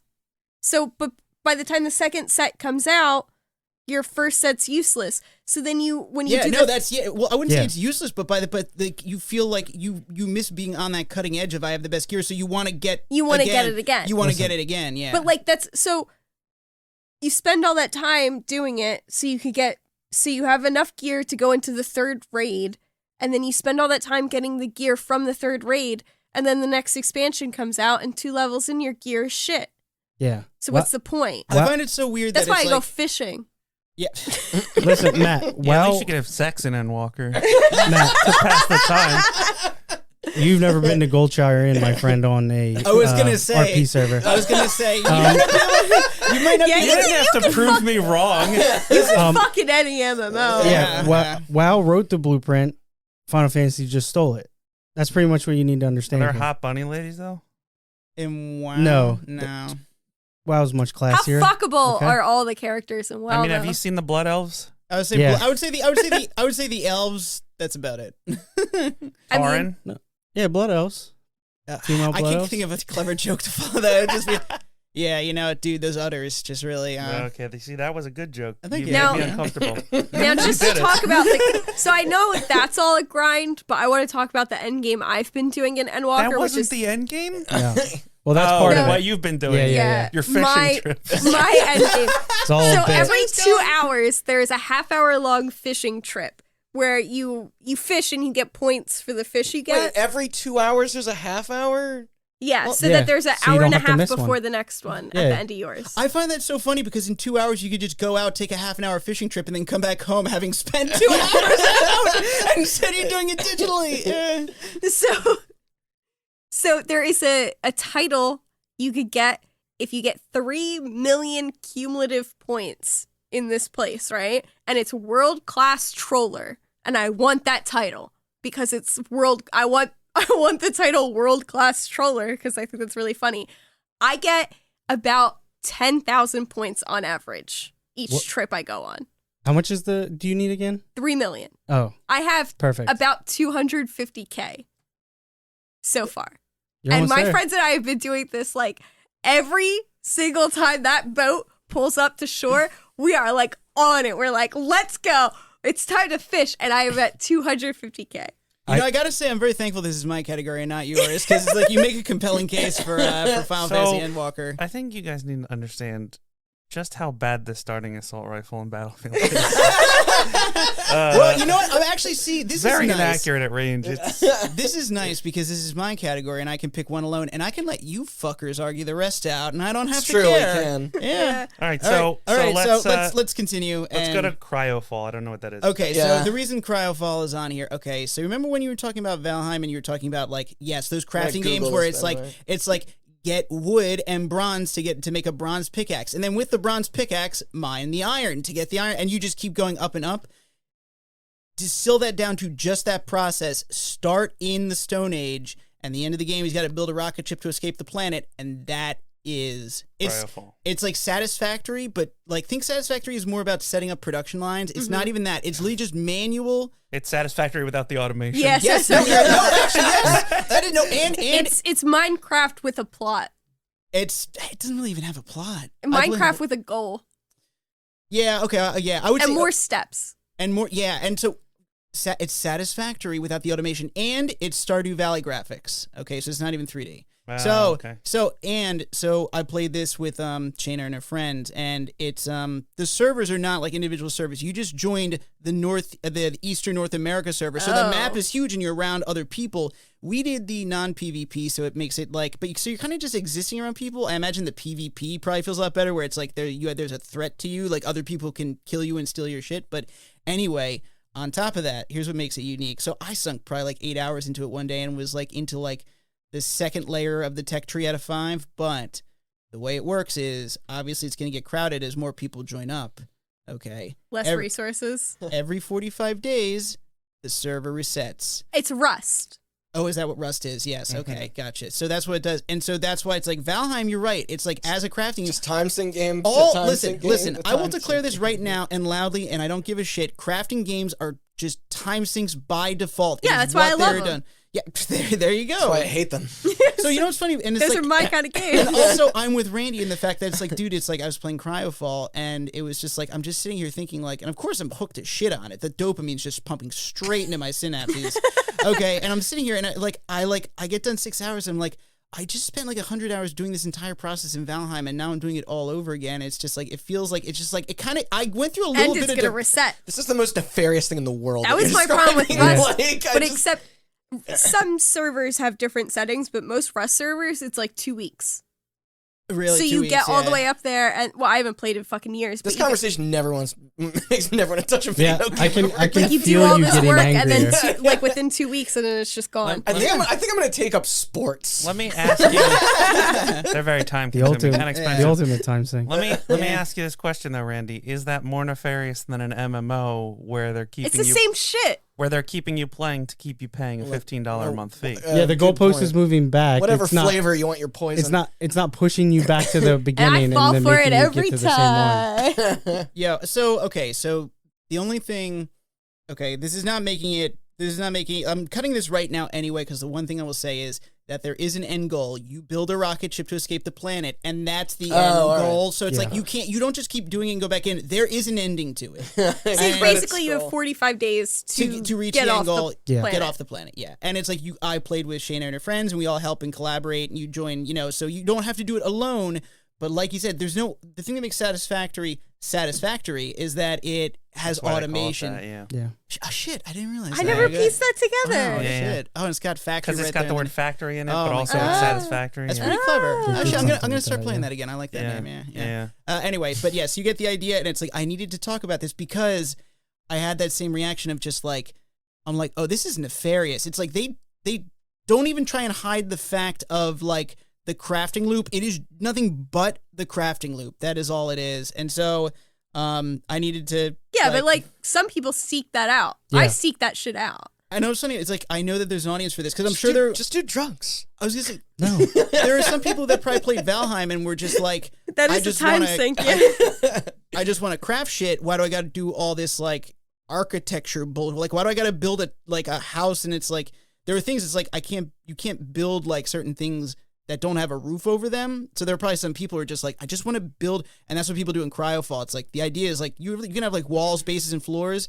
Most people in the PvE just walk, and their base is just basically a yard sale of all their crafting equipment just laying about. And it's like, but anyway, yeah, cut that. All right. Real quick, Cryofall's falling off. I just want to add a little anecdote because I did play a little bit of Cryofall with some friends. Yeah. My experience with Cryofall was walking around this huge map Yeah. for about 25 minutes to Okay. find a plot that wasn't taken, Yeah. putting down where we were going to build our stuff, and then having two guys on hoverboards come up to us. Yeah. Yeah. And then with like 2 pet drones, and then just start giving us free stuff. And Yeah. they gave my friend stuff, and it was like, I think it was like a drone. And then my friend like PvP'd towards me, like he dropped me from the group and let the drone shoot at me, and that was not fun. Yeah. Yeah, no. So one of Shayna's friends and I. So the thing with crafting games is just like she was just like, just come here. I have all the tech and we can just work from here. And I'm like, no, the satisfaction that's- is like that yeah. you're building Yeah. up. And I now realize, and of course, like she's like, oh, here you are, and she just comes up. It's basically just RoboCop on a hoverboard. I'm just like, wow, look at you, look at you. Yeah. Like it's like, oh shit, this game goes far. And it's like, but anyway, but now it's like. If I went back to, if Shayna wanted to play it again, I would go back and just be like, just get me to your tech level. I'm not doing this all from the ground Right. level. Yeah. Because it really does. It's like once you're in the second tech tree, you're just like it is just hitting the next fucking goalpost and gathering. So anyway, cut that. Yep. Let's talk about Diablo 2. Sean, I think I'm gonna need you to talk about this. Yeah. Resurrected. Yeah. Diablo's a funny one because, especially if you're playing on the ladder, which is online, Diablo has infamously been a huge time sink because there are many items that in the game that you can't get or that are very, very, very low drop rates. That something that's been mined year over year for the entire length of this game's release. Like I think the rarest item is actually a rune, and it's the Zod rune. Zod rune, if I'm not mistaken, but you can like farm the highest level place with the most drop chance and still never see one ever for forever. You know, it's not inevitable. It's not bound to happen. Boy. You can get just severely unlucky. I think even in like the highest place and the highest drop chance, it's still like a 44,000% chance, or like 1 to 44 something type chance. So obviously I had not personally sunk that much time into this game, as I mentioned in an earlier category or episode.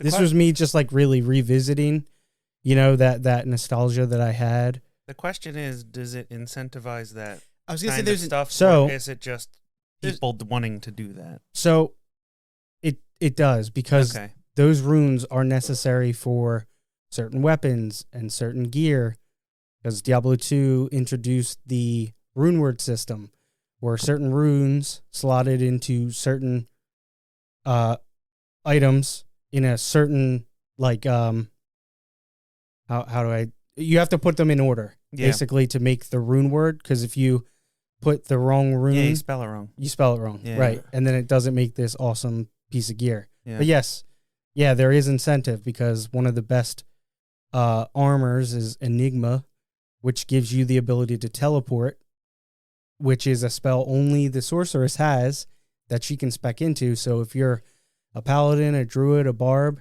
and you want to farm more efficiently for better gear, more gear, things like that, it is it's almost essential to make your character as efficient as possible.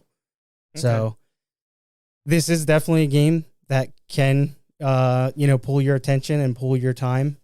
For me, when the game came out, I kind of scratched that itch, got to where I wanted to be. Haven't really had a desire to go back personally, but there there's a reason this game came out. There have been people that have played on the base game that launched almost, I guess it was 20 years ago at this time or close to, something like that. And those guys were still playing that game, figuring out different ways and more shit to do and, you know, stuff like that. But there's not, outside of the gear, I mean, once you beat the game on hell, that's the problem. That's pretty much where it ends. You know, Mhm. you're just retreading. It's not like 3 where they have like seasons and Right. you can do like runs. Yeah, this predated Yeah. all that Yeah. So live game service shit. So on that and that I would say it's like it does take a long time and you can grind good gear, but in the end it is in service of reaching an You're end right. I game. think that's what trims it. So it's like that's what trims it for me. And on that note, I'm gonna say by that logic, I think that's gonna trim Valheim as well. It's like it is a lot of time to put into it, yes.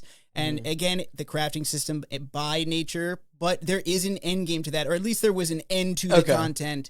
They keep adding more stuff, but I know for a fact that it's like there's going to eventually be an ultimate end game to that. So it is in service of reaching a point so that you stop. Gotcha. Okay, and I mean, come to think of it now, if we're going by that rule as well, I'd probably say, you know what, we'll keep Cryofall for now. And finally, There's one game left we haven't. yeah, Animal Crossing Happy Home Designer. Yeah. I see Cryofall. Happy Home Paradise, Happy right? Home Paradise. Yeah, is yeah. Happy what Home it's written Paradise, yes. So So no, all I'm gonna question before we get in. Okay, Happy Home Designer. Is there an end Paradise. game? yeah, to that? that's what I was gonna say. Okay. All I'm gonna say about it is there is end credits at a certain point. Yeah, It's yeah. 30 homes, which you could do very quickly if you just pile everything in the middle. in of the middle of the house. house. Yeah. So got I it. wouldn't really call it a time sink. They definitely encourage you to play it more, but you don't have to. And like and we're not talking about the whole The base base game. game. No, We're just just talking the- about that. Yeah. So like you can play it more if you want. You could play it for as many villagers as there is, and then you could redo all of those homes as many times as you want. So I mean, you could play it forever. But there's credits that are very easily obtainable. Okay, then I think I see what you're saying. I mean, if the game, yeah, I would say if there is an end that you can very quickly reach, I think that they kind of almost disqualifies There's progression, Fair enough. but like I said, 30 homes, you get the credits. There's more things to get after that, it. Right. but But it's not, okay, ready? It is not making you, go visit there every day to get better items to rank up a home Exactly. beauty score just so you can get more, and then moves the goalposts like a week it's later. not moving. No, There's no moving goalposts. and there's never going to be an update that makes you do more. So So it is what it is. If that's out and I think- Cairo falls back, then we're down to 4. So I would say, So- by that logic, Cryofall does technically have an end to it. An You end are- game. Yeah, No, an but end my game. argument with Cryofall and Valheim is that, like, yes, there's an end game. Yeah, There's an end game in WoW too. but there's not really no. no, because it keeps. Well, they keep updating it. Yeah, by Yeah, yeah. nature. But he just said they keep updating Valheim too. He just stopped. No, but eventually they're not going to keep putting. It was they only keep updating because it was in early release. access. Yeah, I understand early that, but access, like yeah. the fact that you can play it for 200 hours and finish does not disqualify it from being a time sink, in my opinion. I got you. I'm with Yeah. You know what I mean? And- On that logic, though, Battlefield 2042 can go because you can hit in 20 to 30 hours of gameplay. You can unlock everything, and they're Oh, really? yeah. I mean, you just have to keep playing Battlefield 2042, which For 20 Oh, to 30 I thought- hours. oh, wait. I was 20 to 30 Cheers hours worse than the isn't that disease. bad, Yeah. though. I thought it was just like I thought it was like a thing of just like you needed to play it for like 150 hours just to get, and like let's also face it, like Battlefield 2042, it's like maybe you get everything, but you know they're gonna keep releasing more stuff to unlock. Yeah, I mean, it sounds like a slog, but Yeah. in comparison to in comparison to the MMOs and the crafting games, I would say we take Battlefield off, put Valheim back on. Okay, well in that case, Okay. that's ready. In that case, then I think our 4 finalists should be Valheim, TBC, Final Fantasy Cryofall. Does that work? Yes. Yeah. Yeah. So what is your top pick? I mean, kind of obvious. Yeah. It's Valheim, you know Yeah. what I'm saying? Honestly, so it's like, funnily enough, having heard you describe Final Fantasy, it's like, I think both games are equally deserving the title, mostly because, like, I find it kind of charming that I can describe my first time experiencing endgame rating and bring up all these terms, and you already know what, I'm like, just sitting in the yeah, corner laughing. you are, and I Yeah. just see you smile, and it's like, it's so funny that it's like, oh god, it's such a common experience. Because they stole it. Well, yeah, that's literally what that documentary is about. So, but all things equal, one, I think Final Fantasy Endwalker has gotten its time to shine in these awards. It And deserves also, every award. it's gotten its time to shine. And on top of that, you know what? What about the bad ones? No. We haven't done this yet, but And you know what? TBC not only for me represents, I feel like, what was probably not just the pinnacle of endgame grinding in this era, but when it first came out was probably the grindiest MMO, which is funny because of course I would get into the endgame rating of the grindiest MMO of all time. It's just like, Funnily enough, no. which one? From what I was understand, WoW was made simpler in response to EverQuest. EverQuest. Oh, yeah. EverQuest is the grindiest MMO. Oh, I of all meant time. in like WoW, in the WoW Oh, time. yeah. But yes, in you're a right. post-WoW world. In a post-WoW world, because Yeah. I don't know what. Okay, there is one other thing I got to mention. A nice anecdote. Okay, in WoW Classic, okay, there was a big problem with people going into endgame raids who were not geared for endgame raids. Okay, and How so dare okay, and so They're your So- place. they? Lock them up. and so there was some raids in WoW Classic which required attunement, which was a quest you had to do in order before your character was allowed to enter that raid. Okay, I was wondering if you were going to bring this up. I should have brought this up anyway. So WoW had a couple of them, and the most notorious one was probably, Onyxia's Lair, but then, Encourage was, like, I saw the quest chain for that, and it's mind-blowingly long, but Onyxia was, like, the classic, like, long attunement quest one. But, in TBC, okay, I need to show you the flowchart someone made of the attunement. Okay, he said flowchart. Yeah, I don't even need to see it. Okay. Phase 4 and Phase 5 did not require attunements to get into it because it was too close to the end. But Phase 3 has a raid called Black Temple. Black Temple, in order to get into that, okay, there is a series of cascading attunement quests. First of all, not only do you need to have gotten attuned to all of the raids preceding that and gotten to the end boss and killed it to pick up items, but to get attuned for those previous raids, you need to do previous attunement quests. And most of those attunement quests require you to go into, the heroic dungeons pretty much. Well, they do. Okay, so the whole idea was that, funnily enough, it's like Dan, when we got into it, he's just like, you don't have to do every dungeon every instance in the game. There's like a lot of them. But then I got done all the attunement quests. I'm like, every attunement quest brings you through every heroic dungeon in the game anyway. So it was just kind of funny that it's like they make you go through this entire step just to finally get into Black Temple, it hasn't been released yet, okay? But currently, there's 2 raids out right now. One with 6 bosses, another with 4. Black Temple has like 14, okay? Okay, and 6 and 4, the 10 raid bosses takes like 2 nights of raiding to get through. Congratulations to the Burning Crusade. Congratulations. Congratulations to the Burning Crusade. What's funny about this category is I think this category is the biggest time sink. Har, har, har, har. All right, so the rest of the room. Yeah. What? I gotta give it to Final Fantasy because it's all I've done. See, but here's the thing. Chelsea's story about Final Fantasy and Matt's story about Burning Crusade, I guess, but like they sound like you're having fun. Your description of Cryo, both of you. I was going to say Cryofall is where I was leaning. Make me want to shoot myself in the head with a very high caliber the gun. The I wanna Cryofall play- part was like on The Simpsons when Homer's brain is like, you can stay, but I'm leaving. And the brain goes, boop, and then the body falls over. So funnily- your story of Cryofall makes me want to grind for 30 hours to get the best gun in Battlefield and then shoot myself with it. So, funnily enough, you couldn't pay me to play Cryofall. So, funnily enough, Cryofall, when I actually finally played it, because I'd never heard about it before, I had a kind of moment of panic because I was like, oh, is this going to beat TBC and worse Timesink? Because I was just like, but it's like, I need to go with Burning Crusade simply because Cryofall, like, it eventually gets to an end, and on top of that, it resets every 45 days, so it's just like, there's no moving goalpost. It literally meant to reset. So, yes, but yes, I agree, Cryofall is... It is biggest time sink. and not worth Timesink. Yeah. So I am it's totally biggest. fine. I am totally fine with Endwalker. I just wanted to make a point that Cryofall makes me want to end myself. That's my vote. Makes me want to go on my own personally. Endwalk. You know what I mean? Wait a second. Hell yeah. Walk off the end. Well, no, wait, that. Sorry, no, wait Pat, a second. Final Fantasy got got plenty of you know. Sean, No, what do you think? Yeah, if I were to step back into the MMO space, I wouldn't go back to WoW because I've already Done it. Been experienced there, it, done and that. retail's trash. But You would Yeah. go back to New World.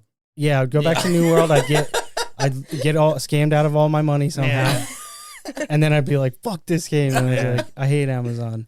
And then I'd order a copy of Final Fantasy Endwalker Off off Amazon. of Off of Amazon. Amazon. Yeah. Oh, Now that man. it's for sale again. God, there's 9 just, till the 25th. Oh, really? Yeah. Yeah. there's just Jeez, something, that's 10 more days.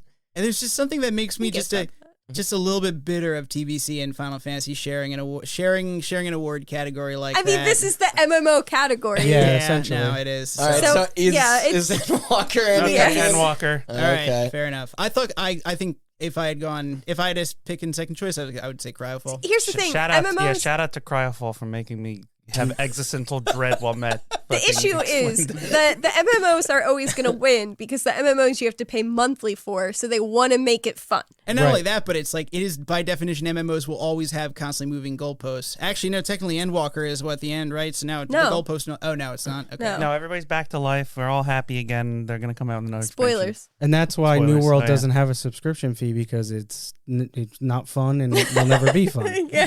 They wouldn't be able to get people to pay. Right, exactly. Okay, so go ahead, Randy. And so was declared World of Warcraft's The Burning Crusade Classic is the biggest time sink of 2021 with Final Fantasy Endwalker what? 2 wasting your life. MMOs all around. And Endwalker only came out in December. So That's actually a good counter argument. Is that TBC you had time to sync for the year, Endwalker only came out. There was not that much time to sync. but in I 20. still sunk all of December into that game. Yeah. I made all of my Christmas gifts 2 days before the party because I was playing Endwalker. That's it. I framed mine, and mine's over by land. I put Chris's in office. So So day 3 is now over. Our shortest one Thank yet. God. Somehow.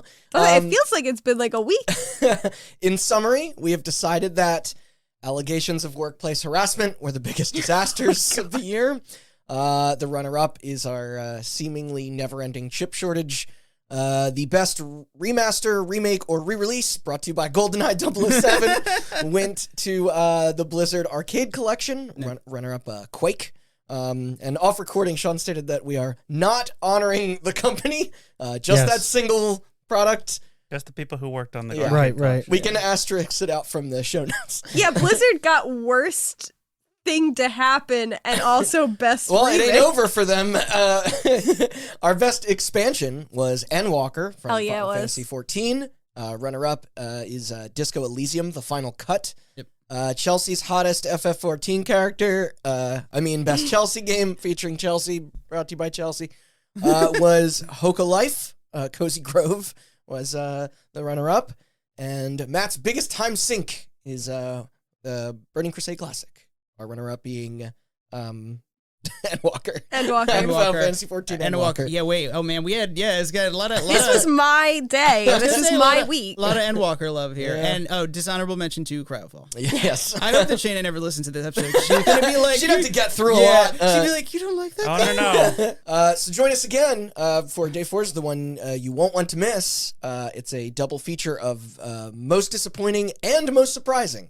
Perfect for a disagreement bloodbath. Yeah, you might say it's ripe for a back for bloodbath. See what I did there? I'm going home. You see what I did? Get me that 10% All right, so let me do some alcohol. plugs.